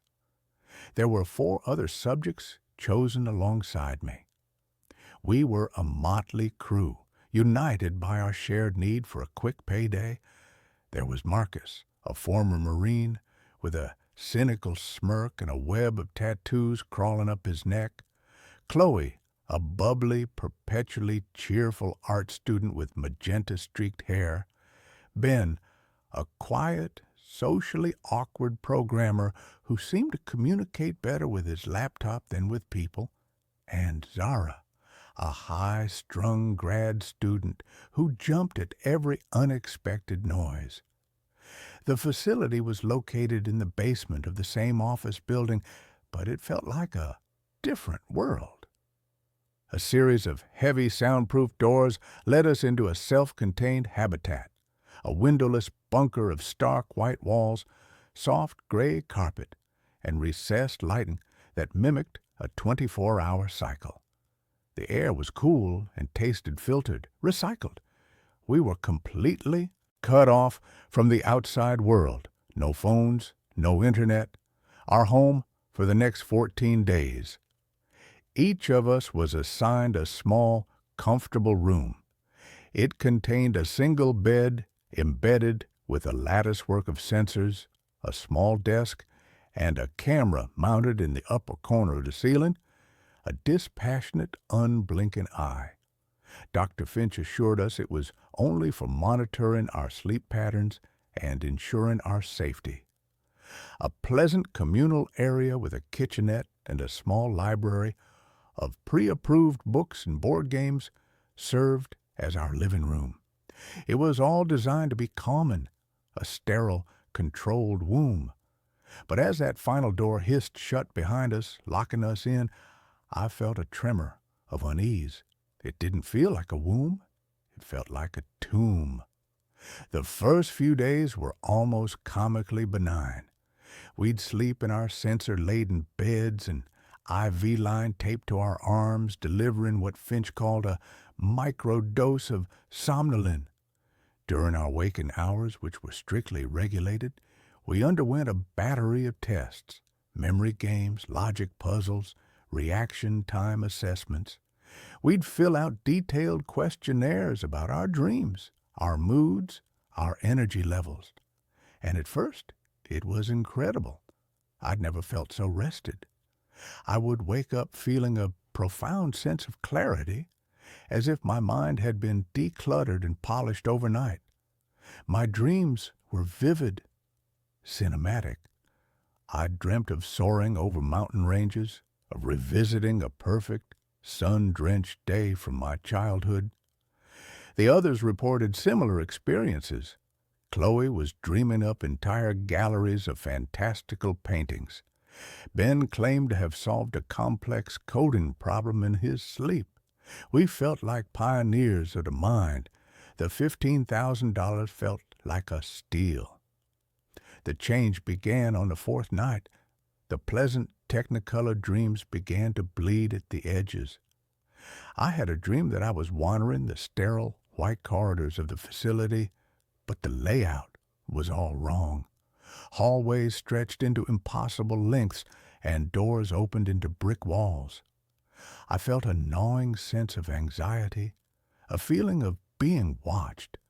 I woke up with a gasp, my heart pounding, a cold sweat slicking my skin.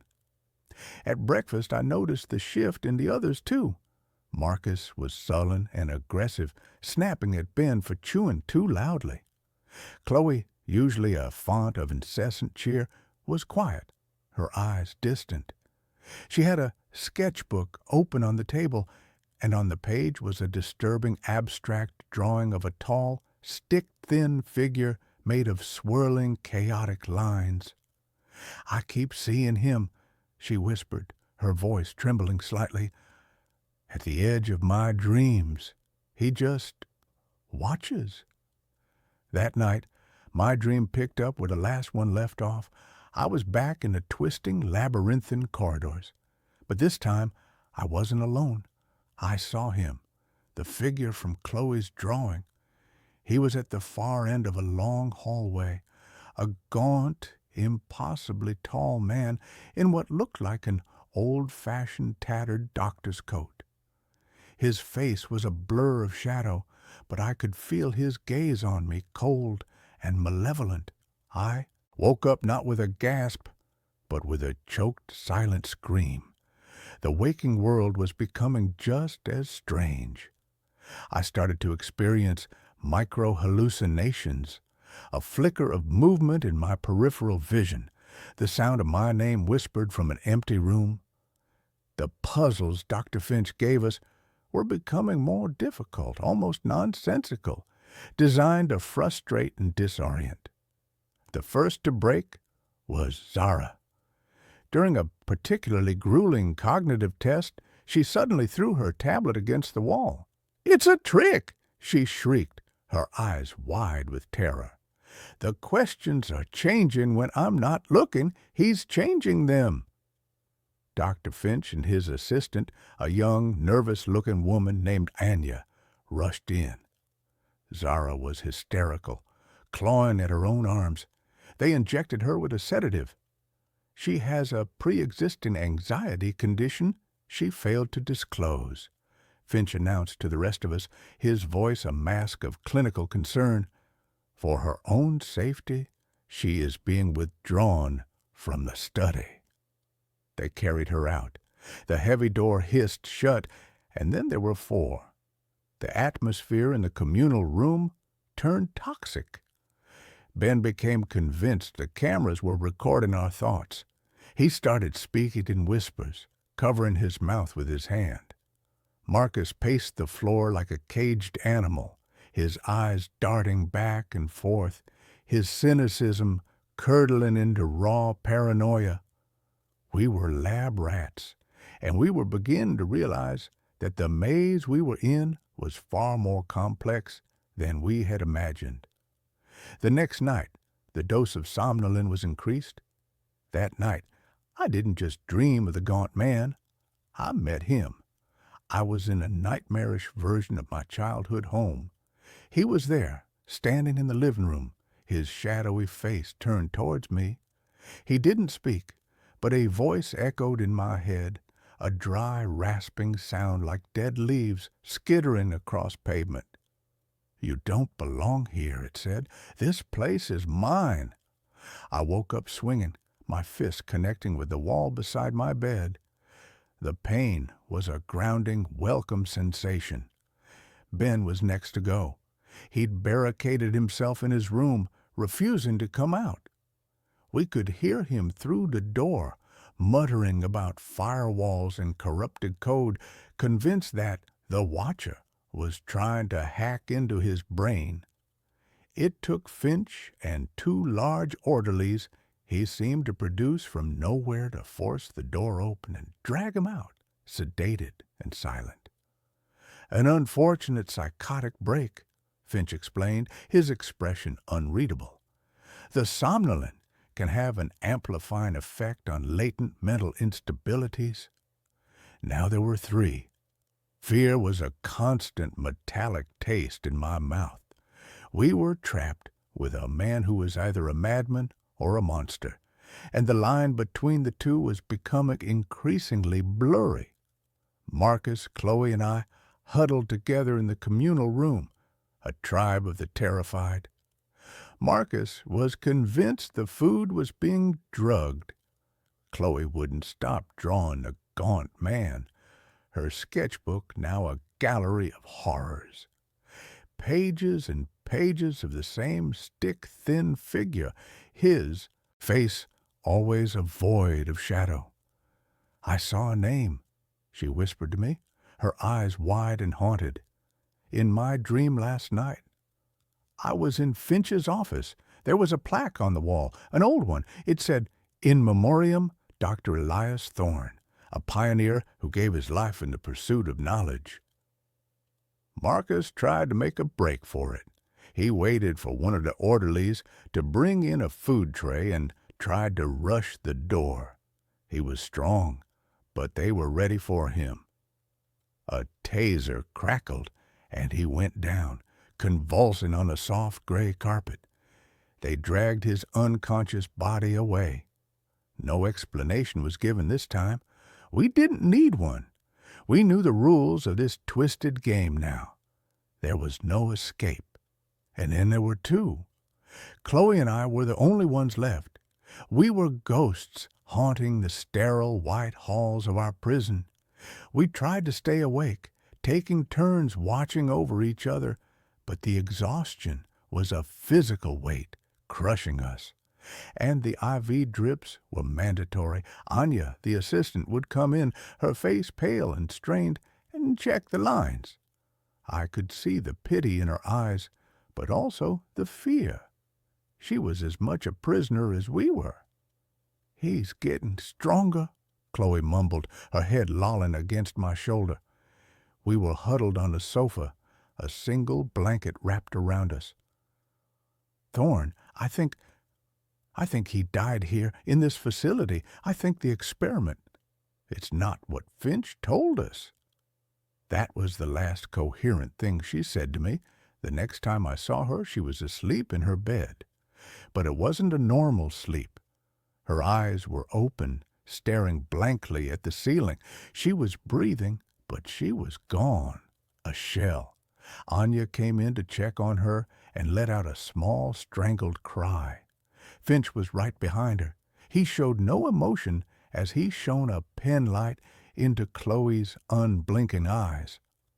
"A catatonic state," he said, his voice as calm as if he were describing the weather. "A potential, though rare, side effect. It was all outlined in the consent form you signed." He turned his cold, analytical gaze on me.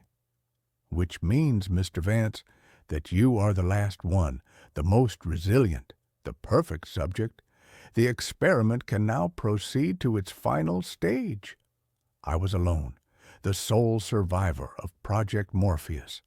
The full, crushing weight of that realization sent a shockwave of pure terror through me.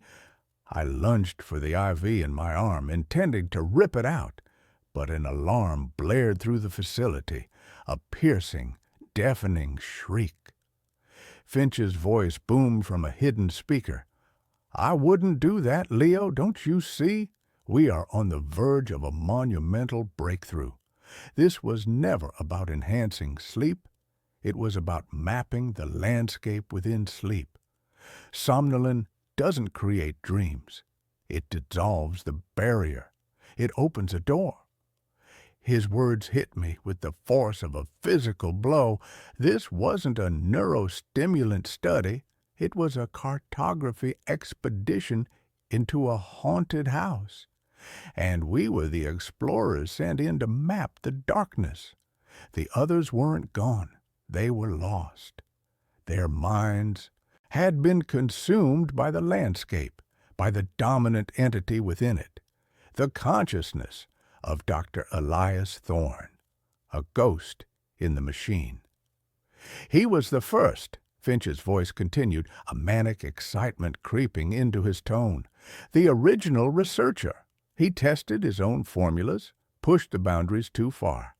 His consciousness became imprinted on the very fabric of this place, creating a stable, psychic echo, a new frontier. And you, Leo, you are my Vasco da Gama. You are going to step onto the shore." I knew with a sickening certainty that if I fell asleep again, I would not wake up. Thorne was waiting for me. Finch was waiting to observe. I was a tethered goat, and the tiger was circling. I spent the next cycle, I couldn't tell if it was day or night, pacing my room, splashing my face with cold water, pinching myself, anything to stay awake. But my body was betraying me. My eyelids were lead weights. The white walls of my room seemed to soften and waver at the edges. The barrier was already dissolving. I saw him, not in a dream, but in reality. He was standing in the doorway of my room, a shimmering heat-haze distortion in the air. The gaunt, skeletal figure of Elias Thorne. The dream was bleeding into the world, and in that moment of absolute terror, a strange cold clarity washed over me. I couldn't fight Finch in the real world. I couldn't fight Thorne in this one. But if the barrier was gone, then the connection worked both ways. I couldn't run, but maybe I could fight back. I lay down on the bed. I let my eyes close. I let the crushing exhaustion pull me under. But this time, I didn't fall. I dove. I went into the dreamscape with a purpose. I found myself not in the corridors, but in what looked like an old, archaic laboratory.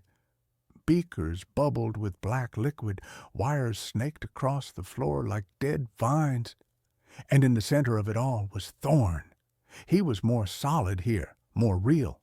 His face was a pale, skeletal mask of pain and rage. "You cannot win," the voice echoed in my head, a psychic roar. "I am this world." "Then your world is about to end," I thought back, focusing all my will, all my identity, into a single point of resistance. Finch wanted a show. I would give him one.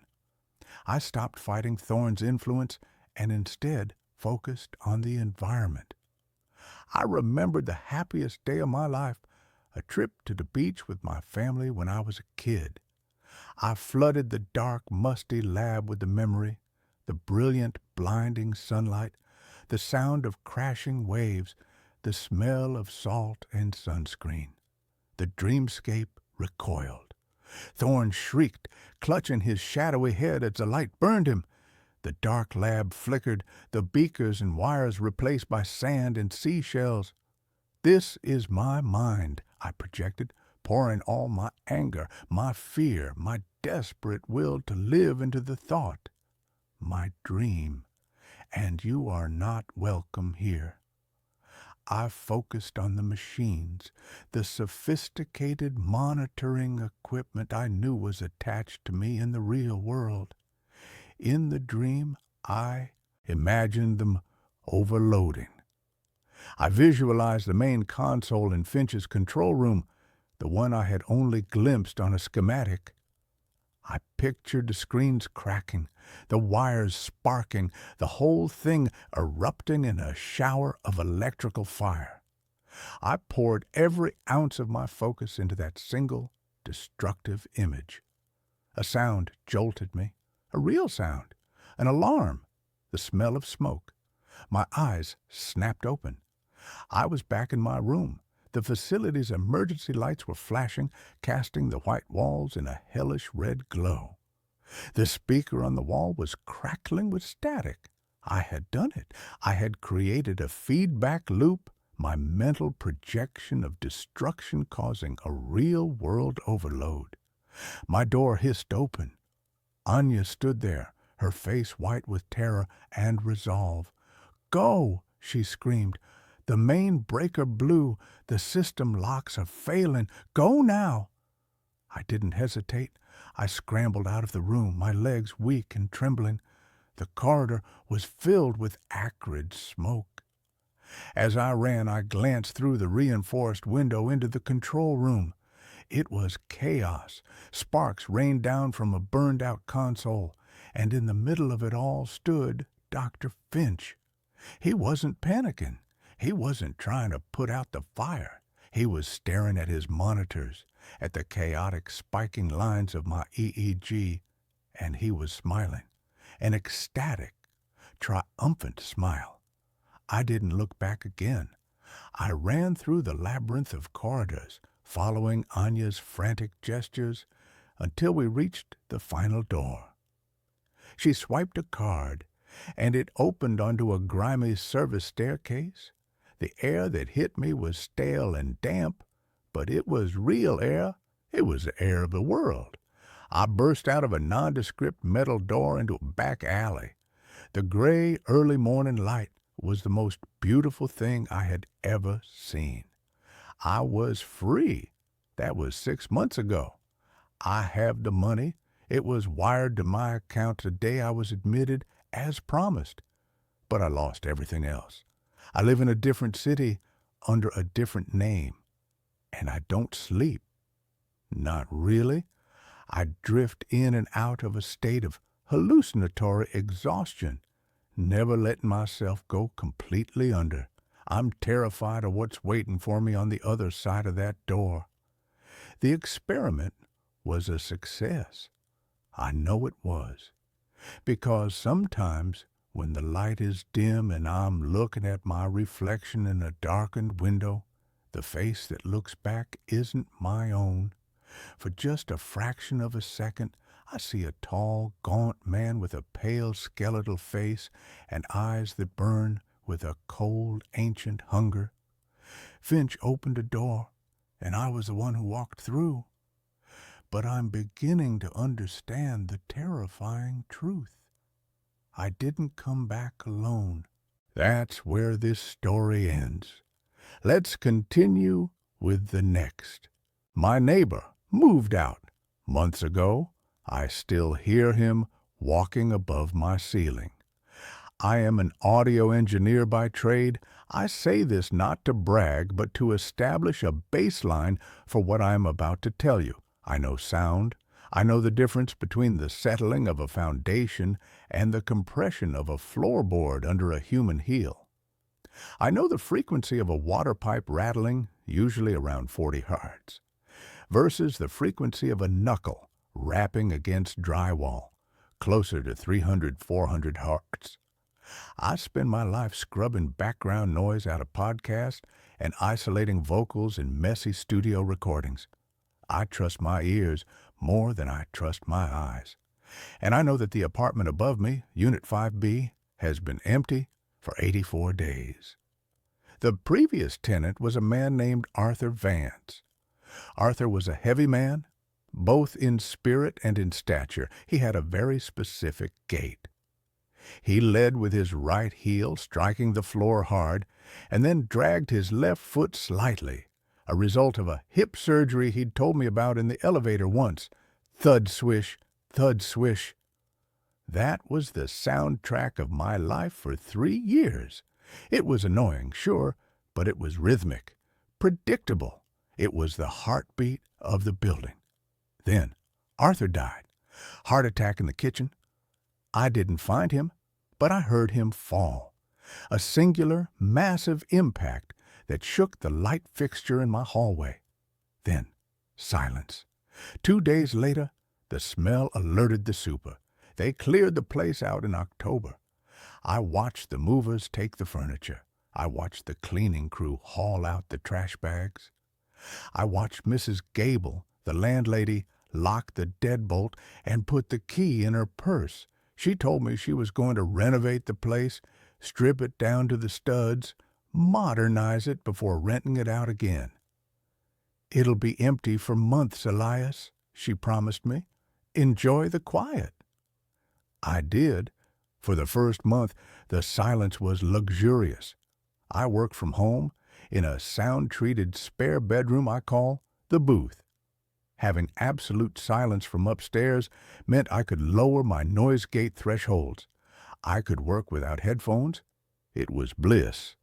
The sound started on a Tuesday in November. It was 2:00 a.m. I was in the booth, editing a dialogue track for a horror anthology podcast, ironically enough. I had the monitors turned down low. Thud swish. My hand froze on the mouse. It was faint, muffled by the layer of insulation and drywall, but unmistakable, directly above my head. Thud swish. I spun my chair around and looked up at the acoustic foam tiles on my ceiling. I held my breath. The building, the St. Jude Arms, is old. Built in the 1920s, it groans, it shifts in the wind, but pipes don't walk, radiators don't limp. Thud swish, thud swish. It was walking from the area directly above my office, which would be the second bedroom in 5B, toward the kitchen. I stood up, taking off my headphones. I walked out of my office and into my hallway, following the trajectory of the sound. The footsteps were heavy. This wasn't a rat. This wasn't a settling beam. This was a mass of at least 200 pounds moving across the floorboards. I stood in my kitchen, staring at the ceiling. The footsteps stopped right above where Arthur's stove used to be. Hello? I felt stupid saying it. Silence. I grabbed my broom, the classic tenant weapon, and banged the handle against the ceiling 3 times. Bang, bang, bang. Usually, if it's a squatter or a new tenant being loud, they stop. They realize the walls are thin, but the response wasn't silence. Bang, bang, bang. 3 knocks came back. From the floor above, right above my head. But they didn't sound like a foot stomping. They sounded like a knuckle. A hard, bony knuckle rapping against the floorboards. I lowered the broom. My skin went cold. To knock on the floor like that, someone would have to be lying down or crawling. I didn't sleep that night. I sat in the living room with the TV on mute, listening. The walking continued for an hour, pacing back and forth, from the kitchen to the bedroom, over and over again. Thud swish. The next morning at 8 a.m. sharp, I called Mrs. Gable. "Elias, honey, you're imagining things," she said, her voice raspy with the first cigarette of the day. "I was just there yesterday to check the heat. The place is empty, locked up tight." "Mrs. Gable, someone is in there. I heard them pacing all night. I heard them knock back at me." She sighed. "Look, maybe it's the pipes. The boiler's acting up, or maybe rats. Big city rats sound like dogs sometimes." "Rats don't walk with a limp," I snapped. "Please, just check it." She agreed to meet me at noon. We went up to the 5th floor together. The hallway smelled of old carpet and lemon cleaner. She unlocked the door to 5B. The hinges squealed. The apartment was a shell. No furniture, no curtains, just bare hardwood floors covered in a thin film of gray dust. "See?" Mrs. Gable gestured to the empty expanse. "Empty." I walked in. My footsteps echoed loudly in the hollow space. I walked to the spot in the kitchen where I had heard the knocking.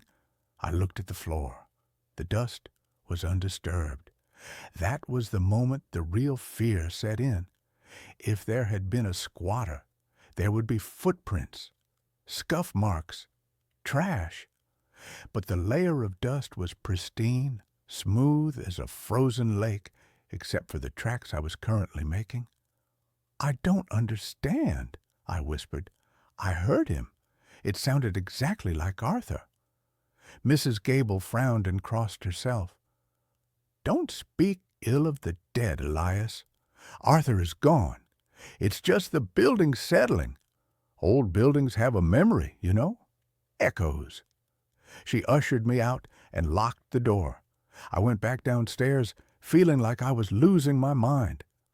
I sat in my studio and stared at the waveform on my screen. I decided that if I was going to be haunted, I was going to treat it like a technical problem. I was going to capture it. That night, I set up my gear. I took 2 high-sensitivity shotgun microphones and mounted them on boom stands, pressing the capsules almost against the ceiling in the hallway. I ran the cables into my interface and armed a recording track in Pro Tools. I put on my best pair of noise-canceling headphones, cranked the gain, and waited. For 3 hours, I heard nothing but the hum of the refrigerator and the distant siren of a police car. Then, at 2:13 a.m., the waveform spiked. Thud! Swish! It was so loud in my headphones I flinched. It sounded clearer, heavier than before. I watched the spectral analyzer, the visual representation of the sound frequencies. The low end was massive. 40 hertz to 100 hertz. That's the sound of impact, the sound of weight. The footsteps started in the bedroom above. They walked to the center of the living room and stopped. I held my breath, watching the recording line scroll across the screen. Then I heard a voice. It wasn't speaking to me. It was muffled, sounding like it was coming through water.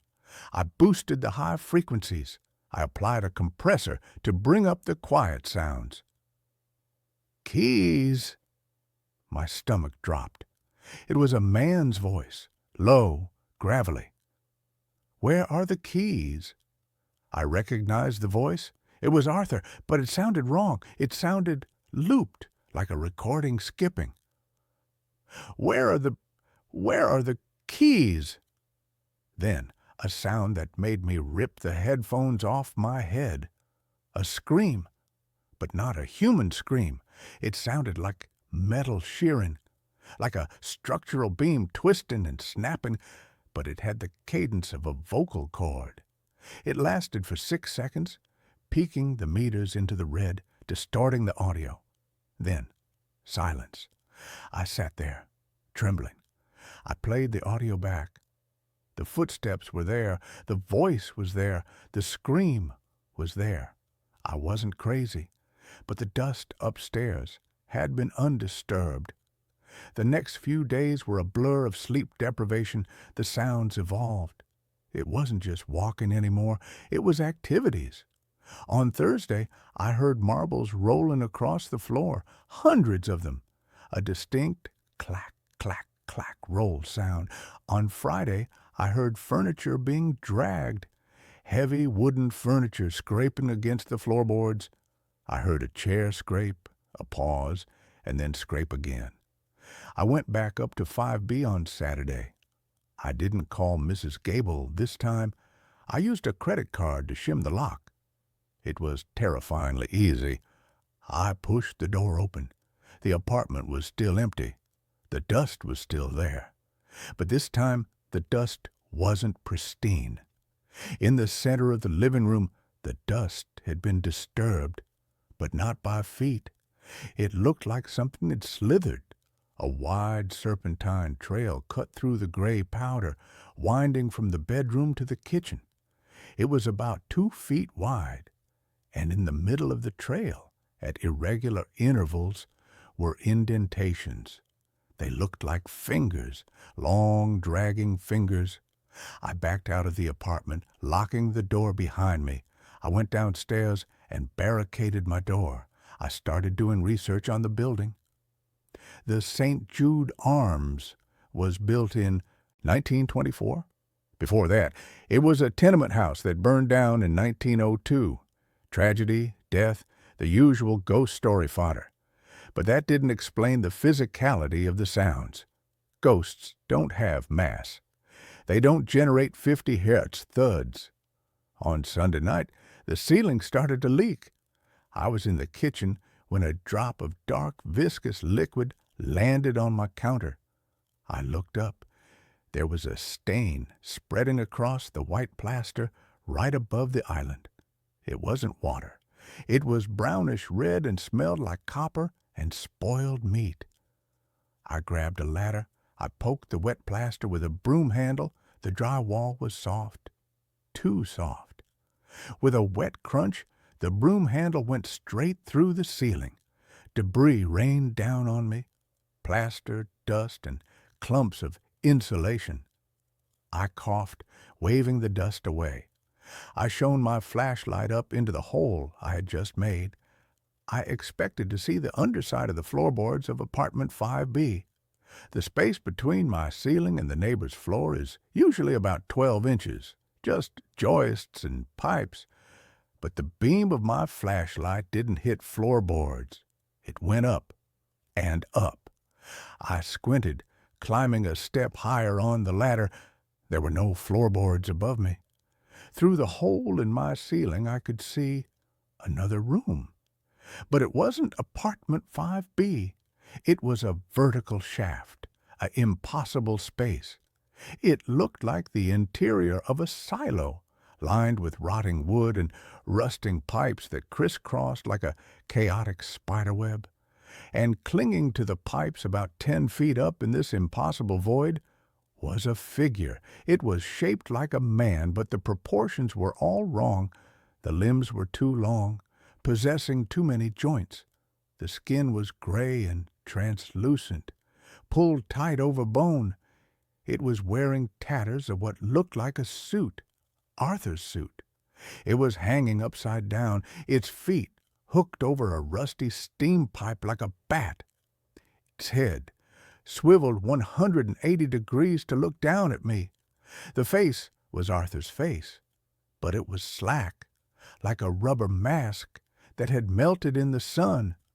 The mouth hung open, unhinged, revealing rows of small needle-like teeth that no human should have. It didn't speak. It mimicked. From that hanging, open maw came the sound of my own voice, perfectly recorded and played back. "Mrs. Gable, someone is in there." It was my voice from the phone call. Then it shifted. It played the sound of my keyboard typing, click, clack, click. Then the sound of my breathing as I slept, a rhythmic, wet rasp. I fell off the ladder. I scrambled backward across the kitchen floor, slipping on the plaster dust. The thing in the ceiling unhooked one leg. It began to descend, moving through the impossible vertical space, navigating the pipes with sickening grace. It was coming down into my apartment. I ran. I didn't pack a bag. I grabbed my keys and my wallet, and I bolted out the door. I could hear the thud swish of it landing on my kitchen floor as I slammed the front door. I'm writing this from an internet cafe 3 blocks away. I've been here for 4 hours. I pulled up the blueprints of the building online. The city archives. There is no crawl space. There is no shaft. Between 4B and 5B, there is only 12 inches of wood and plaster. But I know what I saw. I just got a notification on my phone. It's from my home security app, the one connected to the camera in my living room. Motion detected. I shouldn't look. I know I shouldn't look. I tapped the notification. The feed loaded. My apartment is dark. But in the center of the living room, standing in front of the camera, is the figure. It's wearing my clothes. It's wearing the hoodie I left on the chair. It's staring into the lens. And it's holding a sign. It must have written it on the back of one of my work scripts. The handwriting is jagged, scratchy. It says, "I moved out. Now you move in." It dropped the sign. It's walking toward the front door. I can hear footsteps coming from the street outside the cafe. Thud, swish. Thud, swish. They're getting louder. I think I'm going to stay in the bathroom. If you find this, check the ceiling. Don't trust the silence. The silence is just them listening to learn your voice. That's where this story ends. Let's continue with the next. My therapist asked if I still hear them whispering. I never told her about that. Dr. Eris Thorne was a woman who made her living by charting the unmapped territories of the human mind. Her office, a serene minimalist space on the 17th floor of a glass and steel skyscraper, was the cartographer's studio. The city sprawled out below her window, a vast, complex, and beautifully chaotic grid. But in this room, the world was reduced to the quiet, intimate geography of a single human life, mine. For the past 6 months, I had been her sole obsessive project. My name is Julian, and I was a man who had come to her with a simple, common problem, insomnia, and had, over the course of our sessions, revealed myself to be a far more complex and apparently interesting landscape of neuroses. Dr. Thorne was good at her job, frighteningly so. She was a master of the gentle, probing question, the insightful, and sometimes painfully accurate observation.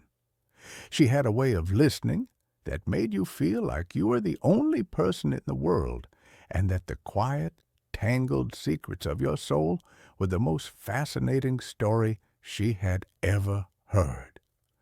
I had told her things I had never told another living soul. I had told her about my childhood, a lonely, bookish affair spent in the shadow of a brilliant and emotionally distant scientist father. I had told her about my failed marriage, a slow, quiet, and deeply civilized erosion of love that had left me feeling hollowed out, a beautifully preserved but empty shell.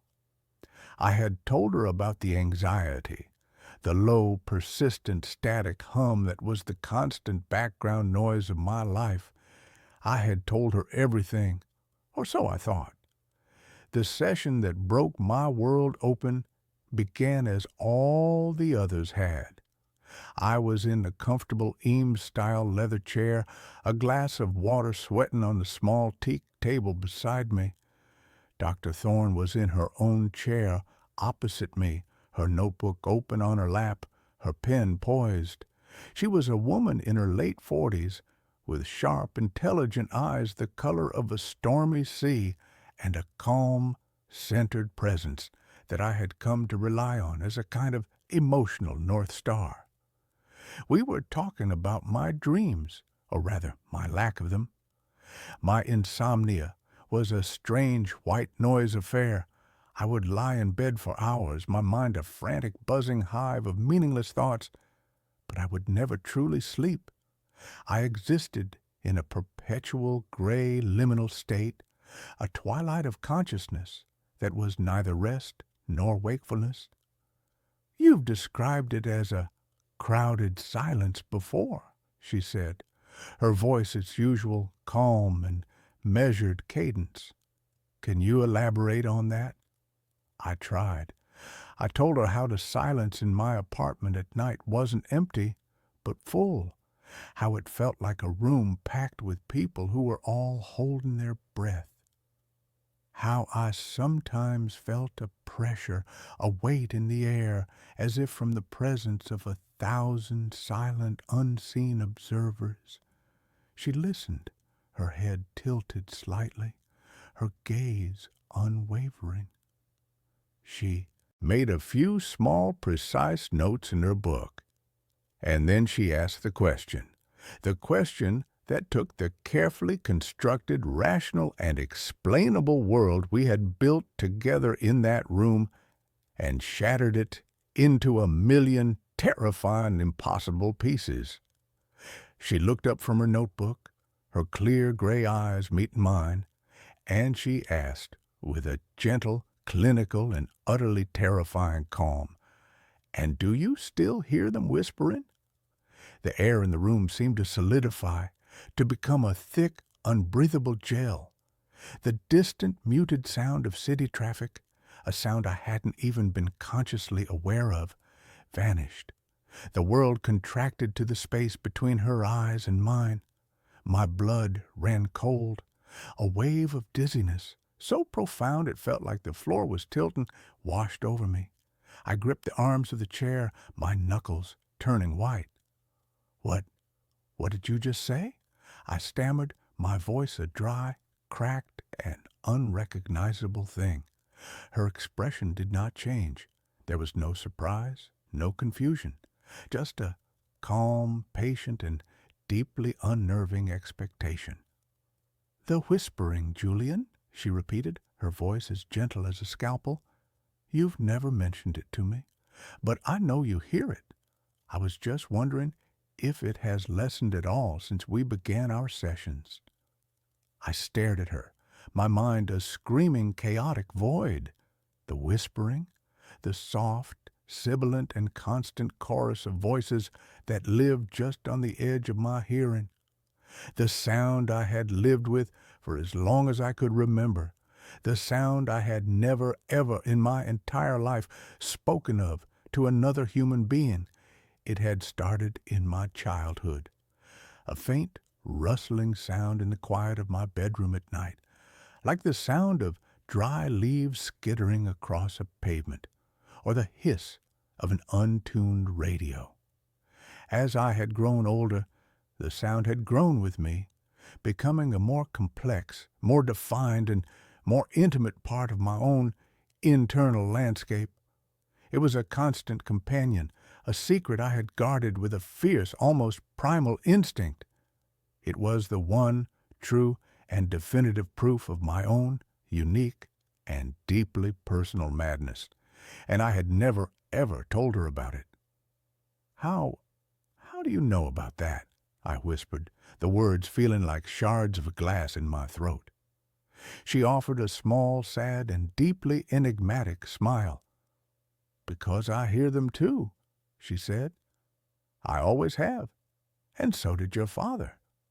The room seemed to spin, the city outside the window a blurry, vertiginous smear of light and color. My father. My cold, distant, and brilliantly rational scientist father, the man who had taught me to believe only in the observable, the quantifiable, the explainable. "My father?" I breathed. "Julian," she said, her voice taking on a new, more personal, and more urgent tone, "I did not become your therapist by accident. I sought you out. I have been looking for you for a very, very long time. Your father and I were colleagues a long time ago. We were part of a very small, very secret research group. We were studying a phenomenon that we came to call auditory inceptional resonance, the whispering. My mind was reeling, trying to process the impossible, world-altering implications of her words. My secret, my madness, was not mine alone. It was a phenomenon, a subject of scientific study, and my father had been a part of it. He believed it was a genetic trait, she continued, her voice a low, steady anchor in the swirling chaos of my mind. A kind of psychic sensitivity, an ability to hear the background noise of the universe, the echoes of thoughts, of emotions, of consciousness itself. He called it the static of the soul. He believed it was the next stage of human evolution, and he believed that our family, his bloodline, was the key. She told me a story that was so far outside the realm of my own understood reality that it felt like a science fiction novel, a story of a secret research project in the late 1970s, funded by a shadowy private benefactor. A story of a group of brilliant and perhaps reckless scientists, all of whom shared the same strange and secret auditory anomaly. They had not been trying to cure it. They had been trying to amplify it, to understand it, to translate it. "We built a machine," she said, her eyes distant, lost in a memory that was clearly still very vivid and very painful. "We called it the echo-inox chamber. It was a sensory deprivation tank, but it was also a massive, psychically resonant amplifier. Our theory was that by stripping away all external stimuli and by amplifying our own natural resonant frequency, we could get a clearer signal. We could turn the whispering into a conversation." "What happened?" I asked, my voice a raw, croaking thing. Her face, for the first time since I had met her, showed a flicker of real, profound, and deeply unsettling fear. "We succeeded," she whispered. "We opened a door, and something looked back." She described an experiment that had gone terribly, cosmically wrong. My father, the lead researcher, had been the first to go into the chamber. He had been in there for 17 hours. When they had finally forcibly pulled him out, he was a changed man. The brilliant, passionate, and driven scientist was gone. In his place was the cold, distant, and emotionally cauterized man I had known as my father. He had ordered the project shut down. He had ordered all the research, all the data to be burned, and he had made them all swear an oath of absolute lifelong silence. "He was terrified," she said, her voice trembling slightly. "He said that we had not made contact with the echoes of humanity. He said we had made contact with the thing that was creating the echoes, the static. He said it was not a background noise. It was a consciousness, a vast, ancient, and utterly alien consciousness, a predator. And it had noticed him. It had touched him. He spent the rest of his life building walls, not just in his mind, but in the real world. The quiet, ordered, and emotionally sterile life he built for himself. For you, it was not a choice. It was a quarantine." I stared at her. My own lonely and silent life suddenly recontextualized. The quiet house, the lack of close friends, the emotional distance, it had all been a shield. A desperate, lifelong attempt by my father to make his own and my own psychic signal as quiet as possible, to avoid drawing the attention of the thing he had found listening in the dark. "And you?" I asked. "Why are you telling me this now?" "Because your father is gone," she said, her eyes locking with mine, and I saw in them a reflection of my own lifelong and secret fear. "And because the whispering for me has been getting louder, and it is no longer just a whisper. It has started to cohere, to form words, and the words it is forming are your name." The air in the room grew cold. The familiar, low-level sibilant hiss in my own ears, a sound I had long ago learned to ignore, seemed to swell in volume, to take on a new, more sinister, and more intelligent cadence. "The static is looking for you, Julian," she said. her voice a low, urgent whisper. Your father's death was like a lighthouse going out, and you are the new light. You have the same resonance, but it is untrained, unshielded. You are a beacon in the dark, and it is hungry. My life, which had been a quiet, sad, and comprehensible story, had just been rewritten as a cosmic horror novel. And I was the main character. The whispering was not a symptom of my own internal madness. It was the sound of a predator sniffing at the edges of my reality. What does it want? I asked, the question a pathetic, childish whimper in the face of this new, terrifying, and incomprehensible reality. It wants what all predators want, she said, her face grim. It wants to feed. It feeds on consciousness, on memory, on identity. Your father spent 30 years making himself as unappetizing as possible. He made himself a ghost before it could make him one. But you are full of unresolved, powerful, and deeply resonant emotions. Your grief for your marriage, your complex and largely unexamined relationship with him. You are, to it, a banquet. The therapy sessions were a lie. She had not been trying to cure my insomnia.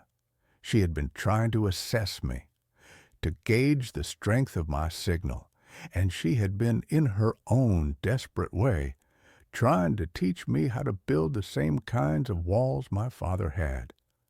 She had been trying to arm me for a war I hadn't even known I was fighting, and now the war had come to me. The whispering in my ears was no longer just a hiss.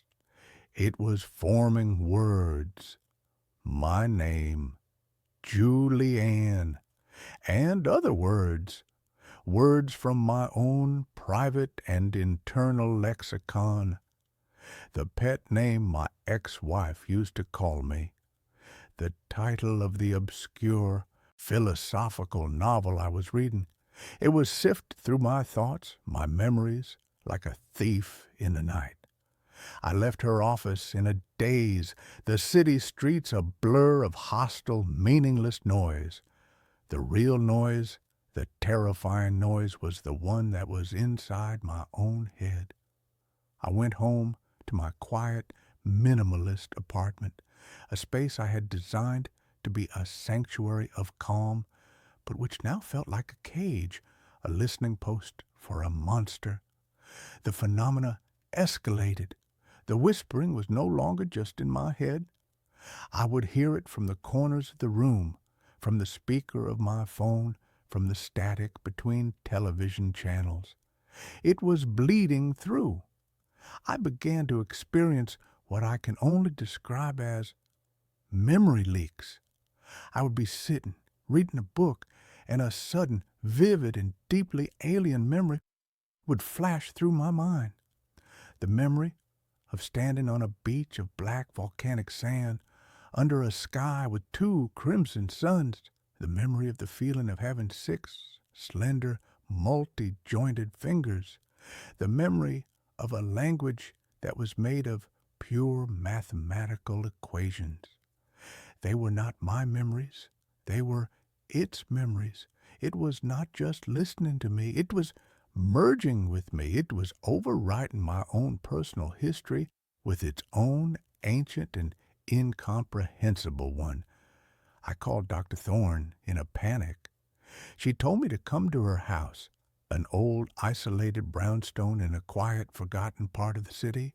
Her home was the opposite of her office. It was cluttered, chaotic, and filled with the ghosts of a life I had never known she had. And in the basement, hidden under a dusty tarp, was a single large metal crate.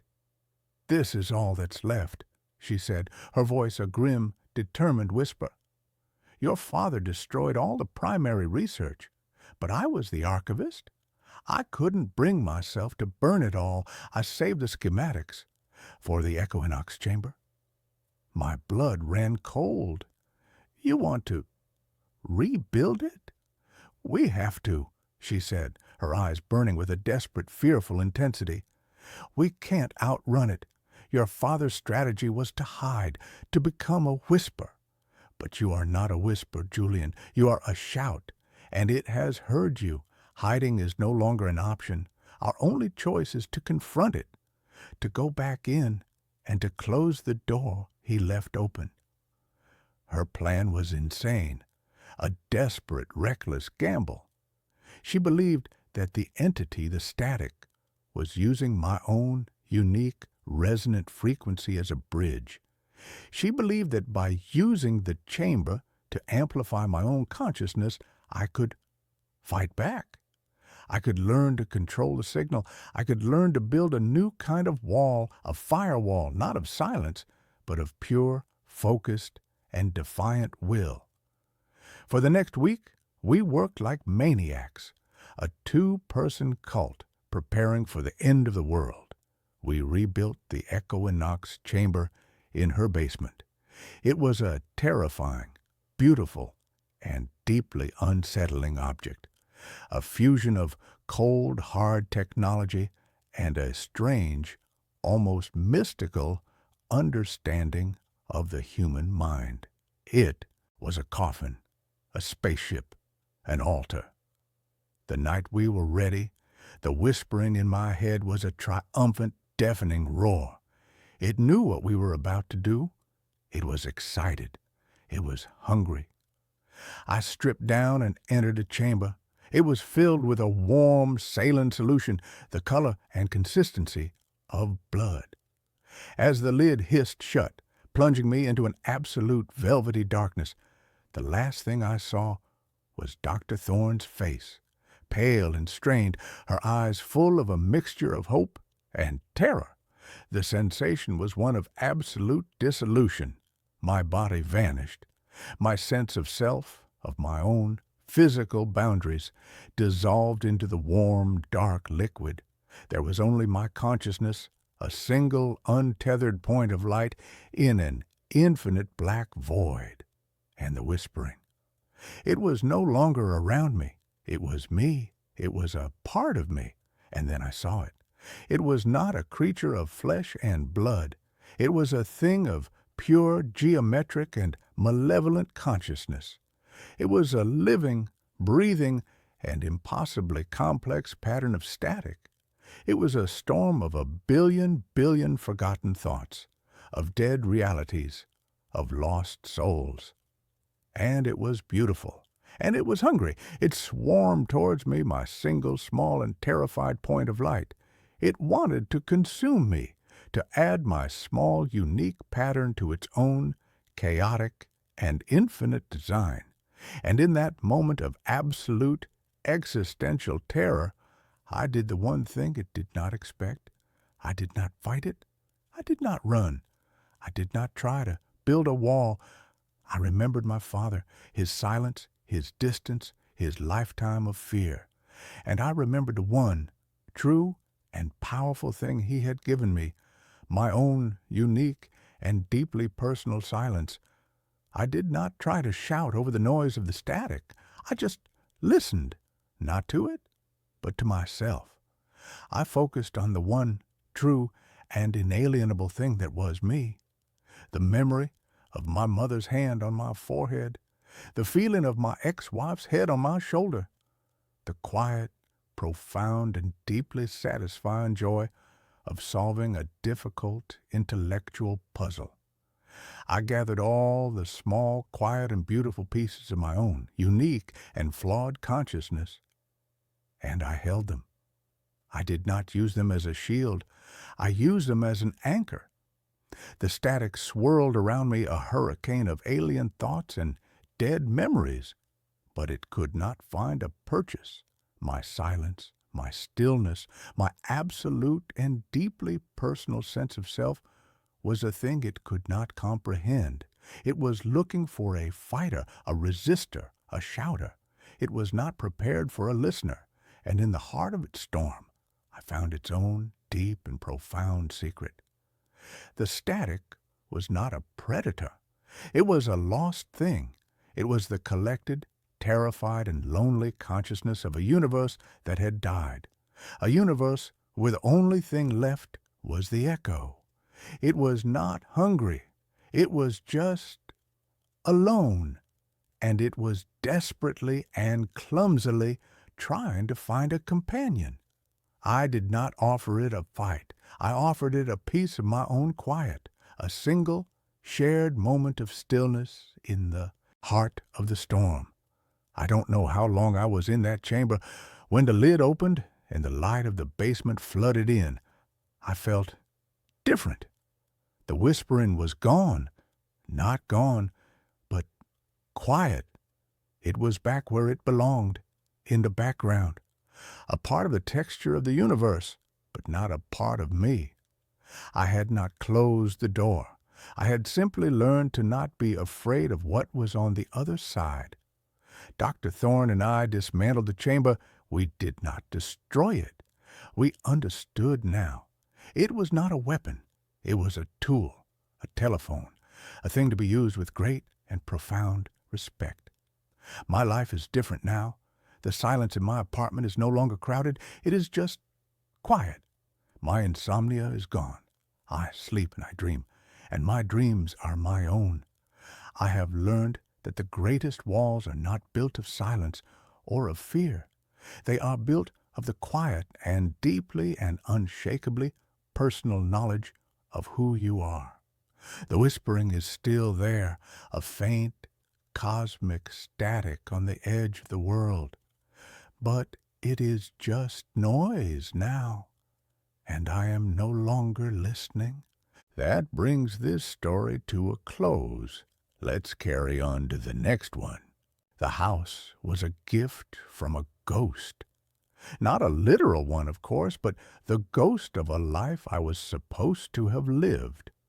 It had been bought by my husband, Michael, a man who had loved the solid, tangible things of the world, the heft of an old book, the grain of reclaimed timber, the satisfying click of a well-made lock.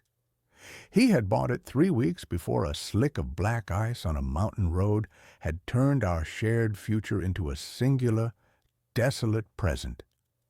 He had seen the house, an old forgotten Victorian dowager on a cliff overlooking the sea, and had declared it the place where we would grow old, a beautiful, sprawling repository for our future memories. I, a forensic sketch artist, a man who made his living by giving faces to the faceless, was left to inherit a future I no longer had a partner for. My name is Elias Vance. For the first 6 months after the funeral, I couldn't bring myself to even visit the house. It sat empty, a monument to a future that had been canceled. But the lease on my city apartment was ending, and the thought of finding a new sterile space, a place untouched by Michael's memory, was somehow more painful than confronting the one he had chosen for us. So I packed my life into a series of sad brown cardboard boxes and moved to the ghost house. It was beautiful in a sad, neglected way. The salt-laced wind had scoured the paint from the cedar shingles, leaving the wood a soft, silvery gray. The rooms were large and airy, with high ceilings and tall, multi-paned windows that were perpetually fogged with a thin, greasy layer of sea mist. The house was a project, and I, a man with nothing but time and a grief so profound it felt like a full-time job, needed a project. The face appeared in the plaster. It was in the master bedroom, a vast, cold room on the second floor with a panoramic view of the churning gray Atlantic. A leak in the roof, probably decades old, had left a sprawling, complex water stain on the wall opposite the bed. It was a chaotic, organic map of brown and yellow continents on a sea of peeling, ecru-colored paint. And in the heart of that map, I began to see it. At first, it was just pareidolia, the mind's desperate innate need to find patterns in chaos. As a forensic artist, I was more susceptible to it than most. My brain was professionally trained to see the ghost of a face in the vaguest of shapes, to find a hint of a jawline in a shadow, the suggestion of an eye socket in a blur. I would lie in bed in the profound oceanic silence of the house, and I would watch the shifting light of the moon play across the stain, and I would see the face. It was a man's face, gaunt and long, with high cheekbones and deep-set eyes. It was a face from a forgotten photograph, a tin-type ghost. I told myself it was a trick of the light, a symptom of a mind that was raw and tired and lonely. I decided to paint the room, to exorcise the stain and its phantom inhabitant with a clean, sterile coat of decorator's white. I spent a full day prepping the walls, scraping away the peeling paint, patching the cracks. The old plaster was a strange, fibrous, and almost organic thing, mixed with what looked like horsehair, a common building material from the era. As I worked, I felt a strange, almost imperceptible coolness emanating from the stained section of the wall, a pocket of cellar-cold air in the otherwise mild room. The next day, I applied the first coat of paint. The thick white primer covered the stain completely, leaving a blank, uniform, and blessedly featureless surface. I felt a sense of profound, almost cleansing relief. I had erased the ghost. I had imposed order on the chaos. That night, I slept more soundly than I had in months, but when I woke up in the gray pre-dawn light, I saw that the stain had returned. It had bled through the fresh, thick coat of primer, a faint, brownish watermark that was impossibly more detailed, more defined than before. And the face was no longer a vague suggestion. It was a portrait. I sat bolt upright in bed, my heart a frantic, trapped bird against my ribs. The features were clear now, the long, straight nose, the thin, unsmiling lips, the hollows of the cheeks, and the eyes. The eyes were the most terrifying part. They were just two dark, almond-shaped smudges, but they were looking directly at me. They were not the blank, empty eyes of a painting. They were the focused, intelligent, and deeply, profoundly, anciently sad eyes of a conscious observer. My rational mind, a sputtering, dying engine, tried to offer up a scientific explanation, a chemical reaction. The specific mineral content of the water in the plaster reacting with the latex in the paint. It was a plausible, if unlikely, theory. But it did not explain the eyes. It did not explain the chilling and deeply personal feeling of being watched. I refused to be driven from my own bedroom. I was a man of science, of logic. I was a man who drew lines, who defined the world in shades of graphite and charcoal. This was just a problem of chemistry and perception. But the face continued to evolve.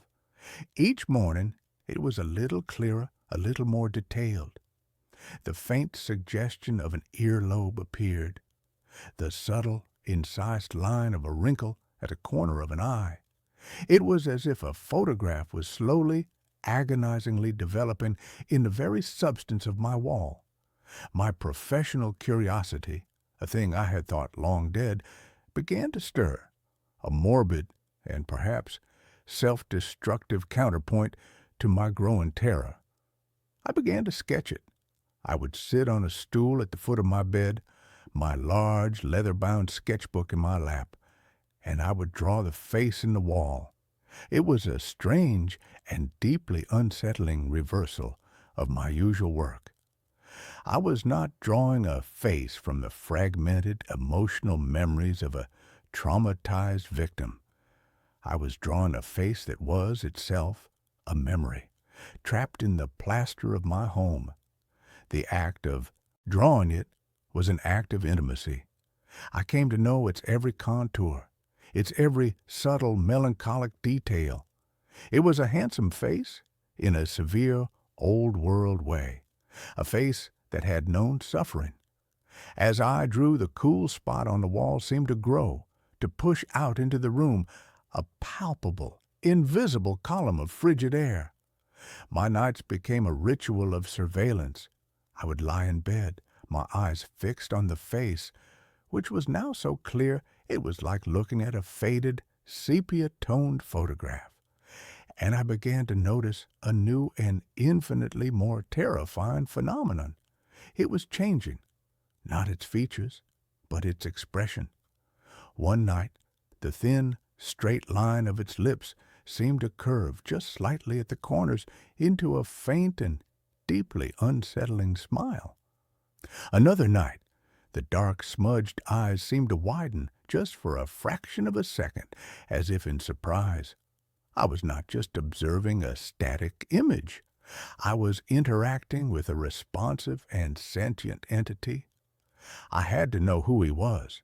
My investigation became an obsession, a frantic, desperate dive into the history of the house, of the land it was built on. I spent my days in the dusty, silent archives of the local historical society, a man haunted not just by a ghost, but by a need for a name. The house had been built in 1888 by a man named Dr. Alastair Finch. The name sent a jolt of recognition through me. Finch. There was a wing at the city's main teaching hospital named after him. He was a pioneering anatomist, a brilliant and notoriously reclusive figure from the city's early history. He had built the house as a private retreat, a place to conduct his research far from the prying eyes of the academic world. The records were sparse. He had lived in a house alone, save for a single, taciturn housekeeper. He had no wife, no children. He was known for his obsessive, and some said morbid, dedication to his work. And then, in the winter of 1903, he had simply vanished.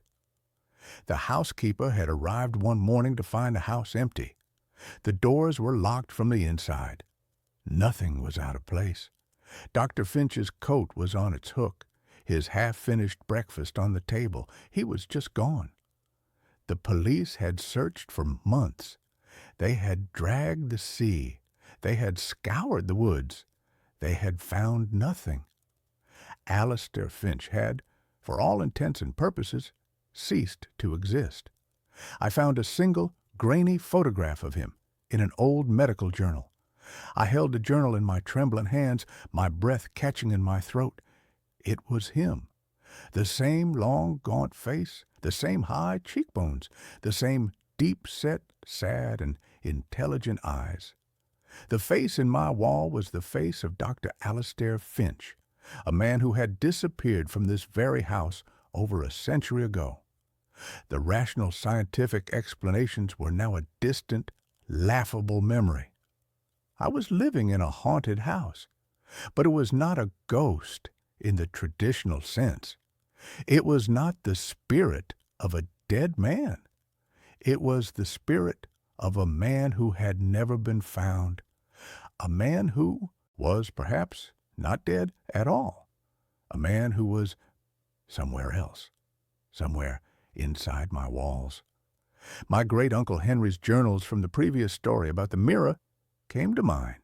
Not ghosts, but echoes. My research into Dr. Finch led me down a darker, more esoteric path. He had not just been an anatomist. His later work, which had been dismissed by the medical community as the ravings of an eccentric, had been focused on what he called cellular memory. He believed that the human body was not just a machine of flesh and blood, but a vessel for a kind of energetic residue. He believed that a powerful, focused consciousness could, at the moment of extreme duress or concentration, leave an imprint of itself on its surrounding environment, an echo, a psychic photograph, and I found his formula. In a letter to a colleague, a letter in which he was clearly trying to secure funding for his increasingly strange research. He had described a new experimental plaster he had developed, a plaster that was not mixed with horsehair and sand, but with a fine, powdered, and deeply unsettling mixture of human bone ash and silver nitrate. He claimed it was the perfect medium, a kind of psychic film, capable of capturing the final, desperate, energetic imprint of a human soul. I felt a wave of nausea so profound I had to sit down. My walls were not just walls. They were a tomb, a recording medium. And the face of Dr. Finch was not a stain. It was a photograph, taken from the inside. He had not vanished. He had imprinted himself. He had become a part of the house. The phenomena began to escalate, to bleed out from the wall and into the room itself.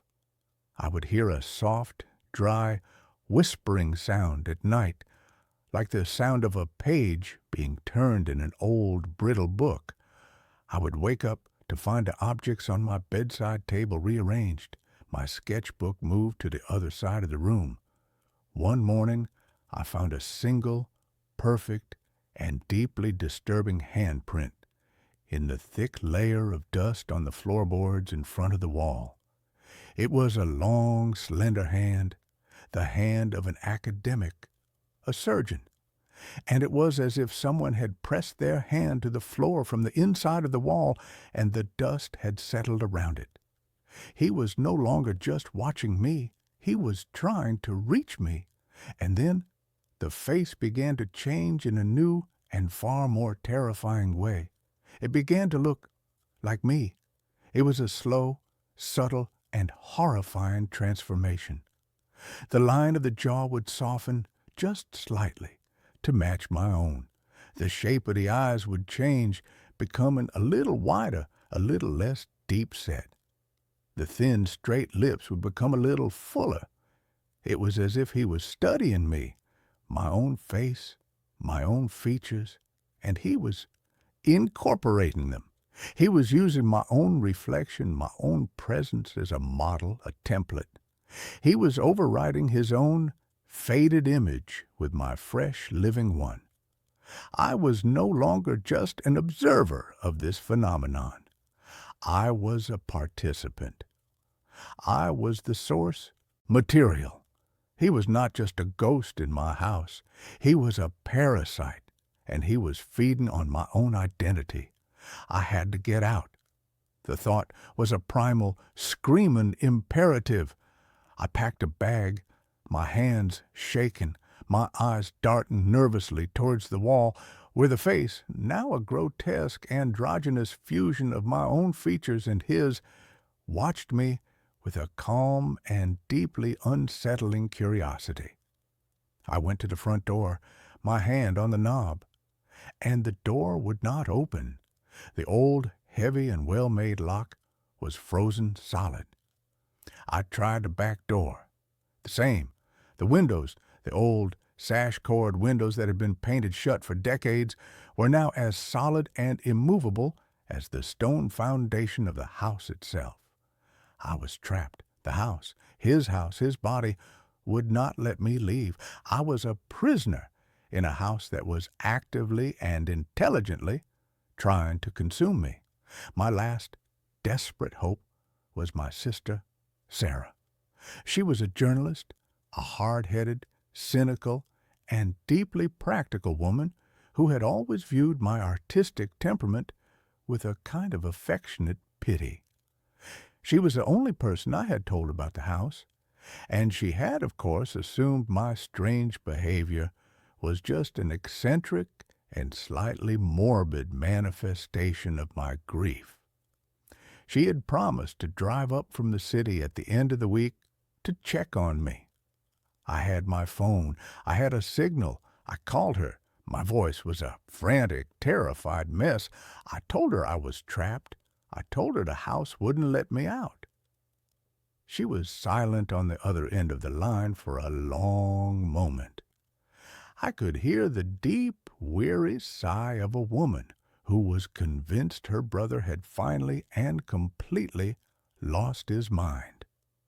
"Okay, Elias," she said, her voice the calm, placating tone one uses with a frightened child or a lunatic. "Okay, I'm on my way. I'll leave right now. It will take me about 3 hours. Just try to stay calm. Can you do that for me?" 3 hours. It felt like a lifetime. I spent those 3 hours in a state of high alert, paranoid terror. I barricaded myself in the living room, as far away from the bedroom, from the wall, as I could get. The whispering was louder now, a constant, sibilant, and almost conversational murmur that was coming from all the walls at once. And in the whispering, I could hear my own name, Elias. And then the wall in the living room, the one that faced the sea, the one where Michael and I had planned to hang his favorite oversized abstract painting, began to change. The plaster began to ripple, to soften, as if it were turning from a solid to a liquid. And a new face began to emerge, a face I knew as well as my own, the face of my dead husband, Michael. It was a perfect, heartbreakingly perfect rendition of him. But his eyes were wrong. They were the same, dark, sad, and intelligent eyes as the face in the bedroom wall. It was him. It was Finch. And he was wearing Michael's face like a mask. "Don't you miss him, Elias?"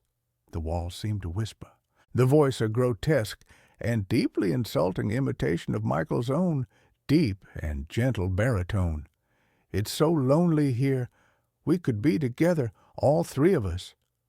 The monster was not just trying to steal my face, it was trying to steal my grief. It was using my own most profound and deeply personal pain as a weapon against me. It was the ultimate violation. I screamed, a raw, ragged, and utterly hopeless sound of pure animal rage and despair. I picked up a heavy iron fire poker and I swung it at the wall, at the perfect, beautiful, and monstrous face of my dead husband. The poker hit the wall with a dull, wet, and sickening thud, as if I had struck a side of beef. The plaster did not crack. It bruised. A dark, ugly, purplish mark appeared, and the face of Michael contorted, not in pain, but in a slow and deeply, deeply satisfied smile. It was feeding on it. My rage, my despair, my violent and desperate and futile and grief-stricken and love-filled action, they were its food. My emotional energy was the very thing that was allowing it to break through, to become more real, more solid. I dropped the poker, my body going limp with the sudden, horrifying realization I could not fight it. Fighting it only made it stronger. I was in a cage with a monster, and the monster was feeding on my own desperate attempts to escape. I heard the sound of a car on the gravel driveway. Sarah, she was here. I ran to the window. Her small, sensible sedan was parked outside. She was getting out, her face a mask of worried determination. I banged on the window, but the sound was a dull, muted thud. The house was soundproofed from the inside now, too. She couldn't hear me. She went to the front door and knocked. I heard the sound, faint and distant. She tried the knob. It was locked. She called my name. I screamed it back. But my voice was a dead, flat thing in the silent, waiting air of the house. And then I saw it. The plaster on the wall by the front door, the wall right next to where she was standing, began to ripple. A new face was beginning to form. A woman's face. Her face. It was going to take her, too. It was going to surround me with the faces of everyone I had ever loved.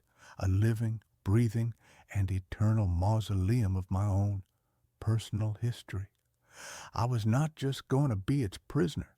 I was going to be the curator of my own private hell. In that moment of absolute and final despair, a strange, cold clarity washed over me. I thought of my work, of the faces I drew.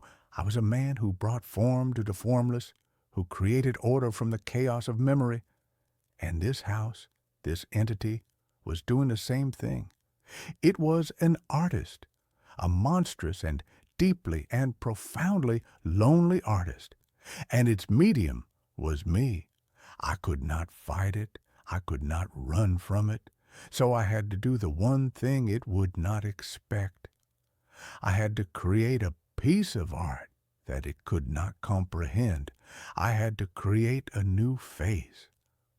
I ran back to my studio, the one room in a house that had, so far, remained untouched. I grabbed my sketchbook, my charcoal, my graphite. I sat on the floor, in the center of the living room, my back to the monstrous emerging face of my sister, and I began to draw. I did not draw a face of sadness or of fear or of rage. I did not draw a face from my past. I drew a face from a future that I was now, in this last desperate act, trying to create. I drew a face of pure, unadulterated, and utterly irrational joy. I drew a man laughing, his head thrown back, his eyes crinkling at the corners, his mouth open in a wide, beautiful, and unrestrained shout of pure, unbridled happiness. I poured every last remaining ounce of my own depleted life force, of my own desperate hope for a future that was not this, into the drawing. I drew a face that had no place in this house of sorrow. I drew a face that was a lie, a beautiful, powerful, and defiant lie. The whispering in the walls faltered. The rippling of the plaster on the wall behind me slowed and then stopped. The house, the entity, was confused. This was an emotion it did not understand. Joy was a language it did not speak. My grief, my fear, my rage, that was its food, its building material. This was poison. I kept drawing, my hands a frantic, desperate blur. I was not just drawing a picture. I was performing an exorcism. I was fighting a monster not with iron and salt, but with charcoal and hope. The face of Michael on the far wall began to fade, to recede back into the plaster, its perfect, sad features contorting in a look of profound and deep and utter confusion. The house began to groan, a low, structural, and deeply wounded sound. The cold in the air began to recede. I finished the drawing. I held it up. It was the best thing I had ever created. It was a face of pure, impossible, and defiant life. And I taped it to the wall, directly over the spot where the face of my sister had begun to form. "This is my house now," I whispered, my voice a raw and shaky and finally, blessedly, hopeful thing. "And this is the only face you're allowed to have." The house let out a long, shuddering, and deeply mournful sigh, a sound that was not of a monster, but of a lonely and finally defeated thing. And then it was silent.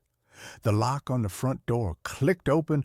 I stumbled to the door and threw it open. Sarah was there, her hand raised to knock again, her face pale with worry.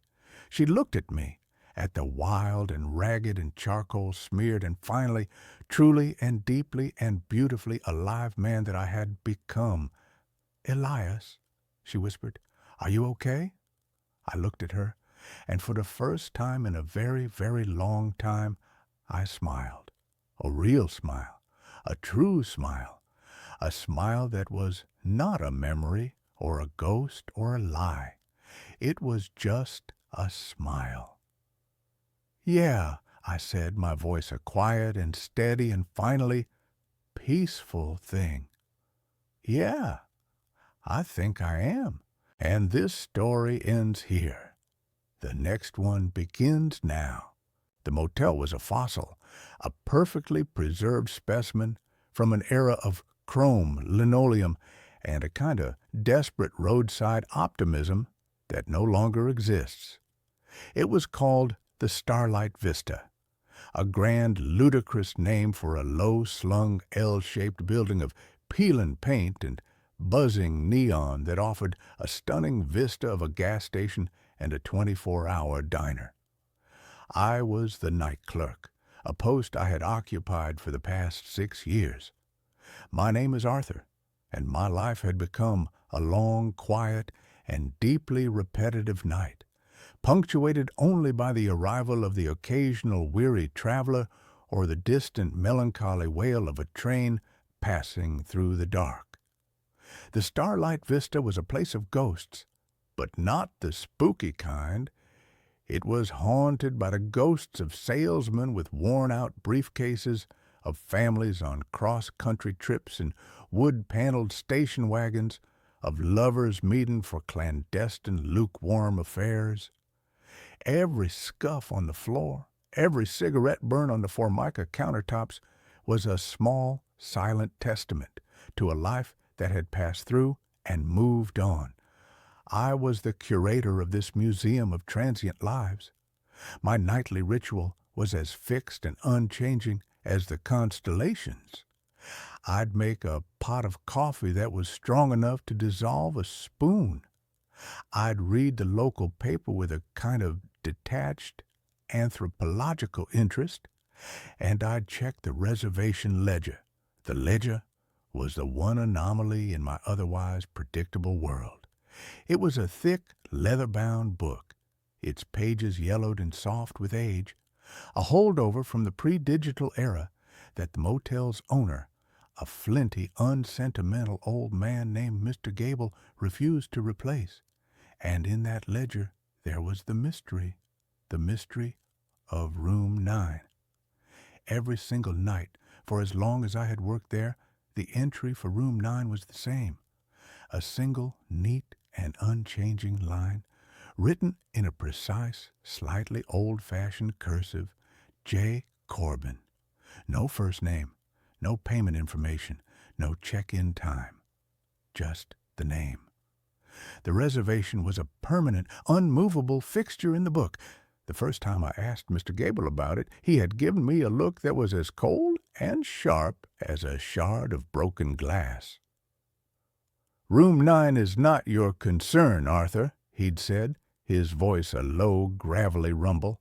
"It's occupied, permanently. You do not knock on the door. You do not slide a bill under it. You simply leave it be.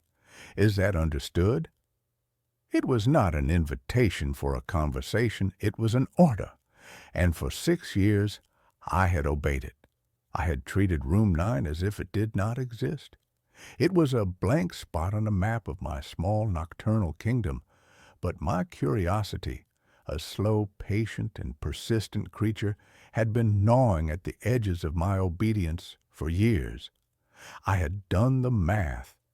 I had gone back, page by yellowed page, through the old ledgers that were stored in the back office. The reservation for J. Corbin had started on a Tuesday, October 14th, 1986, and it had never stopped. 39 years, 14,235 nights, a single, unbroken reservation. Who was J. Corbin?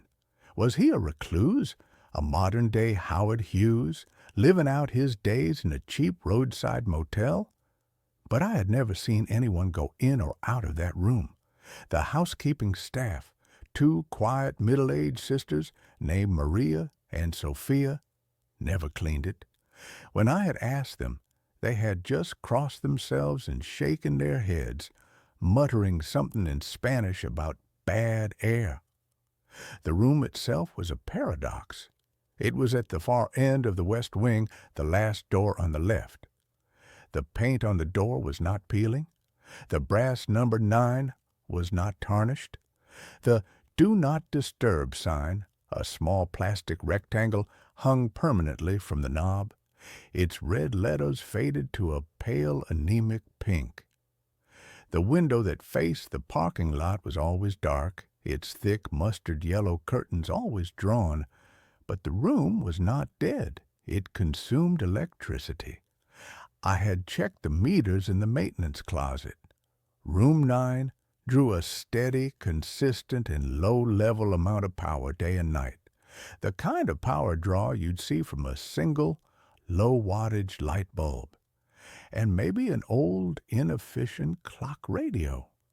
My quiet, ordered life was built around this one, singular and deeply unsettling mystery, and for 6 years I had been content to let it remain one. But then Mr. Gable died. A heart attack, swift and efficient in his sleep. His estranged daughter, a brisk, no-nonsense woman from the city, inherited the motel. And her first order of business was to modernize. A team of contractors descended upon the starlight vista, and the comfortable, dusty silence of my life was shattered by the sound of hammers and power saws. They were replacing the carpets, updating the wiring, and, to my horror, installing a new computerized reservation system. The leather-bound ledger, my strange anachronistic Bible, was to be retired. I knew my time was running out.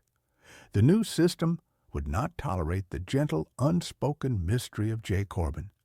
It would demand a credit card number, a check-in date, a digital footprint. The ghost in my machine was about to be exorcised by an IT professional. I had to know. I had to understand. Before the bulldozers of the 21st century paved over the one true and profound mystery of my life. The night before the new system was scheduled to go online, I made my decision. The contractors were gone. The motel was quiet, save for the hum of the ice machine and the snores of a traveling salesman in room 3. I took the master key, a heavy, old-fashioned brass key that I had never in 6 years had a reason to use for room 9. My footsteps echoed in the empty parking lot as I walked towards the west wing. The air was cold and still. The buzzing of the neon sign seemed to grow louder, more insistent, as I approached the door. I stood before it for a long moment, my heart a frantic, trapped bird in my chest.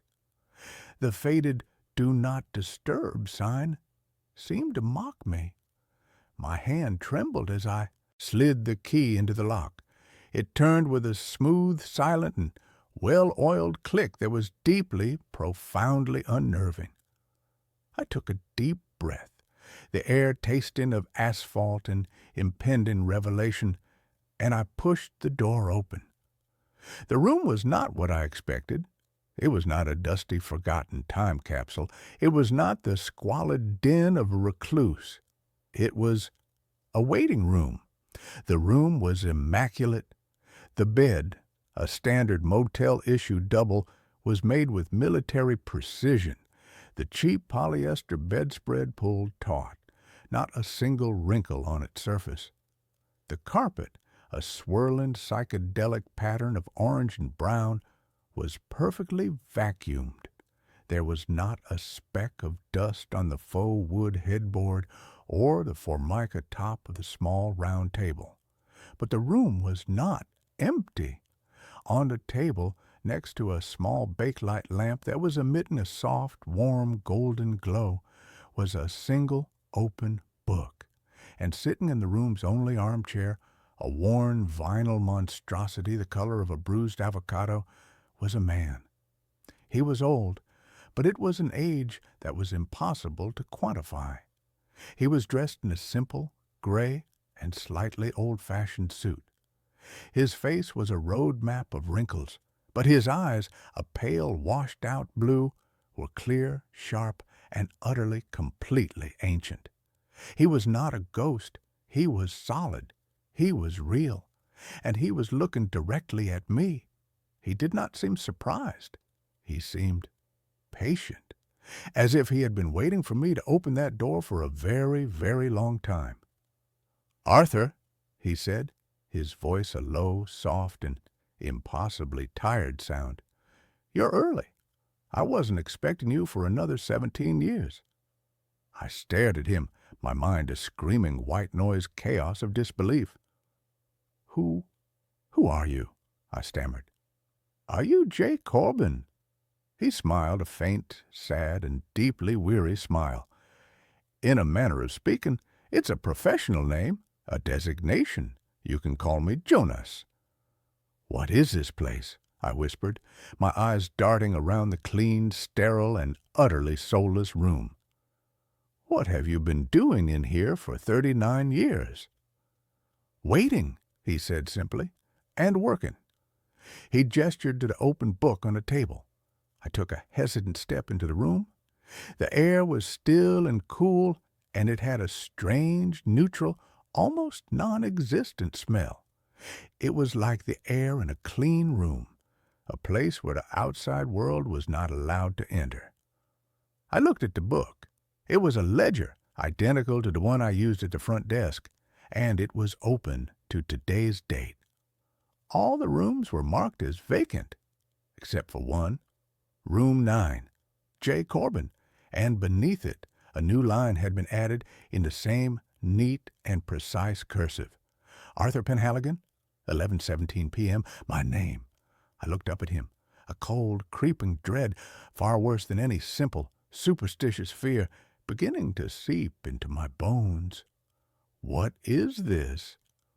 "I'm a clerk, Arthur," Jonas said, his ancient blue eyes holding mine. "Just like you. A manager of a very specific and very necessary kind of roadside motel." He gestured around the room. "This isn't just a room, it's a layover, a transfer station, a place between the road you were on and the one you're about to be on." I don't understand," I said, my voice trembling. "You're not supposed to," he said, his voice gentle. "Not yet. Your reservation isn't for another 17 years, but you've opened the door. You've checked in early. And the rules are very strict about early check-ins." My mind was reeling, trying to process the sheer cosmic impossibility of his words. This was not a man. This was something else. And this motel, my quiet, predictable, and boring little motel, was a part of it. "What are you?" I whispered. "I am the one who helps the lost find their way," he said. "The ones who die on the road. The ones who are untethered. A car crash on the interstate, a lonely heart attack in a room that isn't their own. A soul that has, for one reason or another, missed its exit. They get stuck in the static between the stations. This place, this room, is a beacon, a quiet, stable place in the storm. And I am the one who sits here and waits for them to find their way to the front desk."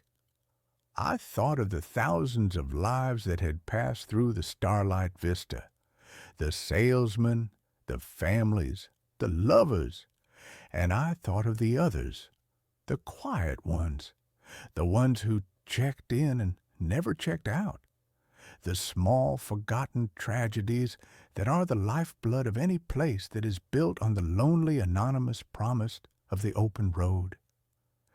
"And what do you do with them?" I asked, my voice barely a whisper. "I check them in," he said. "I give them a key, and I help them to understand that the trip they were on is over, and that a new one is about to begin." He looked at me, and his eyes were filled with a sadness that was as old and as deep as the universe itself. "My work is very important, Arthur. It requires quiet. It requires discretion. It requires a place that is constant." I understood then. The reservation, the untouched room, the low, steady hum of the electricity. It was all a part of it, an anchor, a lighthouse for the lost souls of the highway, and my mundane, boring, and quiet little life had been lived unknowingly in the shadow of this profound and terrifying cosmic machinery. "But why me?" I asked. "Why are you telling me this?" "Because you opened the door," he said, his voice taking on a new, graver tone. "And because my own reservation is coming due. I have been a clerk here for a very, very long time. My own journey is about to continue, and a place like this can never be left unattended." The implication of his words hit me with the force of a physical blow. The room seemed to tilt, the walls closing in. "No," I said, shaking my head. "No, I have a life. I am a clerk at a motel." "You were a clerk at a motel," he corrected gently. "But you chose to open a door that was not meant for you. You have seen behind the curtain, Arthur, and once you have seen, you cannot unsee. You are a part of the mechanism now." He stood up, his movement slow and stiff, like a man who had been sitting in the same chair for 1,000 years.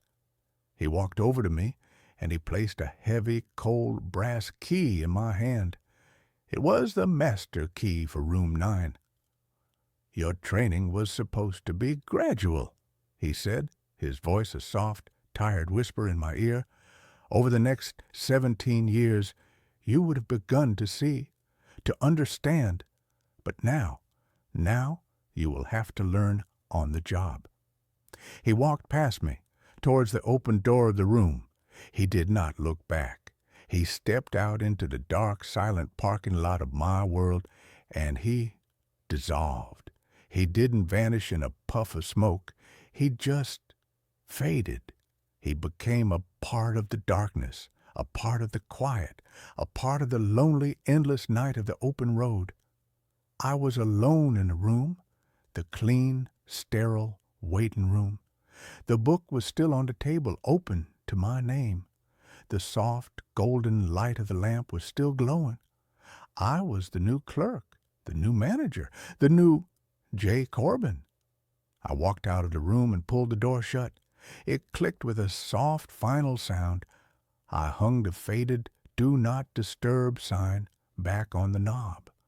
I walked back to the front desk, the heavy brass key in my pocket, a cold, heavy weight. The new computerized reservation system was installed the next day, but when the technician tried to input the data for room 9, the system crashed. They tried 3 times. Every time, the same result. The new digital world could not comprehend the old analog and cosmic truth of that room. In the end, they just left it alone, a single, anomalous, and permanent booking in a system that was otherwise perfect, a ghost in the new machine. My life is different now. It is still quiet. It is still nocturnal. I am still the clerk at a roadside motel. But I have a new set of responsibilities. I still make the coffee. I still read the paper. But now I also watch. And I listen. And sometimes, in the dead of night, a new guest will arrive. They will look confused and lost and afraid. They will not have a reservation, but I will know their name. I will check them in, and I will give them a key to a room that is not on any map, a quiet, clean, and peaceful room, a place where they can rest before they continue on their journey. I have 17 years until my own check-in, 17 years to be the quiet, patient, and necessary guardian of the lost souls of the Starlight Vista.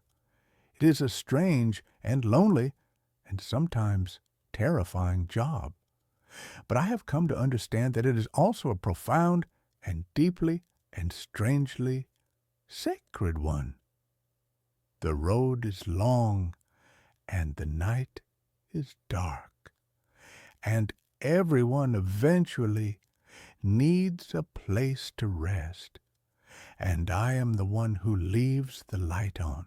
That's where this story ends. Let's continue with the next. There's a new room in my apartment every time I wake up. The apartment was my anchor. In the swirling, chaotic sea of a life that had recently been capsized, apartment 7A was my one small immutable island of reality.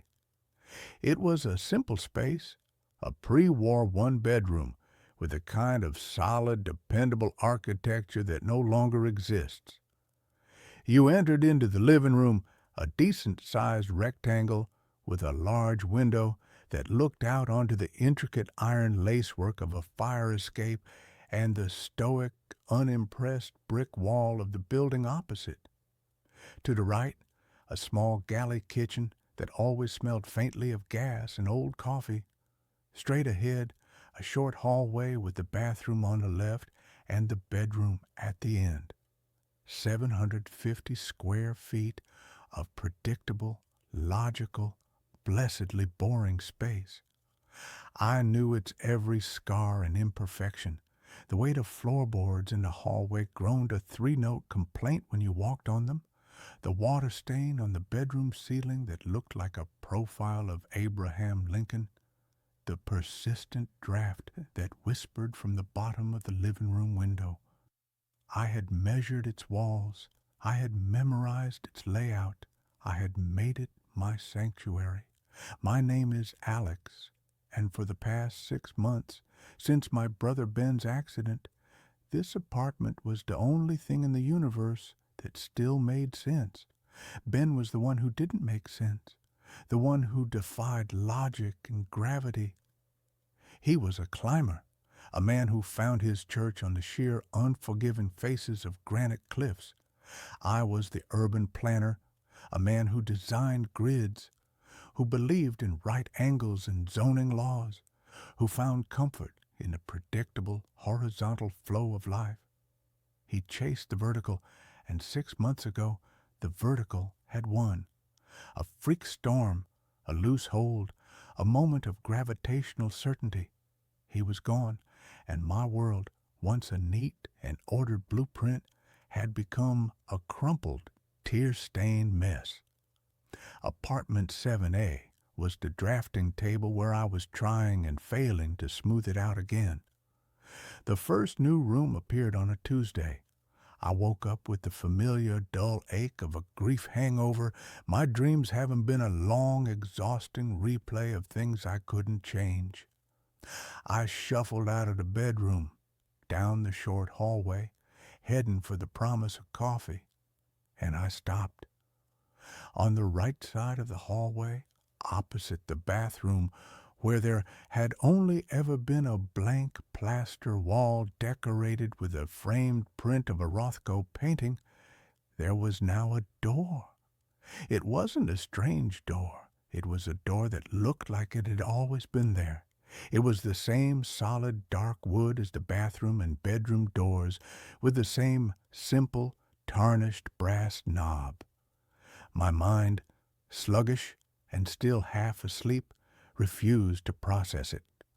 For a long, stupid moment, I just stared, trying to reconcile this new, impossible fact with the unshakable, dogmatic certainty of the apartment's layout that I held in my head. My first thought, the one produced by the logical grid-making part of my brain, was that I was losing my mind. That grief had finally cracked the foundations of my sanity and was now busily renovating the interior. My second thought, marginally less terrifying, was that I was still dreaming. I reached out and touched the wall beside the doorframe. The plaster was cool and solid. I pinched the soft skin on the back of my hand. The sting was sharp and real. With a trembling hand, I gripped the brass knob. It was cool and heavy. I turned it. The latch clicked with a soft, well-oiled sound. I pulled the door open. Inside was a small, narrow room, no more than 6 feet deep and 4 feet wide. It was a study or a library, furnished with a single, elegant dark wood desk and a leather-backed chair. The walls were lined with built-in bookshelves, and they were filled from floor to ceiling with books. I could smell the familiar, comforting scent of old paper and leather binding. A small green-shaded banker's lamp sat on a desk, unlit. The room was windowless, and the air within it was still and silent, as if it had been sealed for a century. I stood in the doorway, my mind a screaming chaos of disbelief. I had lived here for 3 years. I had painted this hallway. I had hung that Rothko print. There had never been a door. There had never been a study. I closed the door, my heart hammering against my ribs. I leaned my forehead against the cool wood, my breath coming in short, sharp gasps. I opened my eyes and looked at the Rothko, which now hung on the shorter stretch of wall between the new door and the living room. It looked perfectly natural there, as if it had always been its home. My brain was desperately trying to re-narrate my own reality. Maybe it was always here. A panicked internal voice whispered, "Maybe you just forgot. The grief, the stress, it's made you unobservant." But I wasn't an unobservant person. I was the person who noticed that the city had planted a new ginkgo tree on the corner of 5th and Elm. I was the person who knew the precise number of steps from my front door to the subway station. I did not forget entire rooms in my own apartment. I spent the rest of the day in a state of hypervigilant dread, a ghost in my own newly expanded home. I kept opening and closing the door, each time half expecting the room to be gone, each time being met with the same silent, impossible study. I ran my hands along the door frame, the bookshelves. They were solid. They were real. I pulled a book from a shelf. It was a leather-bound copy of Moby Dick. The pages were real. The ink was real. On the desk, there was a single framed photograph. I picked it up. It was a picture of me and Ben, aged about 8 and 10, grinning our gap-toothed smiles on a beach, a plastic shovel and pail between us. My mother had that same picture on her mantelpiece, 1,000 miles away. The sight of my brother's smiling, carefree face sitting here in this room that shouldn't exist was the thing that finally broke me. I stumbled back out of the room and slammed the door, a choked, guttural sob escaping my lips. This was not a hallucination. This was something else, something far, far worse. That night, sleep was a battlefield. I barricaded my bedroom door with a chair, a pathetically medieval defense against a threat that was already inside, a threat that operated on the laws of architecture and not of force. I left every light in the apartment on, a blazing, defiant stand against the darkness where these impossible changes seemed to be born. I woke with a jolt, the gray light of dawn filtering through the window. The chair was still wedged under the knob. I took a deep, shuddering breath and opened the door. The hallway was as it had been yesterday. The door to the study was still there. I made my way into the living room, my every nerve ending screaming, and that's when I saw it. The change was on the far wall, the one that separated my living room from my neighbor's apartment. Yesterday, it had been a long, unbroken stretch of wall where my sofa and a large abstract painting had sat. Now, in the middle of that wall, there was another door. This one was different. It was a simple, white-painted door, the kind you'd find in a nursery. It had a small crystal knob. A low, keening sound of pure terror escaped my lips. I wanted to run, to flee the apartment and never come back. But where would I go? How could I explain it? "I'm sorry, I have to break my lease. My apartment is breeding. With a sense of dread so profound it felt like I was moving through water, I crossed the room and opened a new door. The room beyond was a child's nursery. It was fully furnished in a style that was both old-fashioned and achingly familiar. A wooden crib stood against one wall, a rocking horse with faded peeling paint in the corner. The wallpaper was a pattern of pale yellow stars and smiling crescent moons. The room was thick with the dust of ages, and the air was cold and still.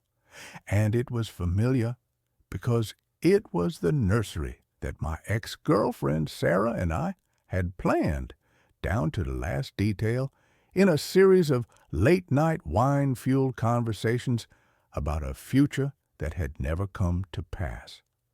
We had broken up a year before Ben's accident, a quiet, amicable death by 1,000 unsaid things. I backed out of the room, a new, different kind of grief twisting in my gut. The apartment wasn't just adding rooms, it was building them from the raw material of my own life, my own memories, my own sorrows. It was constructing a museum of my failures, a monument to my losses. The days that followed were a descent into a surreal architectural nightmare. Every morning there was a new door, a new room. A long, narrow, windowless hallway appeared, leading from the kitchen to nowhere, its far end shrouded in a darkness my eyes could never penetrate. A small tiled bathroom, identical to the one in my childhood home, materialized off the living room, the faint, phantom smell of my father's aftershave still hanging in the air. My 750-square-foot apartment was becoming a sprawling labyrinthine mansion, a physical manifestation of my own fractured psyche. I tried to fight it with logic. I went online and found the original blueprints for my building, a grainy PDF from the 1920s. It showed my apartment as I had always known it, a simple one-bedroom unit. There were no hidden studies, no forgotten nurseries. I took a tape measure and measured the exterior dimensions of my apartment from the hallway. They hadn't changed.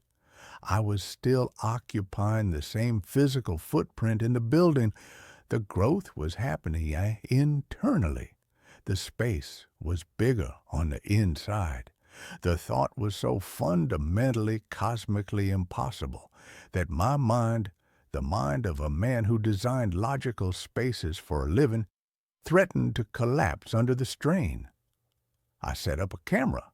I positioned my laptop on a stool in the living room, its webcam aimed at the blank wall where I suspected the next door would appear.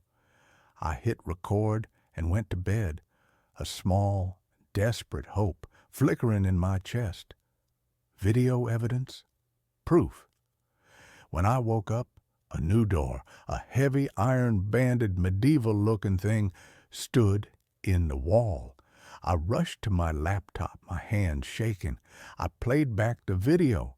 The footage showed me walking out of frame towards the bedroom. The wall remained blank and solid for 8 straight hours of recording. The digital timestamp in the corner ticked by, second by agonizing second. And then, between one frame and the next, at exactly 3:33 a.m., it happened. In the space of a single, imperceptible flicker of a video frame, the door was just there. It hadn't formed, it hadn't grown. It had simply asserted its existence into reality, a jump cut in the film of my life. I was utterly, completely alone with this madness. Who could I tell?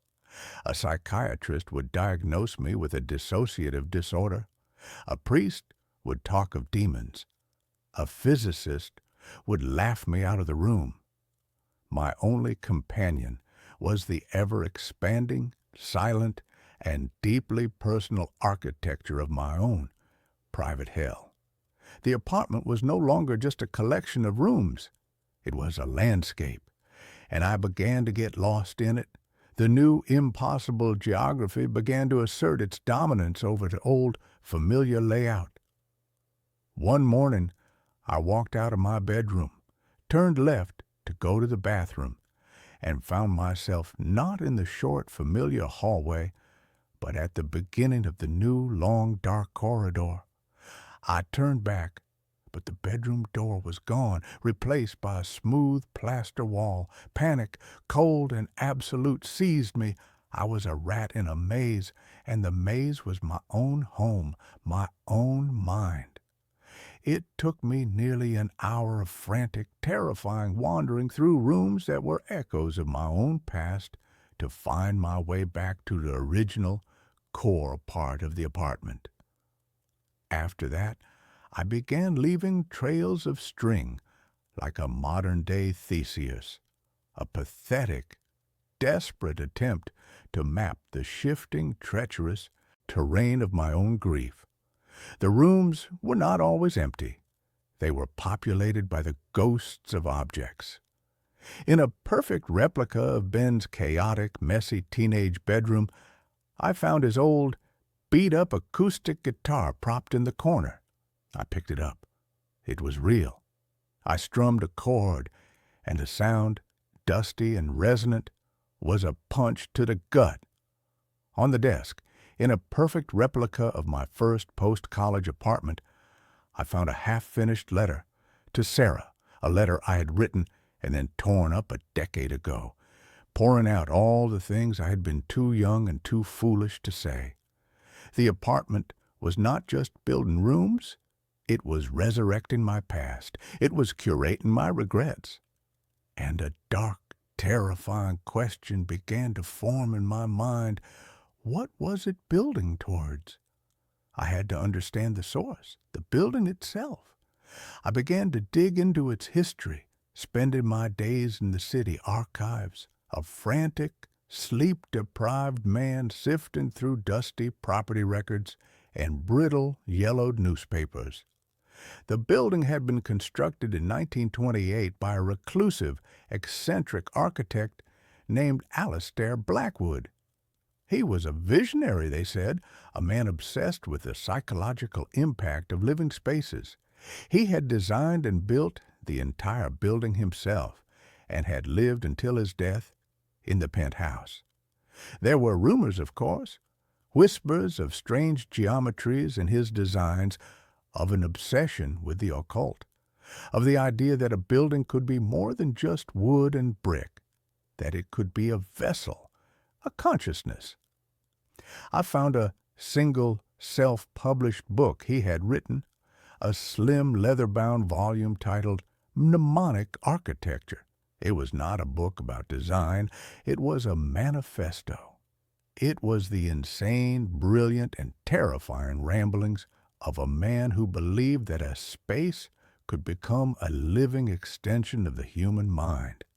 He wrote of psychotectonic blueprints, of buildings that could respond to the powerful emotional resonance of their inhabitants.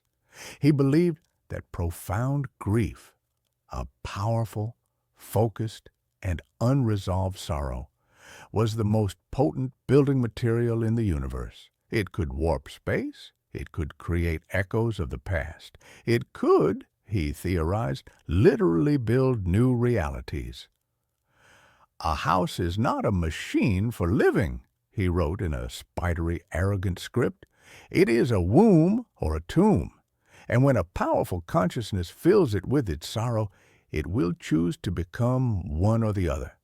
It will either nurture a new life, or it will build a mausoleum to the old one. My apartment was building a mausoleum, and I was the guest of honor. The final piece of the puzzle, the one that confirmed the true monstrous nature of my situation, came from a small overlooked article in a 1945 newspaper. It was a short piece about the strange, unexplained disappearance of Alistair Blackwood. He had simply vanished from his penthouse apartment. The police had found the apartment locked from the inside.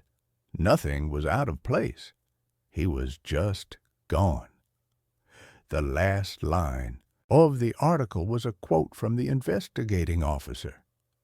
"It's the strangest thing I've ever seen. The apartment, it felt bigger on the inside than it looked from the outside. We kept opening doors and finding more rooms. It was like the place just went on forever."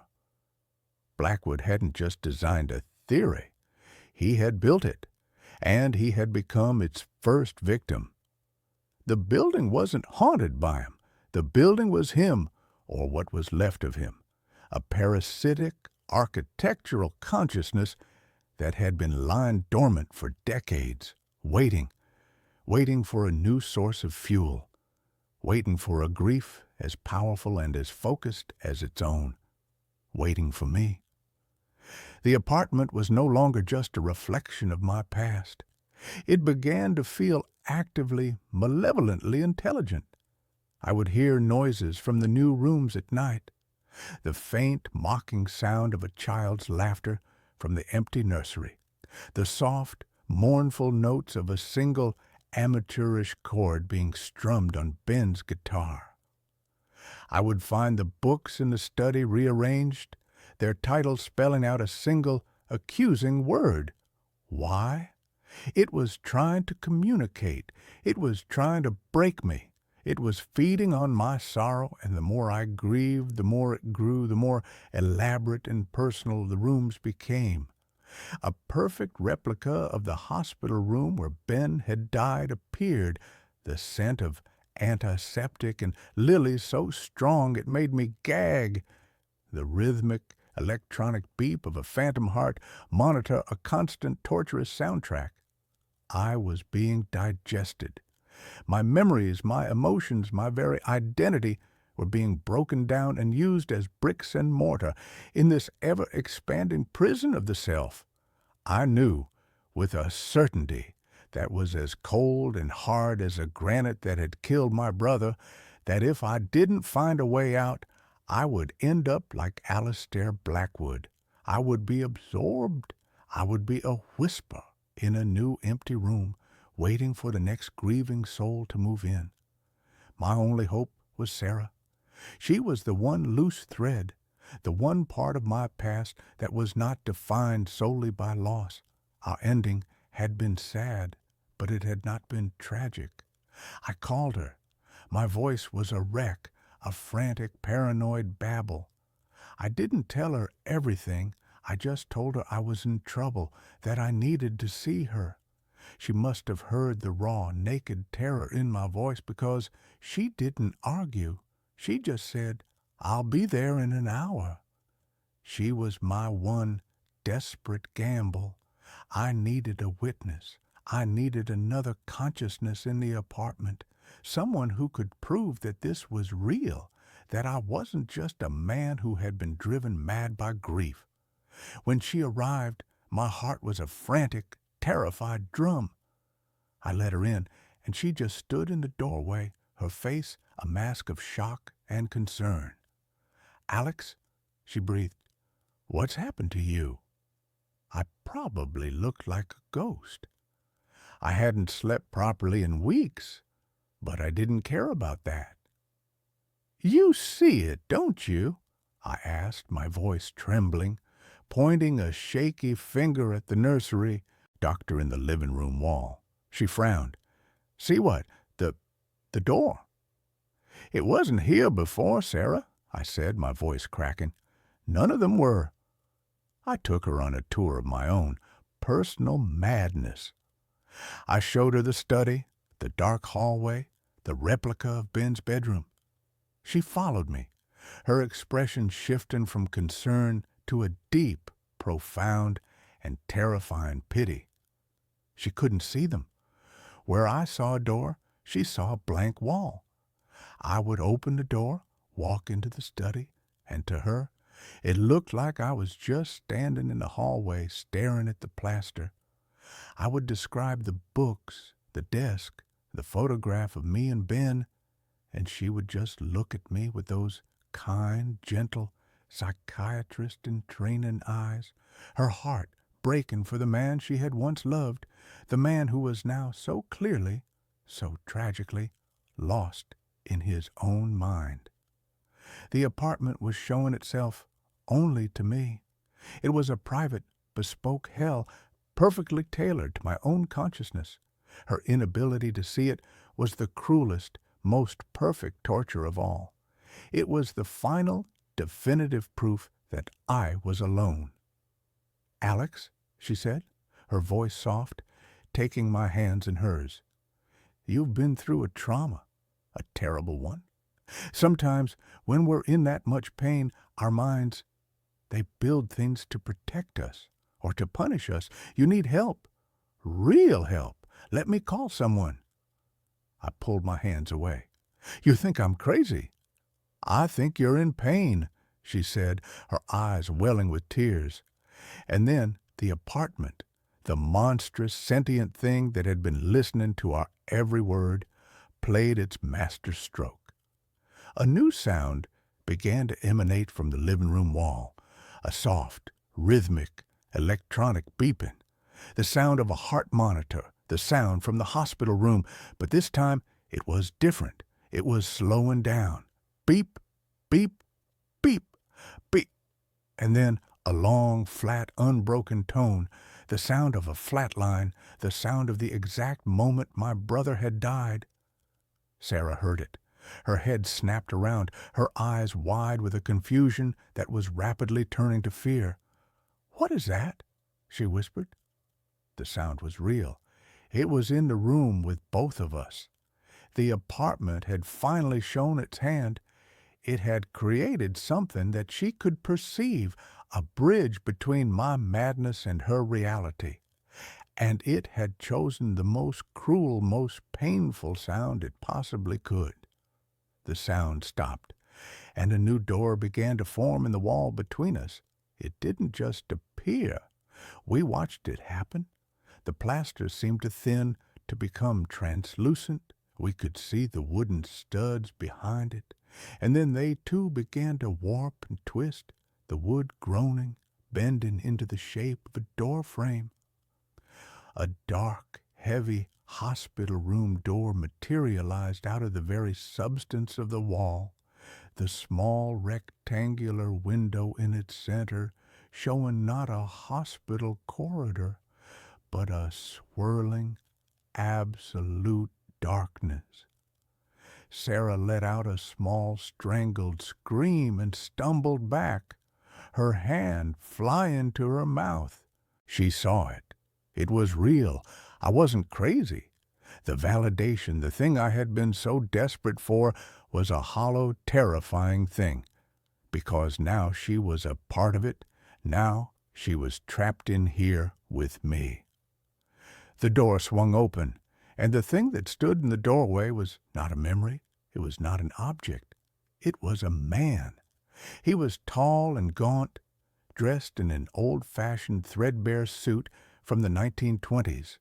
His face was a pale, emotionless mask, his eyes two burning, intelligent points of light. It was Alistair Blackwood, or the echo of him, the central, foundational consciousness of this architectural monster.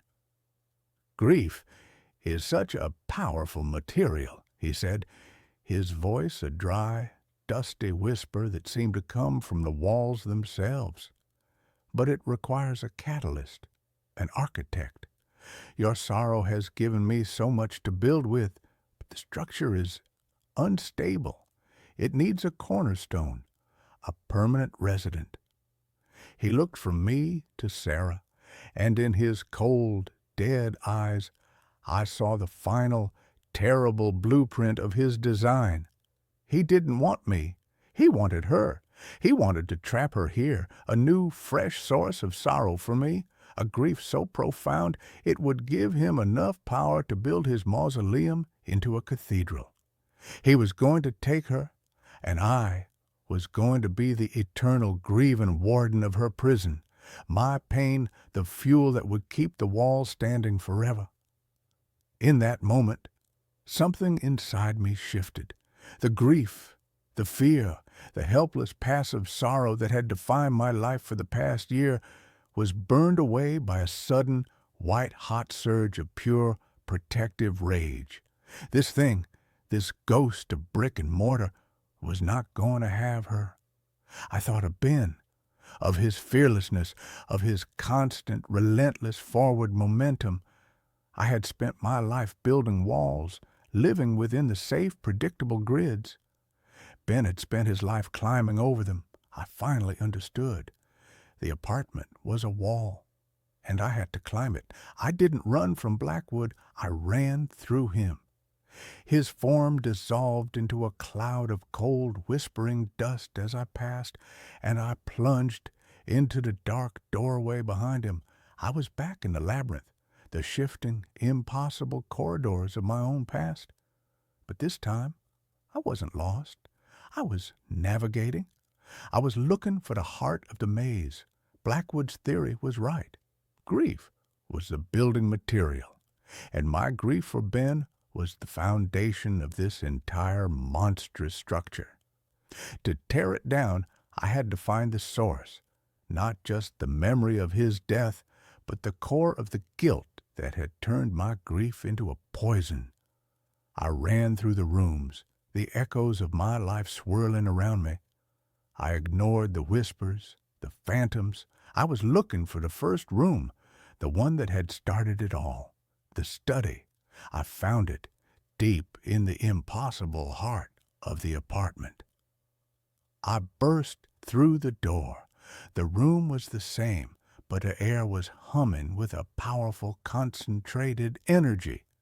And in the center of the room, on the desk, the photograph of me and Ben on the beach was glowing with a soft internal light. This was it, the cornerstone, the foundational memory, not of his death, but of our lives together. The thing the house was twisting, perverting. I heard Sarah scream my name from somewhere far away in the maze. Blackwood was after her. I had to end this, now. I picked up the photograph, and I finally allowed myself to feel the one true ugly thing I had been hiding from myself for 6 months. I wasn't just grieving for Ben. I was angry at him. I was angry at him for his recklessness, for his choices, for leaving me alone. I was angry at him for being the one who got to climb, while I was the one who was left to watch, to worry, to plan for a future that would never happen. And beneath the anger was the guilt that a part of me, a small, dark, resentful part, had been jealous of his freedom.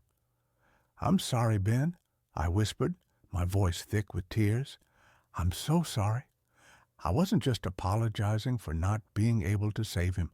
I was apologizing for everything, for being the safe brother, for being the resentful brother, for being the one who was left behind.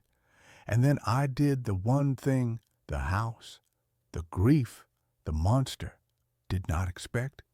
I accepted it. I accepted the anger. I accepted the guilt. I accepted the ugly, messy, painful, and profoundly real love I had for my brother.